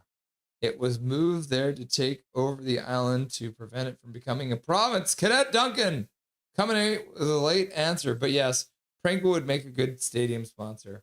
Pringle Hut. Coral. The Golden Knights just lost the plot harder than Rick in season 3. Coral. Coral. Gary Wiseman from Connor Hill. Flames can be thankful that didn't happen or they'd look ridiculous. Well, they ended up looking ridiculous even without the sponsorship. Now, what was the first place where settlers from Europe and what colony and why? Gather around, kiddies. The Viking entered Newfoundland and established Vinland after establishing Iceland and Greenland. Which Norseman? Right. List Erickson. New Westminster was the early British Columbia capital, just saying, and the home of the New West Bruin Brawls. Maple Leaf Eric and the Red Sun. There are actually 2 Vinland sagas, and they both tell the story a bit differently. Boo, George. Yeah, I know, right? Are you sitting comfortably? Then we'll begin. Low-key wish the Swedes settled properly, better than dumb British and French. Yep. I find it hilarious Ottawa calls themselves the Senators when the Roman Empire never ever made the trip there. Laughing and crying. You're right, Connor. Now explain the symbolism by the color orange. And they show a Roman legionnaire as a logo. Not one senator looked that way. Like that. Orange, the color of the Dutch. It's still a sick ass logo though, Sastillo. ENGH. Wrong. Truth, the best referees are the best goons because they all know the dirty tricks there is. Yep. But George Perro seems to be terrible at his job as the player safety guy. That's probably true, Callum. Vancouver is actually a Dutch guy. Dutch guy's last name. Huh. That makes sense. I mean, in context, the BC people. Besties, the Dutch. I didn't know about Vancouver. Crickfetti, they sound like the most politically correct sports team out there. Laughing and crying. Vancouver. I did know the Orange men settled in the Western Canadian region. Lots of history there. Oh, that's for the natives. Correct. Tillo believes it was former British general named George Vancouver who had strong Dutch roots. Used it as pride color for residential schools. Every child matters. You're correct, Connor. Both of those are right. Hi, Tillo. Hi, Chad. Hi, Russell. What's up, Colin Whitehead? Nice to see you, my dude. Hi, Duncan. Do you guys know what Canada means? The name of the area that they lived in? Kanata? Hi, Colin. Howdy, Colin. Now that's difference between Twinkies and Joe Louis cakes. Our land. Kanata. Correct, Fetty. It means village. Canada is Iroquois for village. Russell, I have 2 full large boxes of hockey cards. That's cool, dude. I have a very small box full. Correct, Tillo. There is an old Heritage commercial that taught me that. I got a hard one. Oh, nice. I was actually wrong. I thought for some reason it was British and natives getting together, saying it's our land together, join communities. What happened during the Chef work safety PSA? No clue. I used to have a Gretzky rookie card that he signed but lost it in a move. Oh no, Colin Whitehead. I bet you that one would be worth a bunch of money, eh? That's tough, Colin. So you're a fake Canadian? Oh, one that didn't watch a lot of TV. Haha! Yeah, but shit happens, Tillo.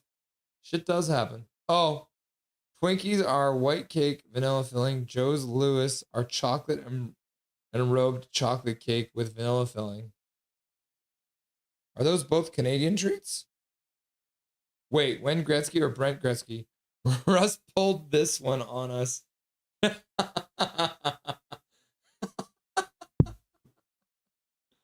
This is my Gretzky rookie card.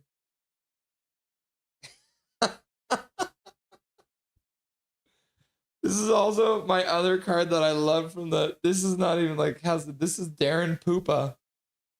Have you guys ever heard of Darren Poopa? His name is Poopa. Oh my gosh. Oh, that's funny. Quick Fetty will like these ones. Look at this one. Timu Solani. And then I got some Anaheim Duck cards too.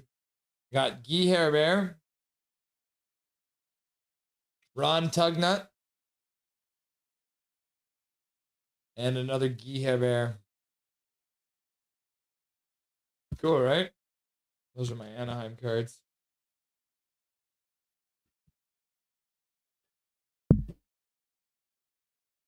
Twin, has anyone ever seen Montreal's flag? No.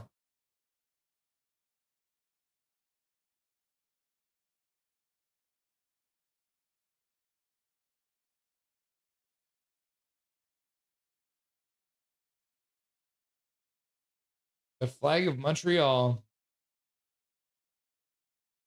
Fleur-de-lis, thistle, shamrock, rose of Lancaster, and the Herodatic cross. Huh. Back to the bar. I had a lot of rare Thomas the Tank Engine toys as a kid. My mom threw them out in the trash when I grew up. Laugh out loud. I bet you they're worth a lot of money now, aren't they? That's tough, man. That's really tough. Okay, we're about to get underway for the second period of play here, kids.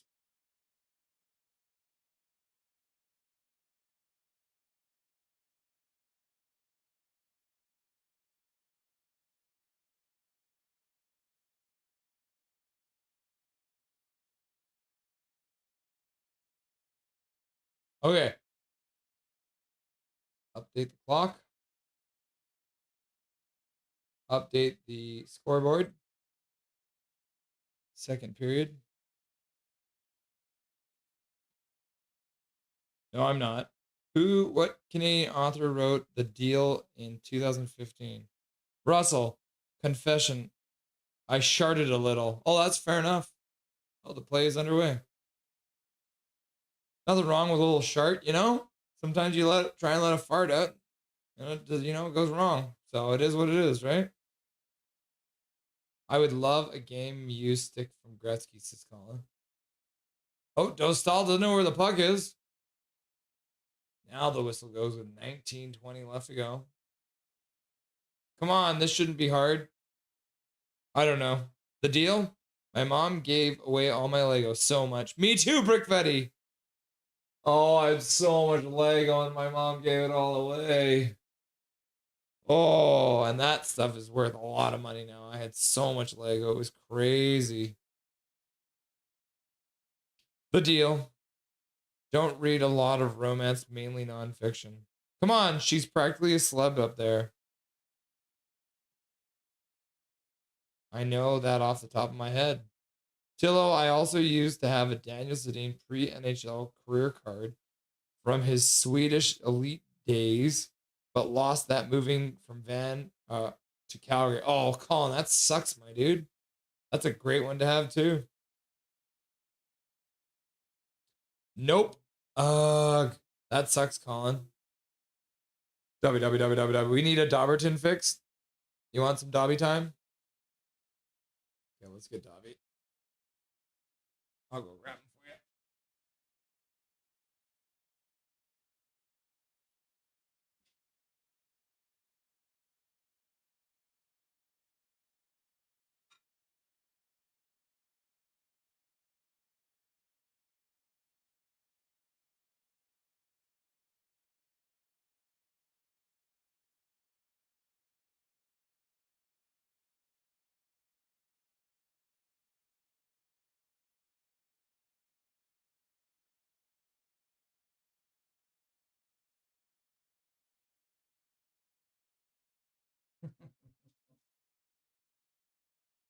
Here he is. Oh, yes. What a sweet boy.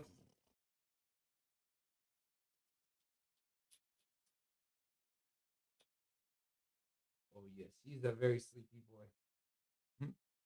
You have. Is his tongue hanging out a little bit?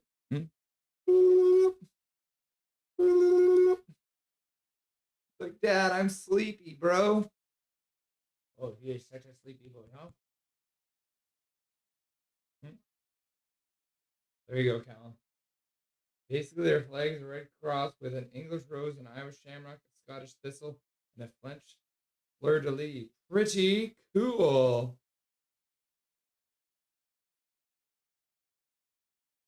Ben Hunt gets knocked down. Oh, yeah, Ben Hunt's in this game, by the way, people.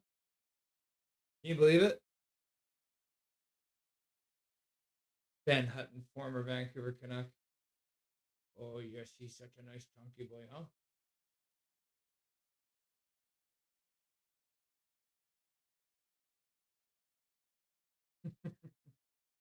This is what he's like when he gets back from daycare.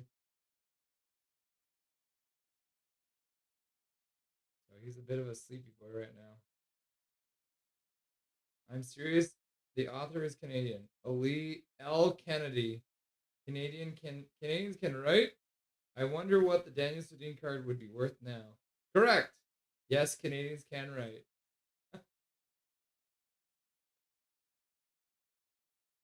Oh, yes. What a sweet little boy, huh? Oh, yes. My sweet little Dobby. Oh. Whoopsies. Oh, wow. That's funny. Another one of those situations where the Anaheim Ducks are going to the penalty kill because the Vegas Golden Knights player actually lifted the stick into his own face, which is crazy. So Vegas gets another chance on the power play. All right, plays underway.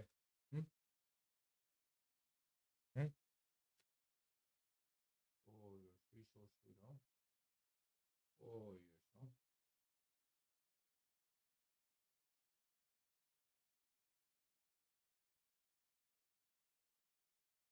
He's ready to have a nap right here, guys.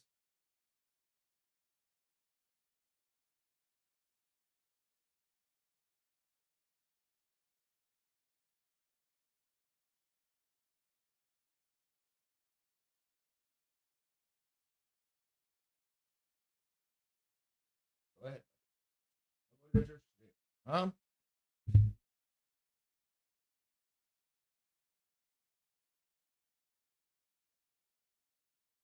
think the puck might have gone off the clock.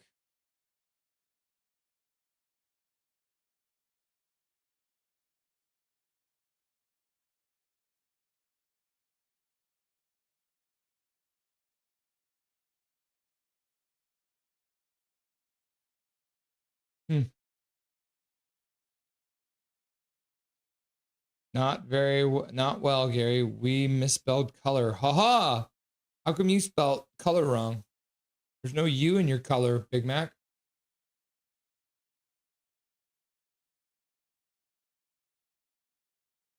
You're just proving that you spell color wrong.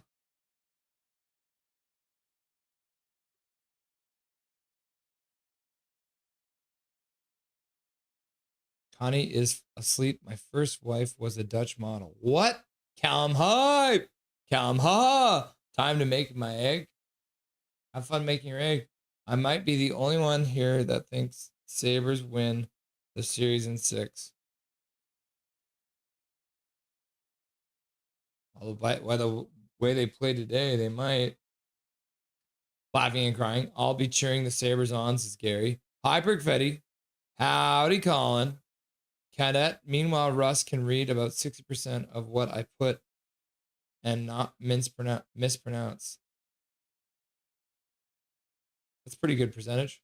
I think Pupa was the shortest goalie in the last 50 years. Do they have Talios in here? Oh, no.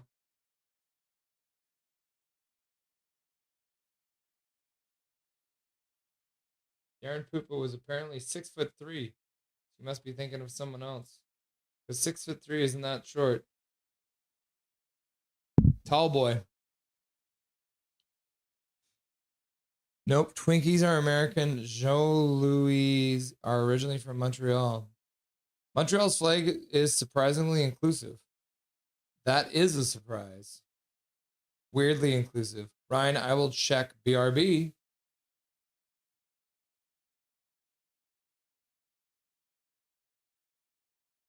Power play is over. They're up to 10 shots now.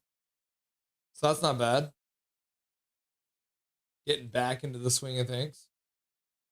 Anaheim takes control. Shot gets blocked. Pass back to the point. Now down low. Troy Terry stumbles. Keeps the puck though. Passes down the boards. Around the boards up the far side. Anaheim controlling. Puck given away though.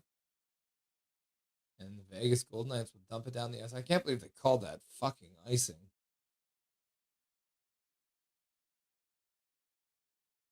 $14-11 left to go. And they are a lot of tired players on the ice here for Vegas. Yep, a lot. Worth a lot. Russ, watch Zombieland. Damn it. I have watched Zombieland. Don't they talk about sharding in that? Swear jar. All right, Vegas needs to learn the rules. They're stuck out there now. Anaheim controls off the face-off. Trying to take advantage of some tired legs. Clorn digs it out from behind the net. Loses the puck for a second. Now he puts it back to Lacombe on the blue line. Clorn. Lacombe. Across the other side. Back to Lacombe. He spins on the blue line. Moves it down the boards. Back to Lacombe. He puts it across the blue line. Pass into the slot. Tipped wide by Gauthier. Back to the blue line. Comes to the near side. Skates to the middle. Lacombe puts it down low. Clorn in the corner. Meg Granlund comes up with it. Clorn gets hit. Loses the puck. Vegas backhands a high one down the ice. And that won't be enough for icing. The Golden Knights get their players off. Anaheim carries it back in. Dumps it in. Ends up going over the glass and out of play. And that'll be a whistle. And we'll get our first media break of this second period. Gotta close the door.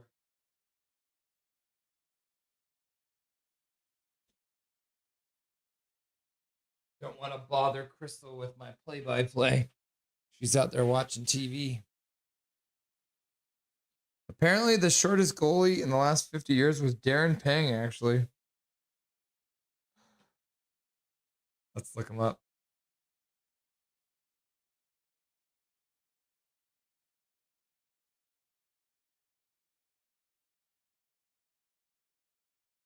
He's 5'4". That's crazy, right? 5'4", 156 pounds.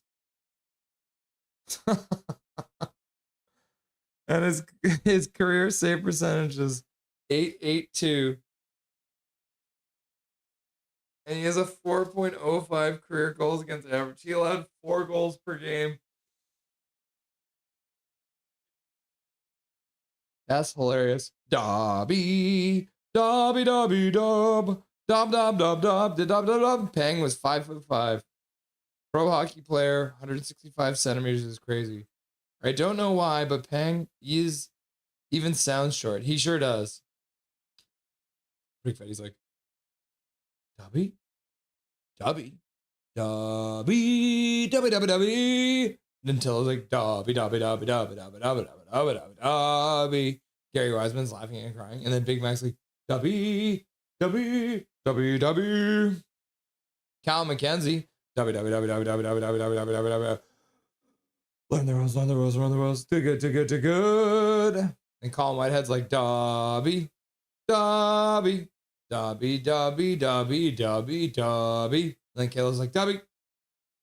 Pang also did on ice commentary. Maybe that's who I've heard say it. Yeah, he does play-by-play, right? About himself. He's definitely be closest to ice level. Yep. Dobbertinians unite. All hail Dobby. Trevor Linden, Trevor Linden, Trevor Linden, Trevor Linden, Trevor Linden. Dobby, Dobby, Dobby, Dobby, Dobby, Dobby, Dobby, Dobby, Dobby. All right, puck around the boards. Anaheim keeps it in. Anaheim's really been carrying the play. Outside of a couple moments where Vegas has a flurry of shots, the Anaheim Ducks really carried this game. Dobby, Dobby, Dobby, Dobby, Dobby. Shortest goal in history was Roy Shrimp Waters. Vegas has iced the puck once again. Learn the rules. Puppy was also a little guy.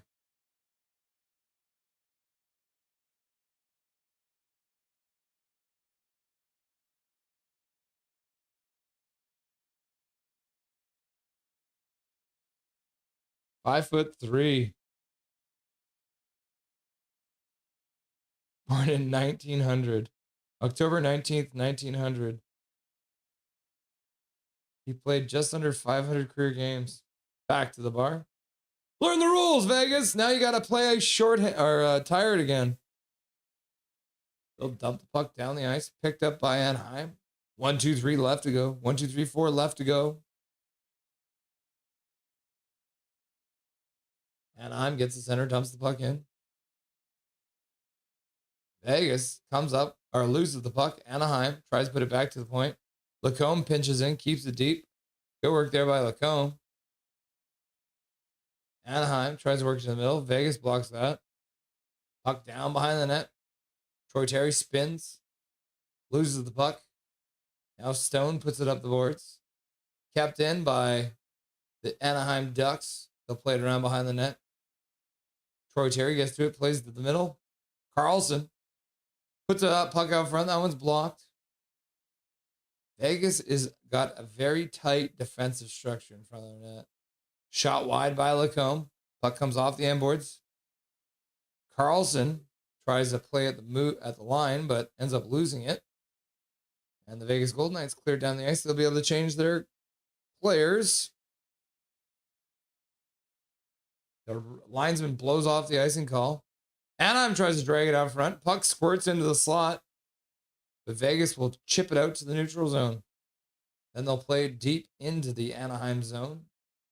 Minchikov gets there. Oh, puck given away. Oh my gosh, what a save by Dostal out of nowhere. Has to make a blocker save on a wild stabbing shot. That's crazy. Ross Johnston can't keep control of the puck, and the Vegas Golden Knights will bring the puck down and fight around behind the Anaheim net. They'll move in on the forecheck, but they can't pick it up. Washi starts out of his own zone, makes a pass up for Minchikov. He gets the center, and he'll dump that puck in around behind the net. I don't know why I'm talking like this now. Dobby, loves to good. He played in 1920. 7.2K of data, laugh out loud. How tall is Poopa?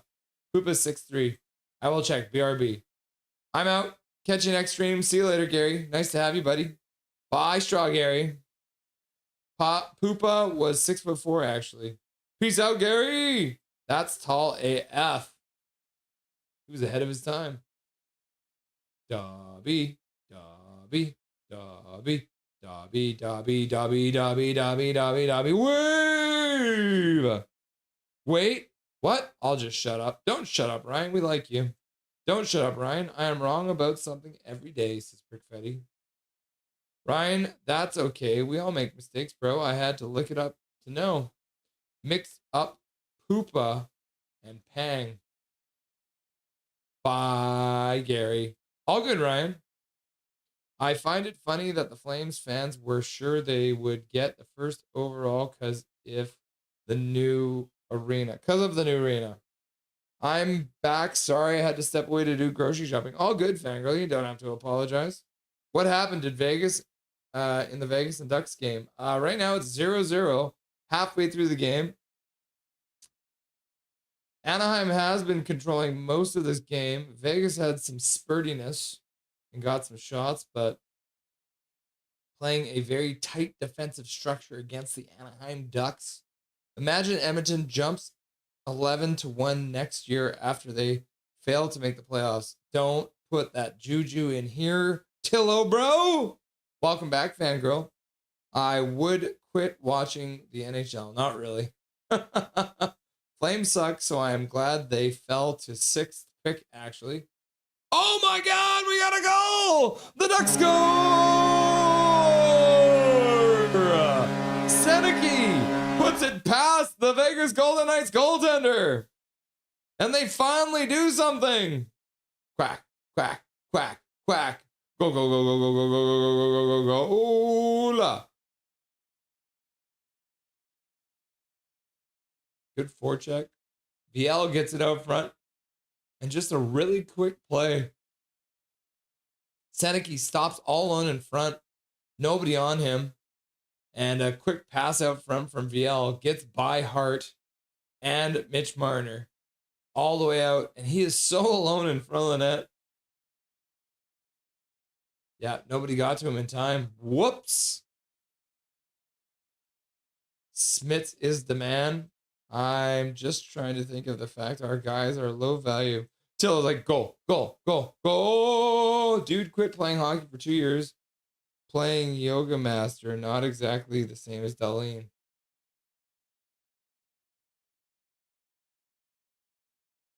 Oh yeah, I have to update the score. Somebody actually scored a goal in this game. That's crazy. 1-0. So Anaheim poised to tie the series if they can keep up the play that they've been performing so far. Thanks, Tillo. Hi, Fangirl. I want the Flames to be good so we can see each other in the playoffs. Hi, Colin. That's not a bad point, Tillo. Hi, Colin. Connor Hill. Hey, Fangirl. Back from dinner. What's up, Swervin? What'd you have? Oh, you're pregnant. I heard something from that TV. Johnson is on the short list for our next GM. Yeah, Ryan Johnson. Arthur Derby was wee. Yeah, he sure was.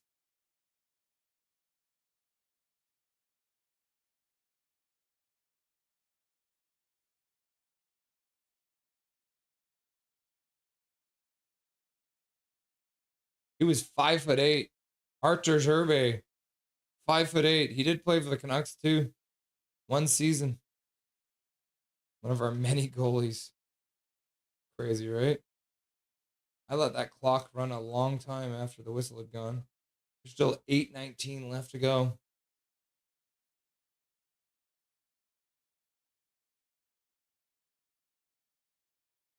Oh, it is 8:14. That means we're getting closer to Dobby's dinner time. Hi, Irvin. Van versus Winnipeg in the West Final. Toronto versus Montreal in the Eastern Final. Wouldn't that be fun? All Canadian. All the way through. Hi, Connor. Hey, Colin. Welcome back, Irvin. Connor Hill, Fangirl. Another 2 years in the bag. Winky face. Hashtag I'm staying.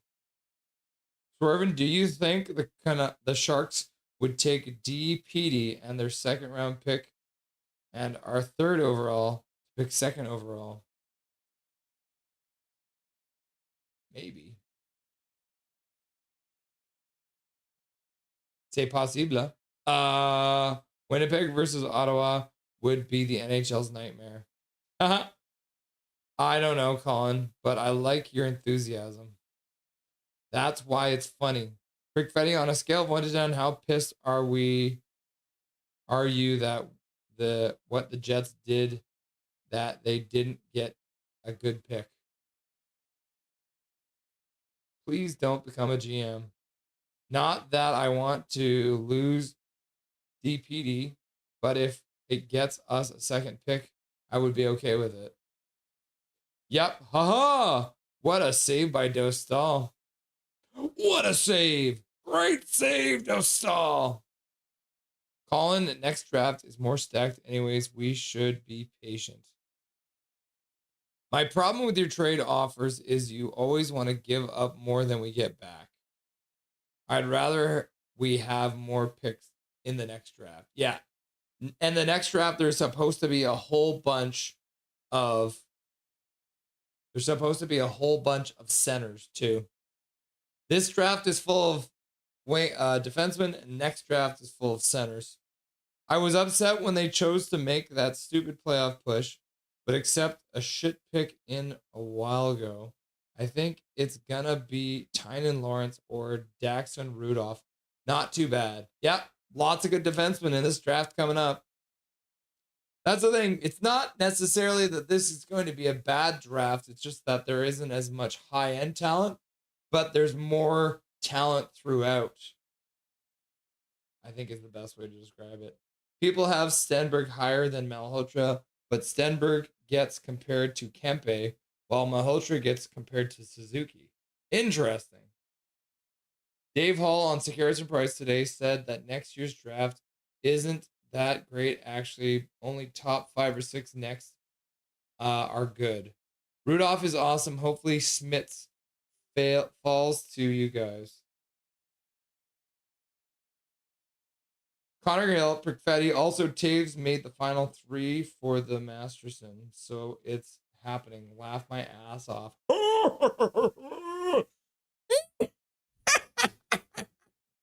Laughing and crying. But hey, Colin, what do I know? Probably Rudolph, since we have 10 forward prospects in our pool. Almost too many. Back with my egg. How's it looking? Did it turn out well? I hope Taves doesn't win. Darlene deserves it so much more. Yeah, 100%. Prospects are still developing. We will see this season. Brickfetti, I'd have to agree with you there. What a year he's had for the Sabres. Yep. Big Mac, says Duncan. I don't think he wins, but he's just up there because he came back after all that time. Admit it, people. We're all Ducks fans tonight. Quack, quack, quack, quack, quack. But that said, I'm opening up to keeping Taves for a few more seasons. Cheaper than $6 million, though. Flying V! 5 minutes left to go in the second period of play. Zach's like, quack. Scoreboard, Russ. Yeah, sorry, I took a while to update that. It's updated now, though. Connor! Think of this, though. If our guys have low value, why would teams give a higher value back? Quack. Have you ever seen any of the Irish Pub episodes of KN? I don't know what KN is. Oh, Kitchen Nightmare. No, I haven't. Yep, Duncan, you have. There are 2 Irish pubs. Cadet, I confess, I haven't. Sorry, what is KN? Swervin, do you see my logic now? We have the low value players that we are willing to trade and want high value players picks in return. Icing. Learn the rules. 4:30 left to go here in this second period of play. Vegas needs to learn the rules. Nothing is perfect. Connor was saying Taves is a finalist for the Masterson. I was saying he left for 2 years to India. Darlene deserves it more. I agree, Prickfetti. Yeah, I mean, it's great that Taves was able to overcome his long COVID and it was an autoimmune thing too, wasn't it? 4:20 left to go here in this second period of play. Puck back to the blue line. Lacombe puts to the far side. Oh no, I'm yawning again. Kitchen nightmares. To win trades, you gotta cash out on guys when they're hot. Imagine in June 2024 if we had traded Hoglander fresh off a 24-goal season and kept Podkolzin instead. Yeah, what kind of assets could we have gotten for that? Nothing is perfect. Chicken cutlets with Alfredo fettuccine. Chicken cutlets and Alfredo fettuccine. Rick Fetty, by Rudolph, do you mean you gave yourselves a bloody red nose in frustration? Anaheim clears the puck out of their zone. I would have been good with that, actually, Swervin. I think you gave up on the pods too soon. Yep. We did give up on Paul Colson too soon. He was my favorite prospect. I almost bought a Abbey Canucks Pod Colson jersey. That I didn't. I should have. Maybe even just me thinking about it jinxed it. Cadet says, Fangirl, Winnipeg needs better defense. Daxon Rudolph is a giant D-man. We were asking Canadian trivia questions, and I asked one about a Canadian author. Cadet, yes, I did see a couple. Actually, like all the other episodes, the owners and the staff were terrible at keeping things sanitary. Yep. Excuse me. Swervin, what would you offer the Sharks for his second overall pick? Which ones? Ironic. Ironic? Isn't it ironic? So that would be the only Ironic, and we would keep our third pick as well then? Ah, got you. Definitely Italy needs better defense, but also needs a good bug too. Bug? I want Preston at 24 and Olsen at 33, says Tillo. Sorry, they. Major shows up in chat. What's up, Major General? $5 dono in chat from Major. Right when Colasar takes a penalty.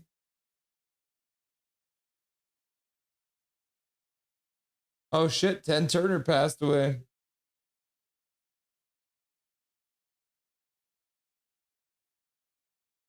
$5 donor coming in for Major. Thank you very much, Major, for donating to Dobby's College Education Fund. We appreciate you. Nice to have you in chat. Thank you very much. I appreciate you, my dude. You absolute beauty. Why Major's in the rafters. Look at that. Major, Major, Major. Major Hives is Big Mac. Major, Major, Major, Major, Major. Let's Ducks. Sup, Major, says Swervin. St. Louis used to be pretty nice in the past from a video I saw. Major, Major, Major, Major, Major, Major, Major, Major, Major, Major. Hi, Colasar. Coleslaw takes the penalty. Yep. Major General, too hot. There's an officer on deck. Officer on deck. Attention on deck. Major hype. Have a quack at it. Dark Fear, what's up, Dark Fear? Quack, quack, quack, quack. Did you see this? We just got a dono, Dark Fear, saying, Go Ducks! We got our resident Duck fan in the chat.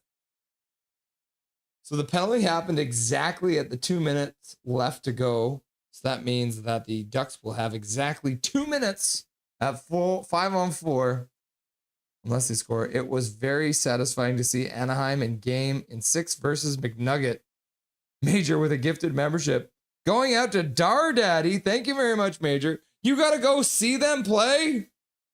Were you the one in the crowd wearing the Sammy Salo jersey? Tell me you were the one in the crowd wearing the Sammy Salo jersey. Dar Daddy, congratulations on getting a free gifted membership from this legend, Major General, who also hangs in the rafters. So thank you very much for your donation to Dobby's College Education Fund. Major, Major, Major. Ruthless Sharky's here watching. Major hype, Major hype. Major hype. Big Mac Daddy is greater than Dar Daddy. Major. Big Trevor Linden.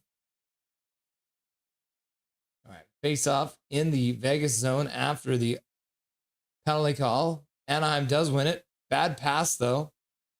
They'll try and recover it. Rasmus Anderson digging away at it. Anaheim comes back up with it. Carlson to the far side.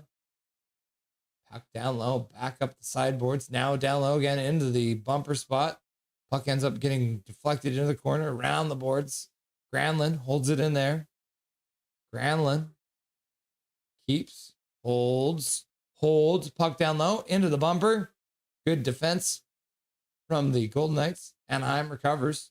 Carlson takes a shot. Puck bounces to the front of the net. Anderson will pick it up and try and fire it out. It actually goes off of, is that Carlson there? Yeah, Carlson on the near side boards. Carlson on the blue line over to Carlson. I know. Back to Carlson. Over for, and a shot to the front of the net. That one deflects wide. Leo Carlson picks it up. Leo Carlson back to John Carlson. John Carlson with a shot to the front of the net. I think that went off of someone's butt in the front. Back to John Carlson. John Carlson down for Leo Carlson. Leo Carlson puts it to the front of the net. And Kreider just in front getting abused. Major.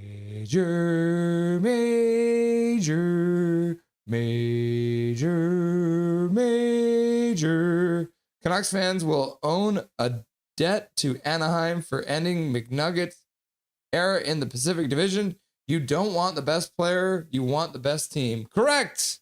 Major Spit and Truth with a $5 donation. Thank you very much for another $5 donation. We appreciate you, Major General, for donating to Dobby's College Education Fund to say Canucks fan owe a debt to Anaheim for ending the McNugget era in the Pacific Division. You don't want the best player, you want the best team. I like it. I appreciate you, Major. Major hype. Major is correct. Hope he gets traded. Major, I second that, says Connor Hill. And then Zach's like, Major. And then Calum's like, Major hype. Until it's like, Major hype. And then Prick Fetty helps him out. Major hype. Laugh out loud. 20 seconds left to go on the power play. 20 seconds left to go in the period. Anaheim trying to extend their lead, but they shoot the puck over the top of the net. Now Tillo's getting in on the action. Donating, and that one goes out to Amy Seymour. Getting a free gift of membership courtesy of Tillo. This beautiful human being right here. Thank you very much for donating to Dobby's College Education Fund. I appreciate you, Tillo. You absolute beauty. Another one. That's got to be what, like 4 or something for you tonight? Getting crazy up in here.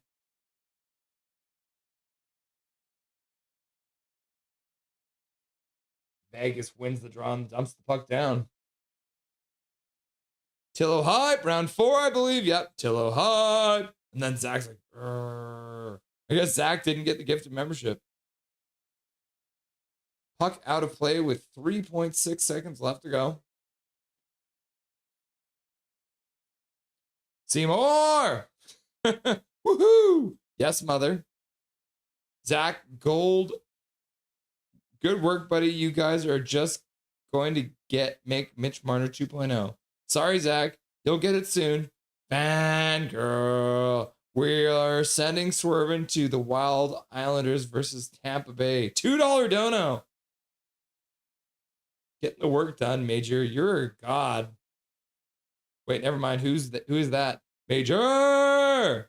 Swervin's out here smiling. Is she cute? Amy Seymour? I have no idea. Seymour! All right. Second period comes to an end. Power play is over. 1-0. We're into the second intermission.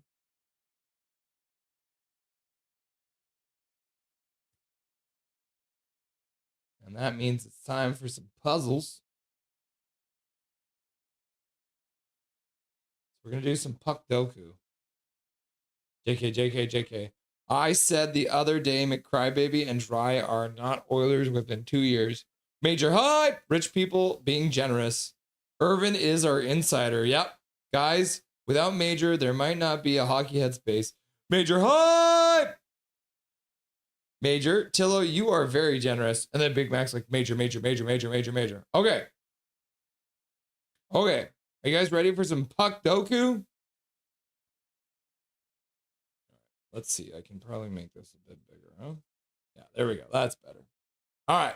Do you guys remember how puck doku works? So it's like Sudoku, but with hockey teams and stats.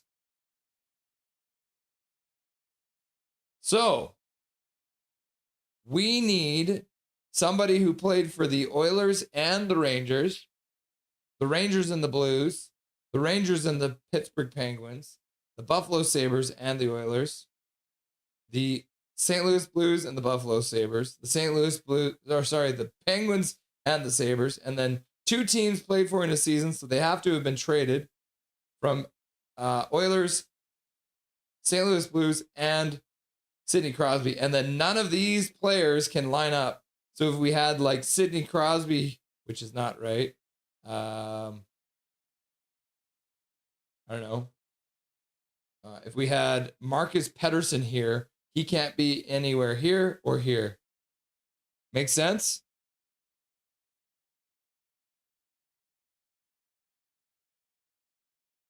So Fangirl is saying Messier and Rangers Oilers.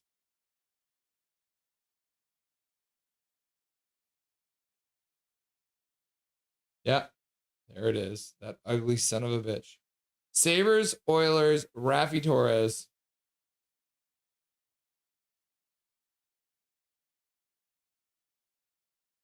Yeah, 0.3%. I would say great one for Oilers and Rangers, but that's going to be common. Rangers, Penguins, Alex Kovalev. Rangers, Penguins, Kovalev. Yeah. Imagine McBaby and JT on the same team. Nothing is perfect. 2+ teams means they played for at least 3 teams in one season. I think it's just 2 teams, so they just have to have been traded mid-season. I think 2+ teams. I think it's just 2 or more teams. Dylan Holloway for Buffalo Soilers. Oh, sorry. We already got that one. Never mind. Laugh out loud. Sabres, Blues, Ryan O'Reilly.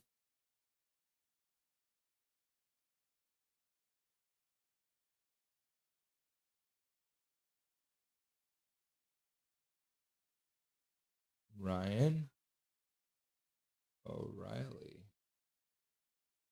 I have to go by his last name, I guess. Ryan O'Reilly. Yeah. Drake Kajula, 2+ teams, Oilers.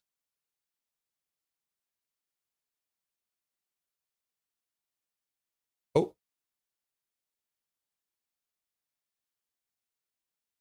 Yeah, 0.2%. Oh my gosh. Major with another gifted membership. Holy cow. Going out to David W.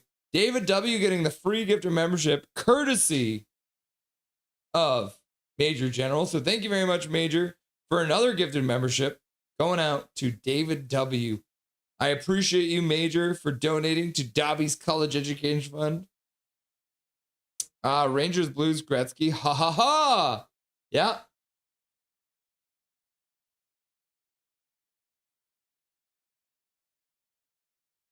Yeah, thank you, Paragolfer Pro. How was the concert, my dude? Yeah, Dave the commenter. Alex Nylander, 2+ team Pittsburgh.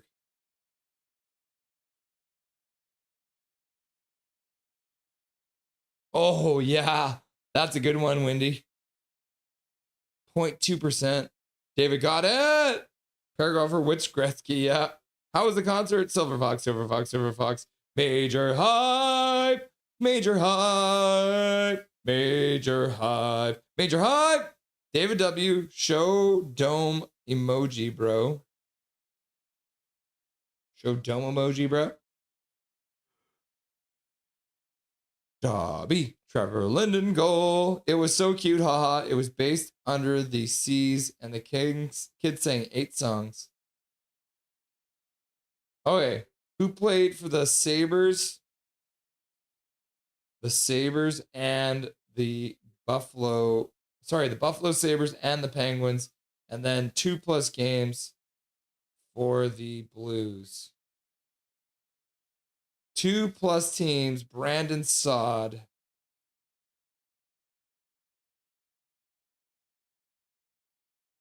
1%. That's a good one. And then Steen. Zach is saying Steen. Or are you saying Shiri?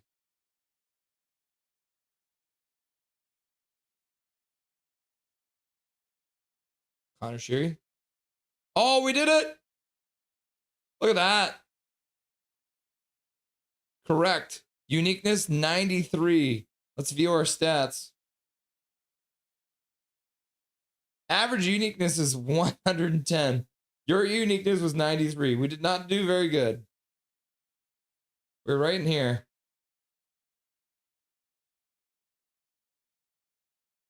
Average score. My score was 9. We got an average score of 7.8. So we did get a decent score, but our uniqueness wasn't high enough.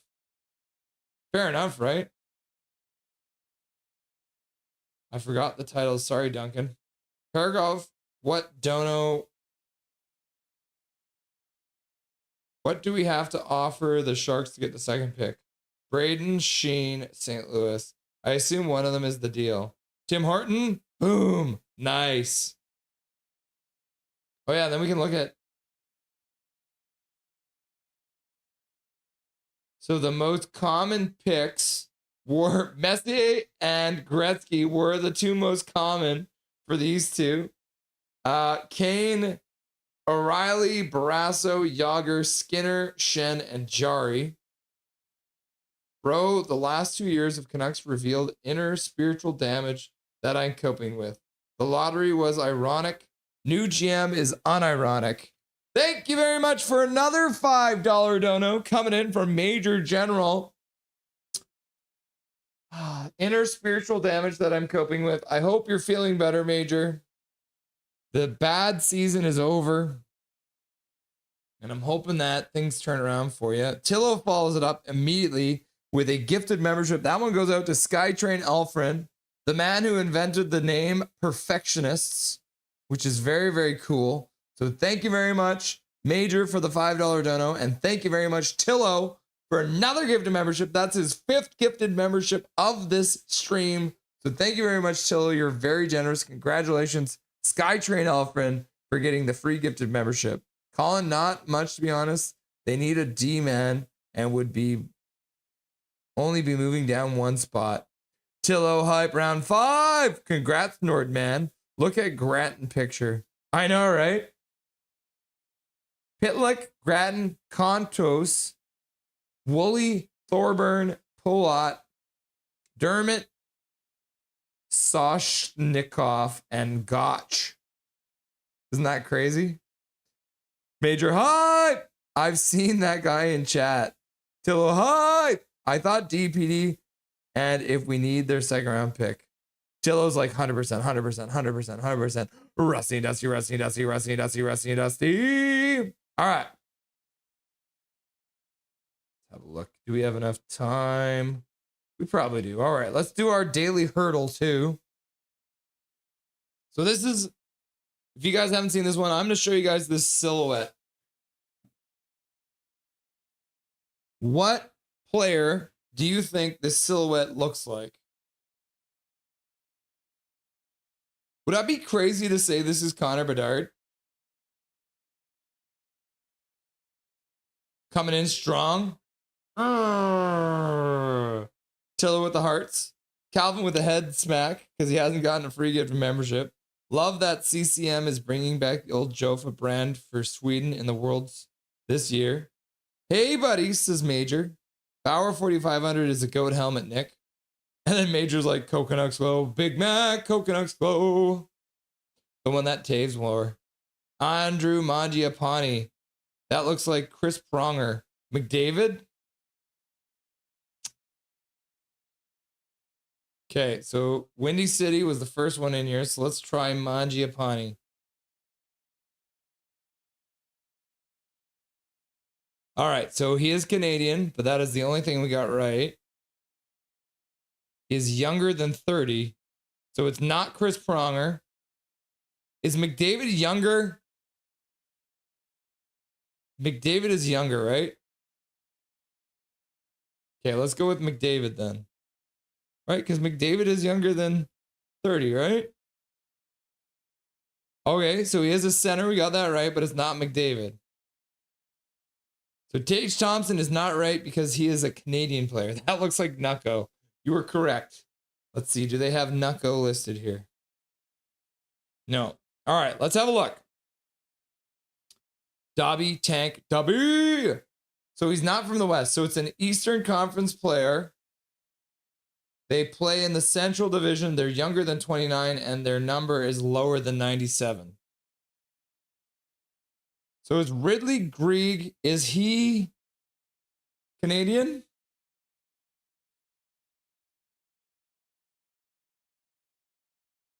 Oh! Zach! Holy cow, Zach! That's crazy. Can you guys believe that? How did you nail that? Zach! And in the East, McDavid should just join the Panthers or the Leafs and get it done. Seth Jarvis, or like Swervin says, Hronek. But if it's Hronek, I think we should also get the third pick. My second pick. Damn, isn't that crazy? Wow, sniped. Isn't that crazy? What a pick. Zach with the 3. That's crazy. I think that is by far the best we've ever done on this. Zach, hi! Pew, pew, pew, pew. Okay. Okay, we got 4:20 left until the next period starts. So that gives us enough time that we should have enough time to feed Dobby his dinner. Because it is close enough that we should do that. That's crazy.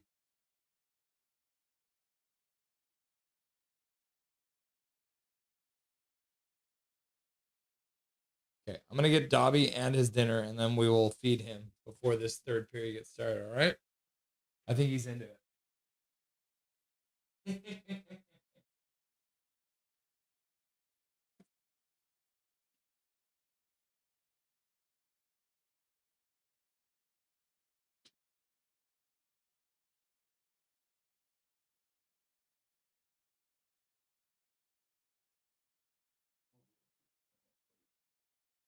Oh, look who's back. It's a little early, but we might as well do this before the game gets started. Look how laser focused he is, huh? I wonder why he is so laser focused.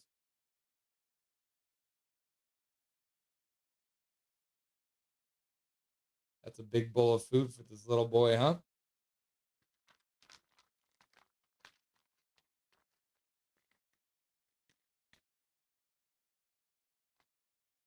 You are right, Swervin. He is the one who slap-shotted into the net. Maybe that's why Zach remembers him. Bye, Tillo. Have a good night, my dude. Thanks for your donuts tonight. I appreciate you.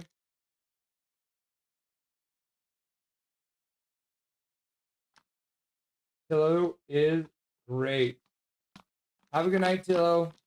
We appreciate you. Dobby appreciates you.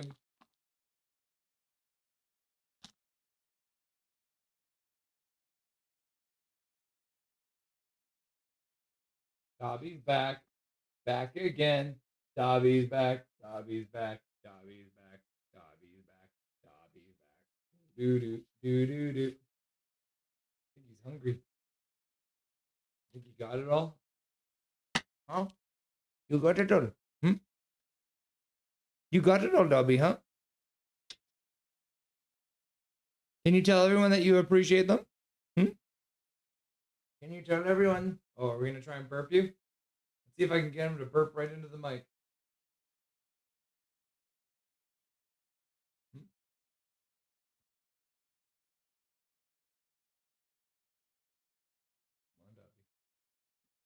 Yeah, there it is. There's his burp, huh? We got him to burp, huh?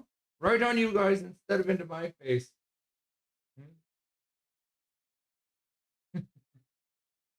Oh, yeah, he's so sweet, huh? He's such a sweet little boy, huh? Oh, yeah.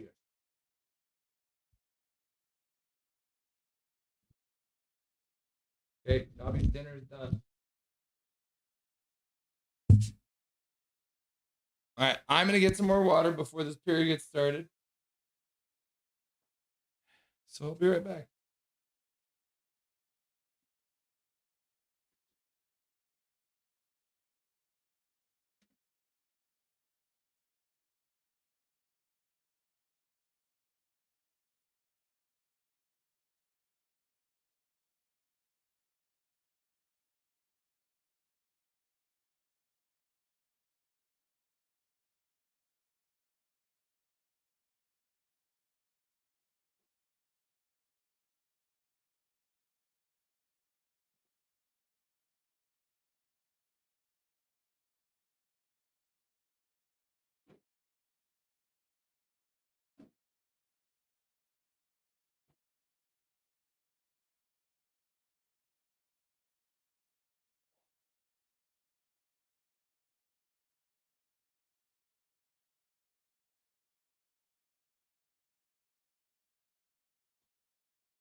Okay, I'm back. I got water and I got an ice cream treat for myself.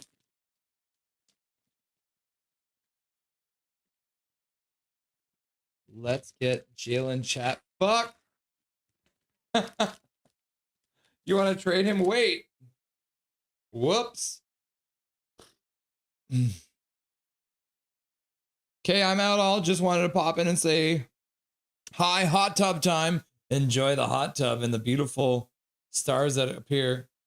Dobby's back. Dobby's back. Dobby's back. Dobby's back. Dobby's back. Dobby's back. Ew, ew. I still can't believe how good that was. My goodness, Zach. You nailed that. Paragrapher, would you offer DPD for the second overall pick? Zach, hi! Russ, I sent another video on Discord. Should play it. Ugly bar down, laugh out loud. I'm afraid.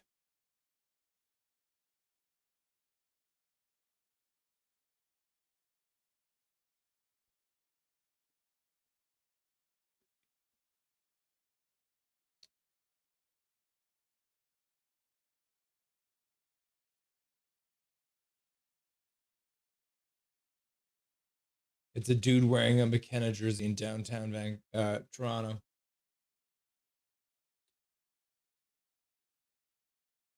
All right. Play is underway in the third period.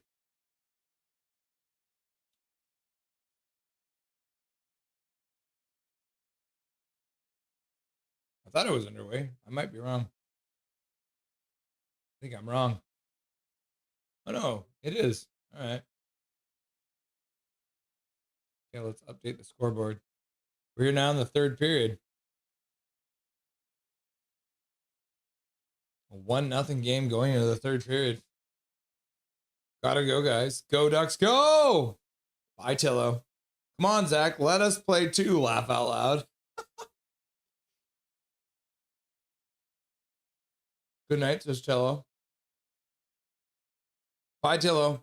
Zach, psychic powers? Yeah, he might. Yes, Irvin. I believe so. Major's like, Dobby. Bye. But, bye. Night, Tillo. Dobby. Bye, Tillo. Dobby. Major. Heart, thumbs up. High heels for Tillo. Guys, bar down already made a damn Gavin McKenna jersey for Toronto is walking around. Toronto with it on. Laugh out loud. Ridiculous. Who is Bar Down? Is that those guys who play hockey against junior teams and like 7-year-olds and stuff? Big Mac, Big Mac, Big Mac, Big Mac. Dobby's back. I did something special in Tamagotchi life last week. I honored John Garrett by creating a me character that looks just like him. That's cute. All right. Tell a friend. Dobby. Learn the rules, learn the rules, learn the rules. Thomas. Dobby. Dob. Swerving Shady. Awesome fangirl. Thank you, Prayer Golf. Cheers. Night, Dusty. Paragraph bro. Rusty. Let's trade Jalen chat. Fuck. Never. Dobby. Mind. Hot Tub Time Machine.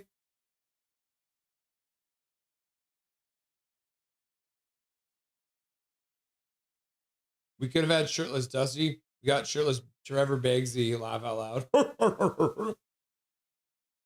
Dobby Silverfox. Maybe that's why Baggsy was shirtless. Because he was in a hot tub. Bye, Paragolfer. Have a good night. Dusty skinny dipping. Oh. William Carlson gets robbed by Dostal. By the way, Swervin, I'm just trying to figure out how to make the Canucks better. Sorry if I overthink it, bud. I got scammed out of one elastic band. I bought them today. Came out broken and of the package. Huh. That's annoying.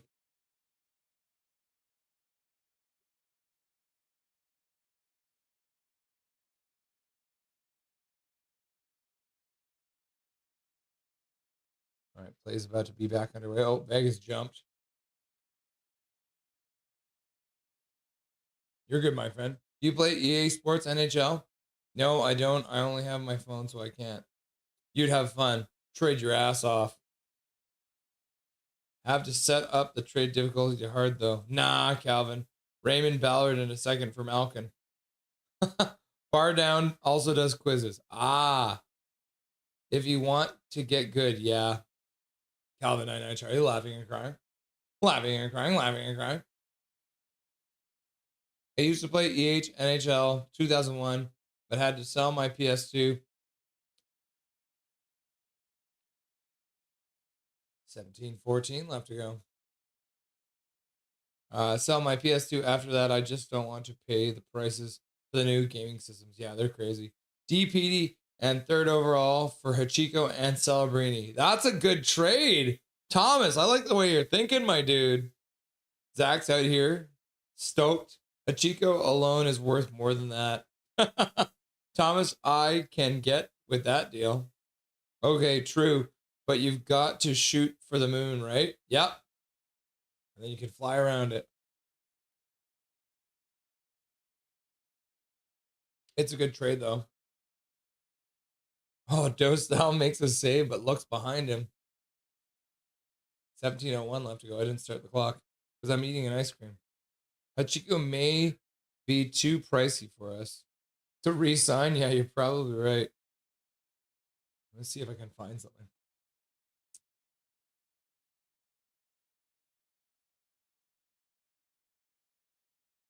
Oh.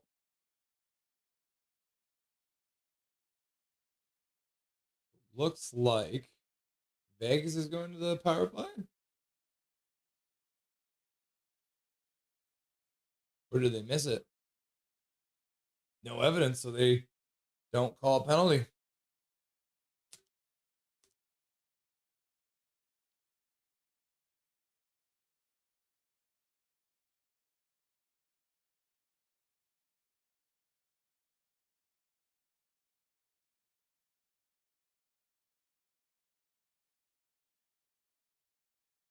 Okay, here we go.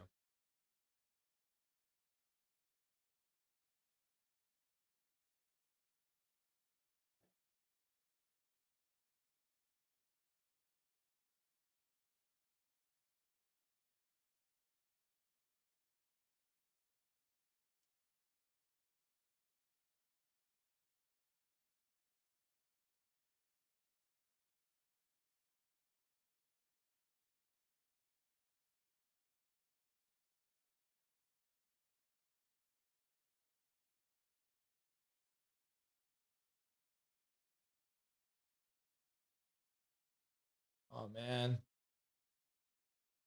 Why is this not working?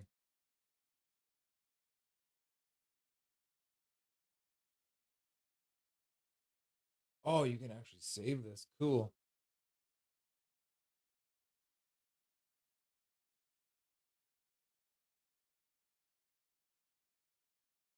I want to show you guys this video. Can I upload it here?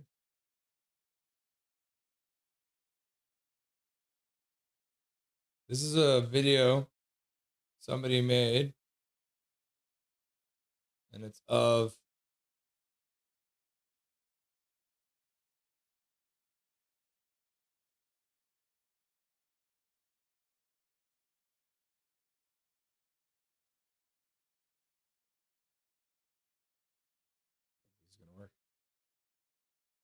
oh, it's totally working. Oh no, what happened? Disappeared.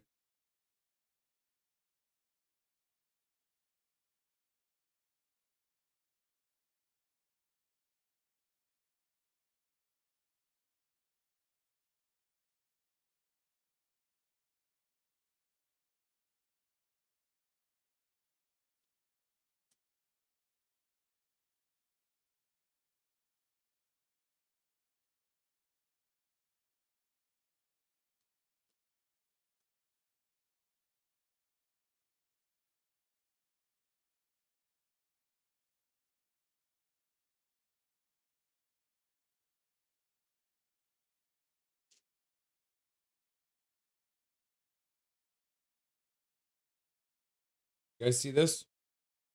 Somebody took a bunch of the pictures from Artemis and tagged them together and made a movie out of it. The cool thing is you can see the satellites whizzing around the Earth here and here. You can see a lightning storm down here. This is the light of the moon reflecting on the Earth. Isn't that crazy?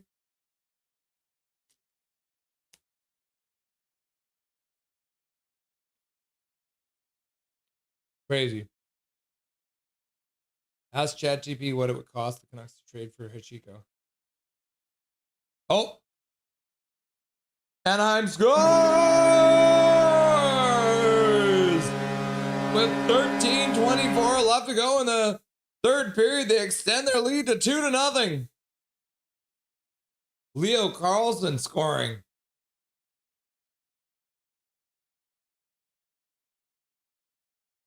What a pass. Oh, and there's just a scramble down low. Oh, the backdoor play. Chris Kreider puts it over Troy Terry backhand sauce over for Carlson.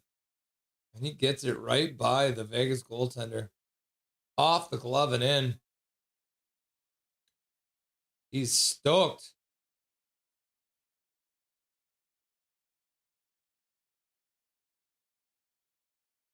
That's pretty cool. Cool. Hey, it's not flat at all. Laugh out loud, swerving.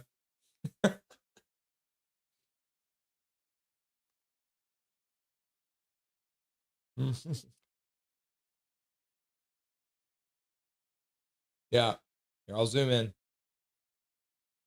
You see all these little satellites flying around on the side here?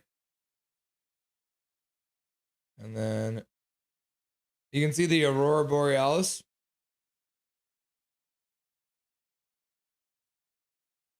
And then the Aurora Borealis, you can see it right up here on top. In the top left corner there. And then you can actually see cities.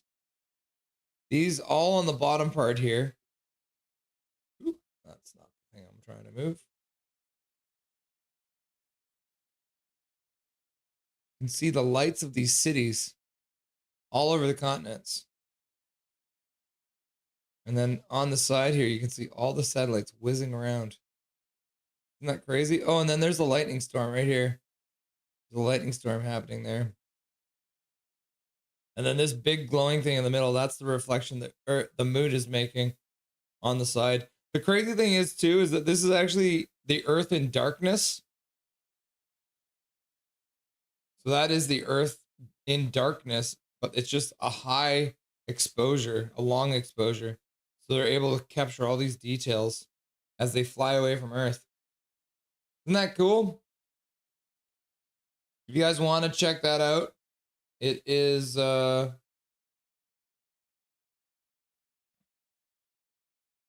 guy made it on, it's from Reddit. Of course it's from Reddit. Responsible No 2097 has made this. Crazy, right? Oops. Oh no. What did I do? Uh-oh. Is everything frozen? What happened? I think we're frozen. No? We're good? What's happening?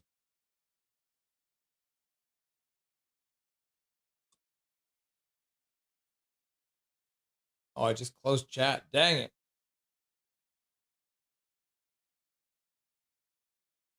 There we go. Okay, it's back. It should be working now. Testing. Dobby. Yeah, it still works. All right.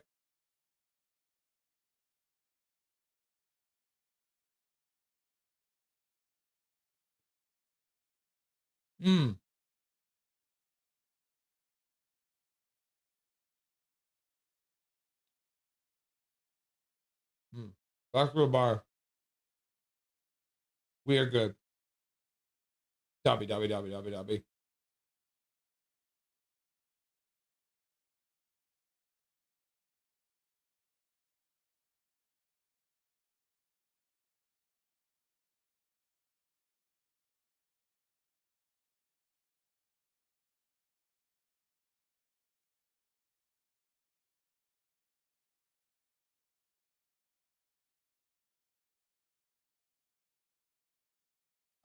Calvin, the little dome.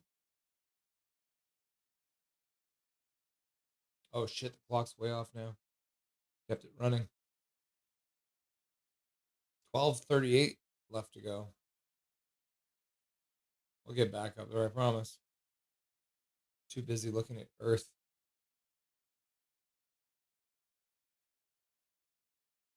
So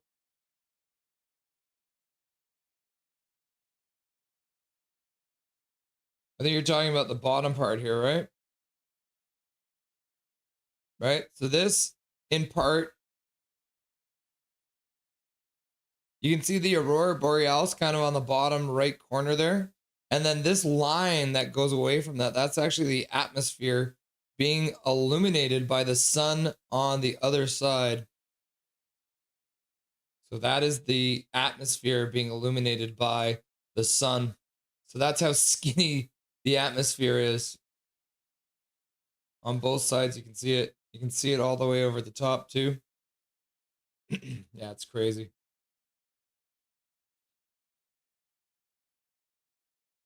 Trevor Linden.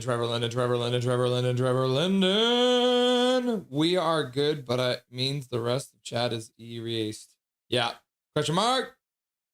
Nothing is perfect. Flat Earth Society has finally come to shut you down. Oh, my clock management is terrible right now. I keep on looking at the Earth. Is that the atmosphere, Calvin? Yes. Okay, time for me to go. Talk to you guys next time. See you later, Colin. Who put the moon there?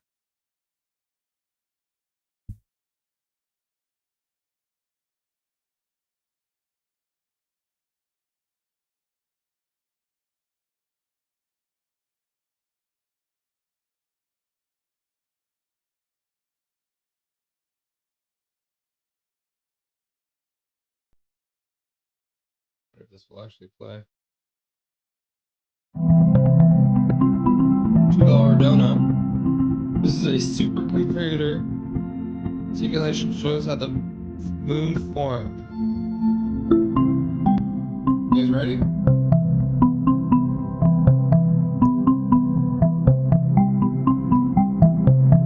donut. Thank you very much for the donation to Dobby's College Education Fund.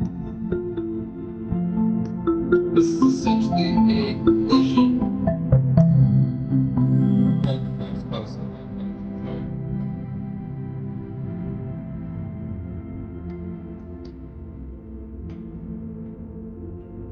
Good. Get it there. Boom. Two planets collided together. This is Earth. That's another planet. And then when it passed off all this stuff all the way up into the atmosphere, and then a little bit stayed up way out here. See right here? Yeah, they circled it. Isn't that cool? Back to the bar.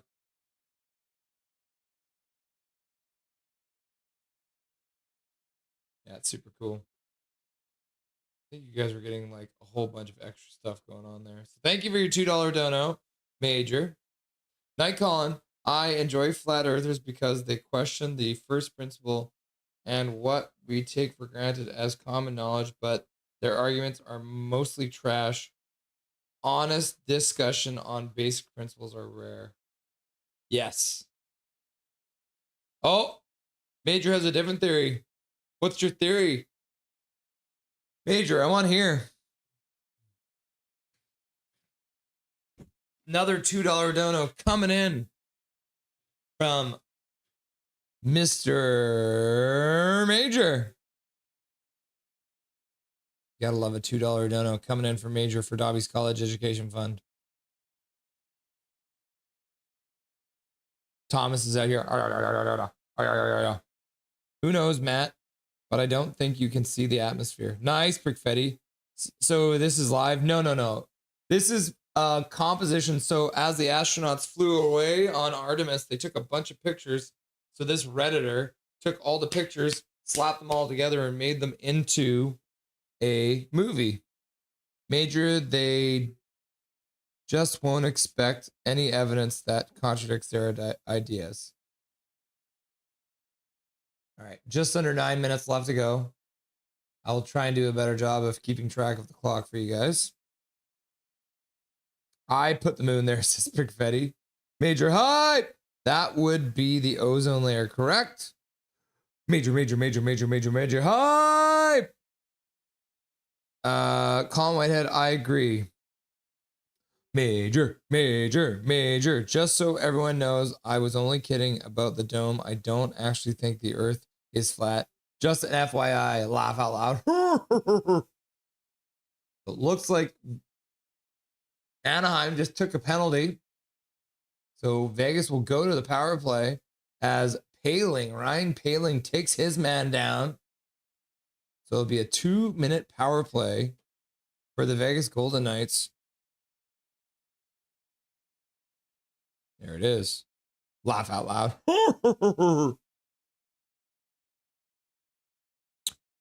We finally found you. Nothing is perfect. From space, you can still see Matt Sundin's forehead. You can probably see mine too.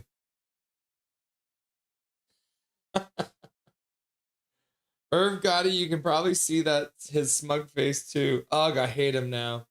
This is also part of the Nibiru belief too. Planets Nibiru hit us and the lizard race of aliens. Major hype! Theory. Russ, can you put the picture up of the Grinch when he smiles and then when Matt Sundin smiled and the difference they won the draft? But I have no evidence, Russ, just speculation. Major speculation! I missed it. Quack. Zachary's Stitchin book. The difference is the Grinch has hair. Yeah. Oh, we appreciate the $2 dono, Major. I don't need evidence. I just like theories, bro. Let's hear it. Major hype. Ducks. Ha. The Ducks put it up there. Ducks put the moon there. It's made of ducks. Is the moon made of ducks?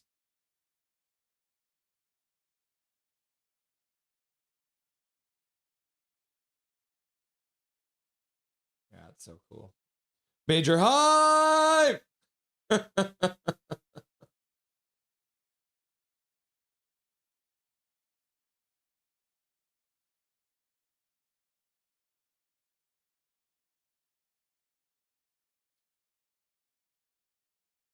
I've now moved to a point where I'd rather have players with tinted visors than visors that they wear on their fucking foreheads. That's where I'm at now.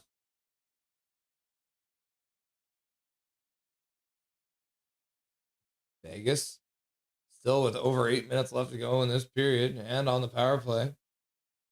Looking to make it a 1-goal game here late. Trying to go up 2-0 in the series, but right now they're down 2-0 in the game. Eichel doesn't know what to do with it. The crowd is getting unruly. They started booing their own power play. They're up 1-0 in a series. And the crowd is not going to be happy. I think the crowd might start eating the players here. Eichel puts the puck back to the blue line. I think I have a hair on my forehead. Yep, it's gone now. What? Says Zach. It's another conversation we can have later. Fair enough. Big Mac, Big Mac, Big Mac. Nothing is perfect. Do you follow the channel that does physics-based space simulations? I don't know. What's it called? Tinted and on the forehead. Tilting Russ. Yeah. Tinted visors used to be my biggest issue, but now people are dumb and they wear their visors up here. Oh, a puck to the front of the net. Blocked. Chaos in the crease. And the rebound is cleared all the way down the ice. Oh my goodness. Vegas had an empty net for a minute there, but bodies were all over the place in the ice. Did you see my explanation on why players wear visors like that? No. Why do they wear them up here? Is that because they want it to be able to get a high stick? Because if they wear the visor up here, then the visor sticks out a bit, so then the stick hits it, and they can throw their heads back. Is that what it is, Brickfetti? YouTube Simulaverse.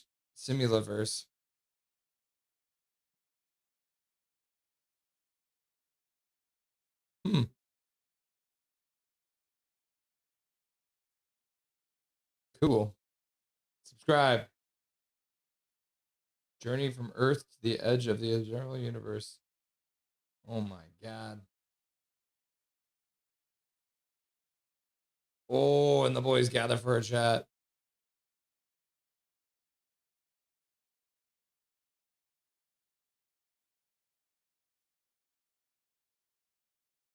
Cooler heads will prevail. Nothing too crazy happens there. I'm going to check this out.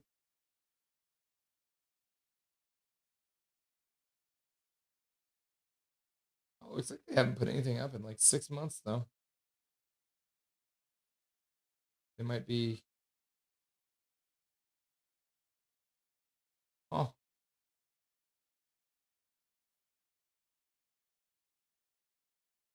Wow, what a save. Dostal keeping it a 2-goal lead. Back to the bar. Power play's over for the Vegas Golden Knights.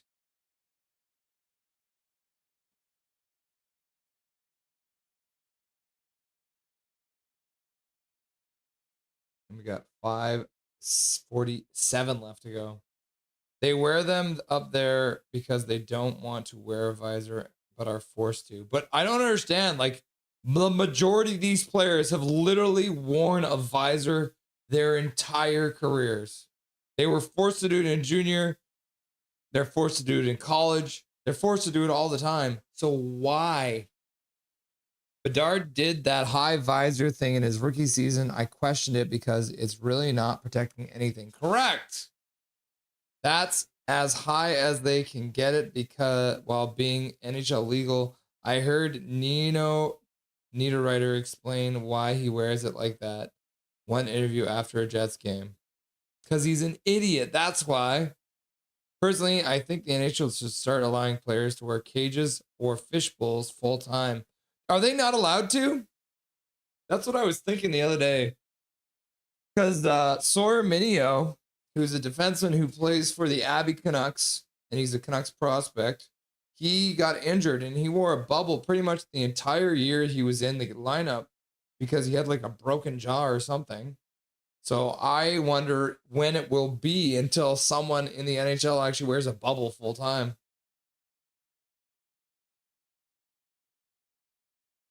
Not sure about everybody. Makes sense, Fetty. It looks stupid, but I wouldn't want to be constantly wiping the visor off. Huh.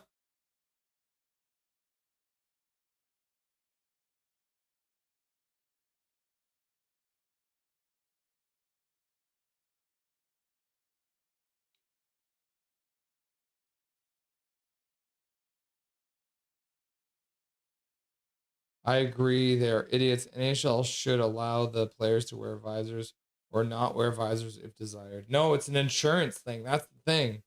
They're being forced to do it because of insurance reasons. The NHL gets cheaper insurance if they have players wearing proper protection. Ah, nope. The NHL only lets cages and fish bowls only if players are healing from face injuries. That's crazy. I think they should let them wear full cages and bowls too. God damn it, I missed the whole stream. WTF, KJ Brazy squared. We've just been live, for 5 hours and 47 minutes. You didn't miss much. NHL doesn't force neck guards. That's crazy. I'm sure that's probably coming. I won't be surprised if that comes now. I called it, KJ. Laugh out loud. Called what? That you didn't know that we were live. Ball deep. Van Al's here now. That you got off work or didn't know there was a live today. Laugh out loud. Harry dumps on Chell again. He called that you didn't know about the stream. I am Canadian. My name is Joe, and I am Canadian.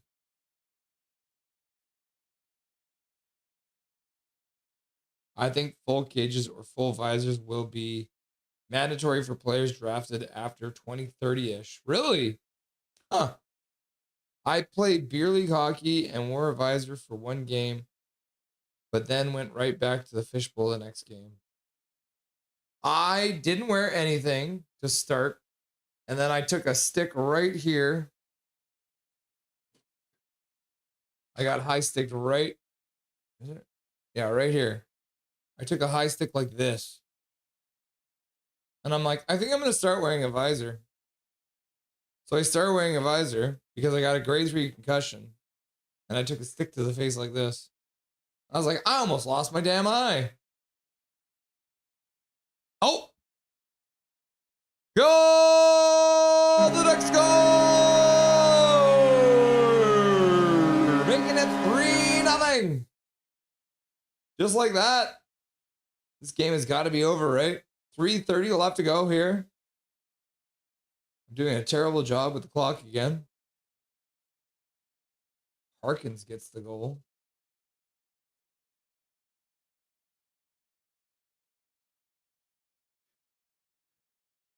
Oh.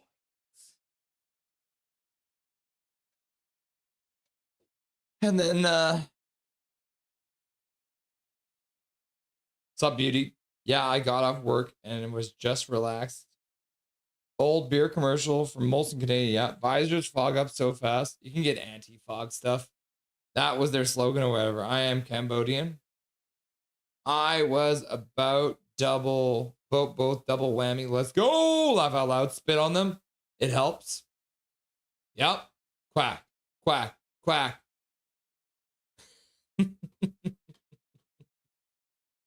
3:09 left to go here in the third period.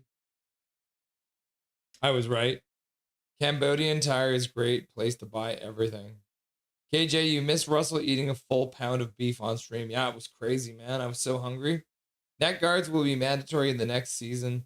There will be a grandfather rule for it, I believe. Holy shit, that's crazy, Russ. I love the Molson Canadian commercials. Not a fan of the beer. Yep. It was awesome, KJ. Matt, a little hawk tua. Laugh out loud. It was awesome, KJ. If you can get her to do it. Bonus points. Mac, laugh out loud. Holy, Russ is going to drop huge brick later. Very good. Dark Fear's back. What's up, Dark Fear? Welcome back. Stoked that your team is kicking the Vegas Golden Knights booty, eh? Just tuned into the game. Sorry, that goal was typical Vegas evening. Absolutely shot themselves in the foot. Totally disorganized. Line change. Yeah. By the way, Chico, sorry for cussing at you in the draft lottery.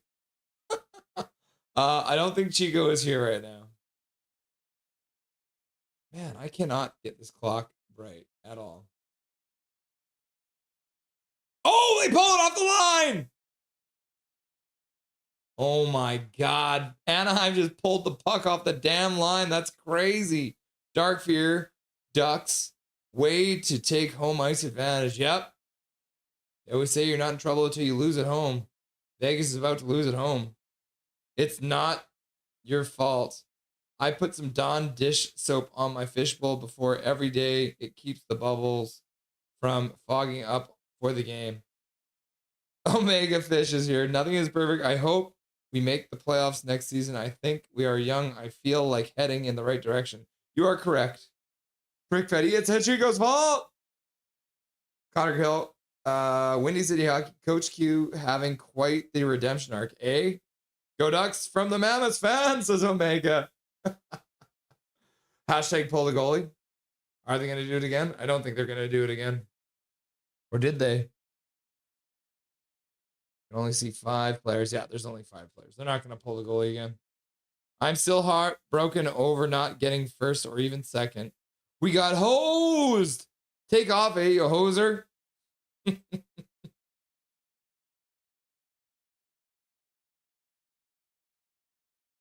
KJ, you see that smug face on Matt Sundin face when we won? When he won, laugh out loud.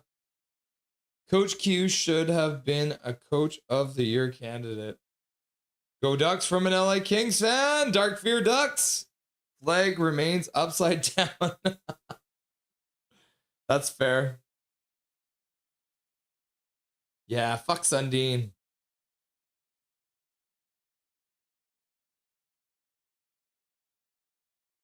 Seneca takes a hit. Vegas takes the puck. Dishing at center. Almost put themselves offside.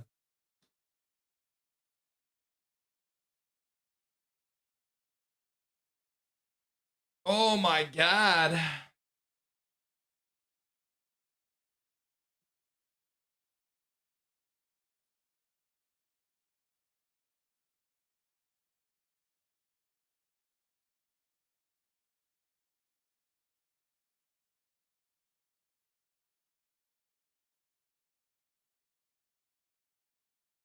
"14 seconds left to go, and they take a penalty. Whoopsie-doopsie, eh? I can't believe they didn't score here.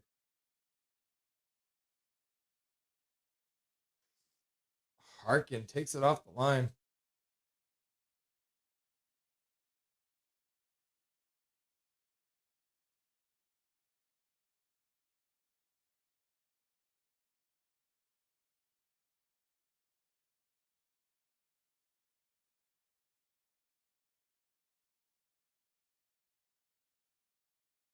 So a 2-minute power play for the Vegas Golden Knights, even though there was only 14 seconds left. We'll see if they can do anything with this. He was a trash Canuck. Yep. Dark Fear from Dark Charge. At least your team is doing better than my team. Laugh out loud. Come on. The eye is... Oh! And there goes the shutout bid as the Knights score on the power play. Scores! It's now 3-1.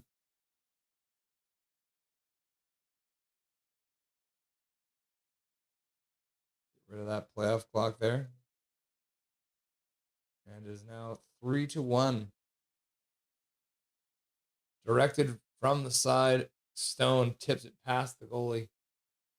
See, Eichel. Oh, no, it just goes straight through. I thought I thought Stone got a piece of it. Does he? Oh, yeah. Stone gets a little piece of it. So it is a 3-1 score. 5.6 seconds left to go now.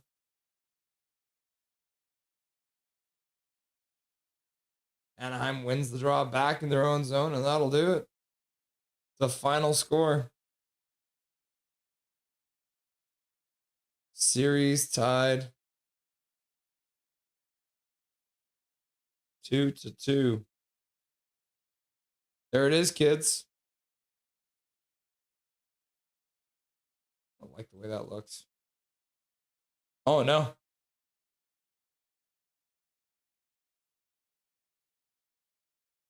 All right. So the Vegas Golden Knights fall in game 2 at home to the Anaheim Mighty Ducks. And then earlier we saw the Buffalo Sabres smack the Montreal Canadiens, even though the Montreal Canadiens heavily outshot them. Let's finish off this poll question now.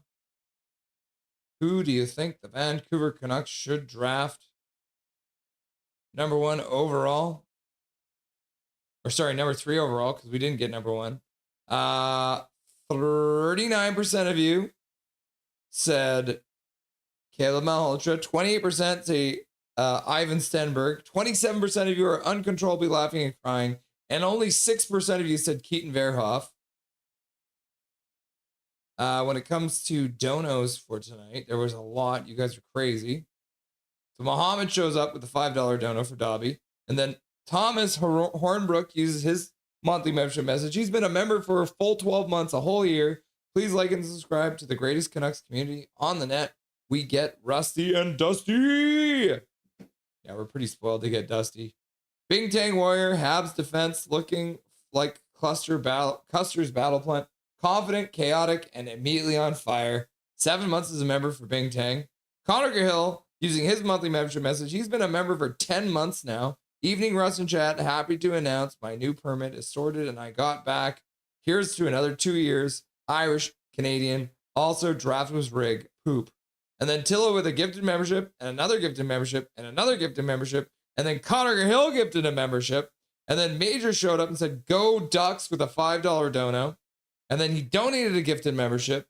And then he donated another $5 to say Canucks fans will owe a debt to Anaheim for ending McNuggets' era in the Pacific Division. You don't want the best player. You want the best team. And then Tillo donated another gifted membership. I think that's his 5th. And then a $2 dono for Major. We're sending Swervin to the Wild Islanders versus Van.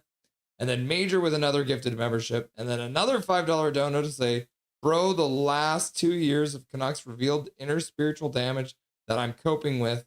The lottery was ironic. The new GM is unironic." And then another gifted membership from Tillo. And then a $2 dono from Major. Who put the moon there? I have a different theory, Russ, but I have no evidence, just speculation. So 3 $2 donos from Major. So thank you very much, everyone, for your donations to Dobby's College Education Fund. I appreciate you.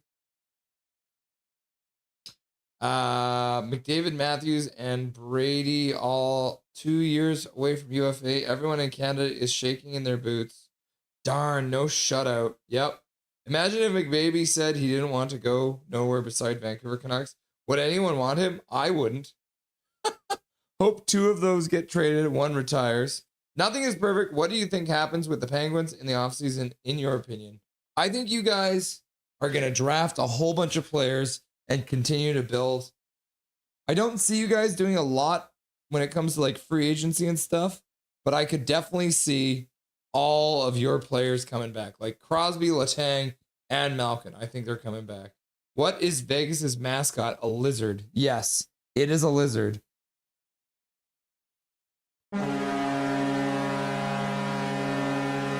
Right? Weird.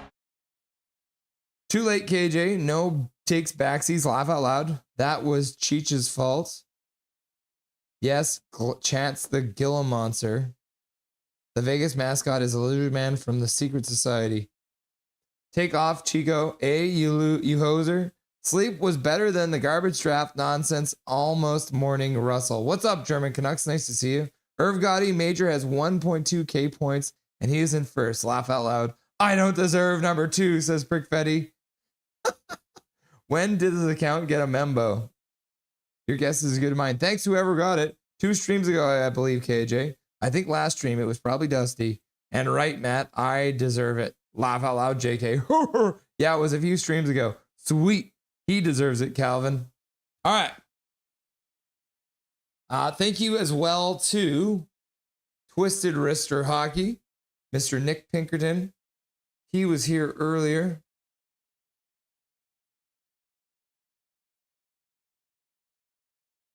I'll try and bring this up for you. I should just be able to do this, right? Boop. Yeah, there we go. That works. So this is Twisted Wrister Hockey. Nick Pinkerton stopping by earlier to chat about his San Jose Sharks getting the 2nd overall pick. So we had TSI Mike on to talk about Toronto getting it. And then today we had Nick on to talk about his San Jose Sharks getting it. Nothing is perfect. Fun stream, my man. Big wins for the underdogs. The also Rans, the Sabres, and the Ducks. Imagine them in the final together. That would be one for the ages. That would be crazy. W for Twisted Wrister Hockey, 100%. We love Nick. So make sure you, if you haven't done it yet, make sure you go over and give him a sub. Check out some of his videos. He's got some very cool documentary style videos over here. Public one, yeah. So he's got one about Chris Pronger. He's got one about the season so far, Seeds of a Dynasty, Mount Rushmores, Peter the Great. So he's got lots of cool stuff on here. So make sure you go check out Twisted Wrister Hockey if you haven't. Next time we were going to be live is going to be on Saturday. We're going to do another doubleheader. It'll be game 4 of the Hurricanes versus the Flyers. It'll be a 3 o'clock game. And it's going to be game 3 between the Avalanche and the Wild. So it's going to be Saturday, May 9th, playoff doubleheader. Intermissions to be decided. So yeah, that's the plan, guys. You absolute beautiful humans. I appreciate you all being here. Been lots of fun.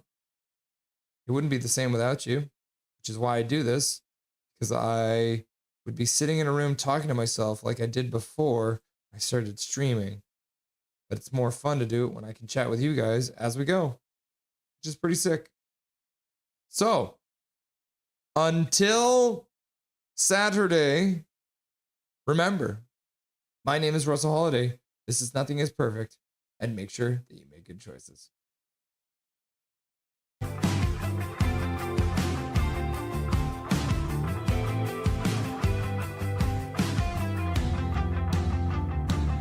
Thank you for having me. Thank you to everyone who requested to hear my beautiful voice too. I appreciate that.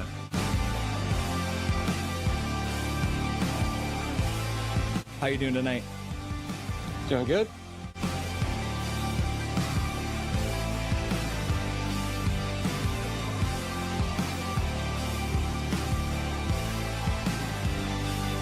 Thank you very much for taking the time out of your very first hockey game to join the stream. Everyone was very excited to see you, and enjoy the rest of the game in the 3rd period.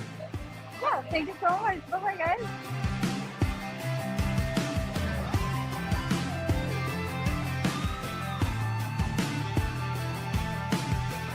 Trevor Beggs joining the show from Locked On Canucks. Thanks for joining me today, brother.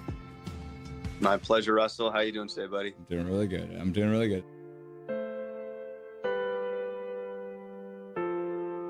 Hey, buddy. What an intro. Thanks, man. Hey, no problem. It's nice to see you again. It's been a while. Dude, absolutely. Yeah, those late nights, early mornings. Yeah, weird they were rough. We are excited to welcome Dave Hall to the show. Welcome, my man. Hey, thanks for having me today. I'm excited to be on. We're excited to welcome to the show Larry Fisher. Thanks for having me, Russell. Looking forward to talking lots of hockey.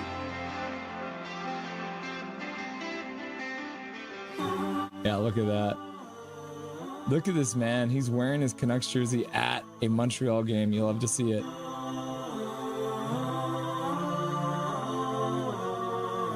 He became a local legend by calling the Abbotsford Canucks Calder Cup run. We were very happy to welcome Brandon Assel to the show. How's it going, brother?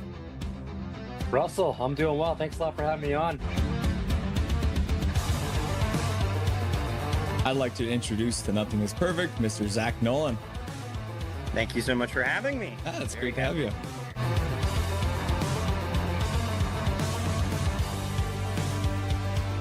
Howdy. What's up, my dude?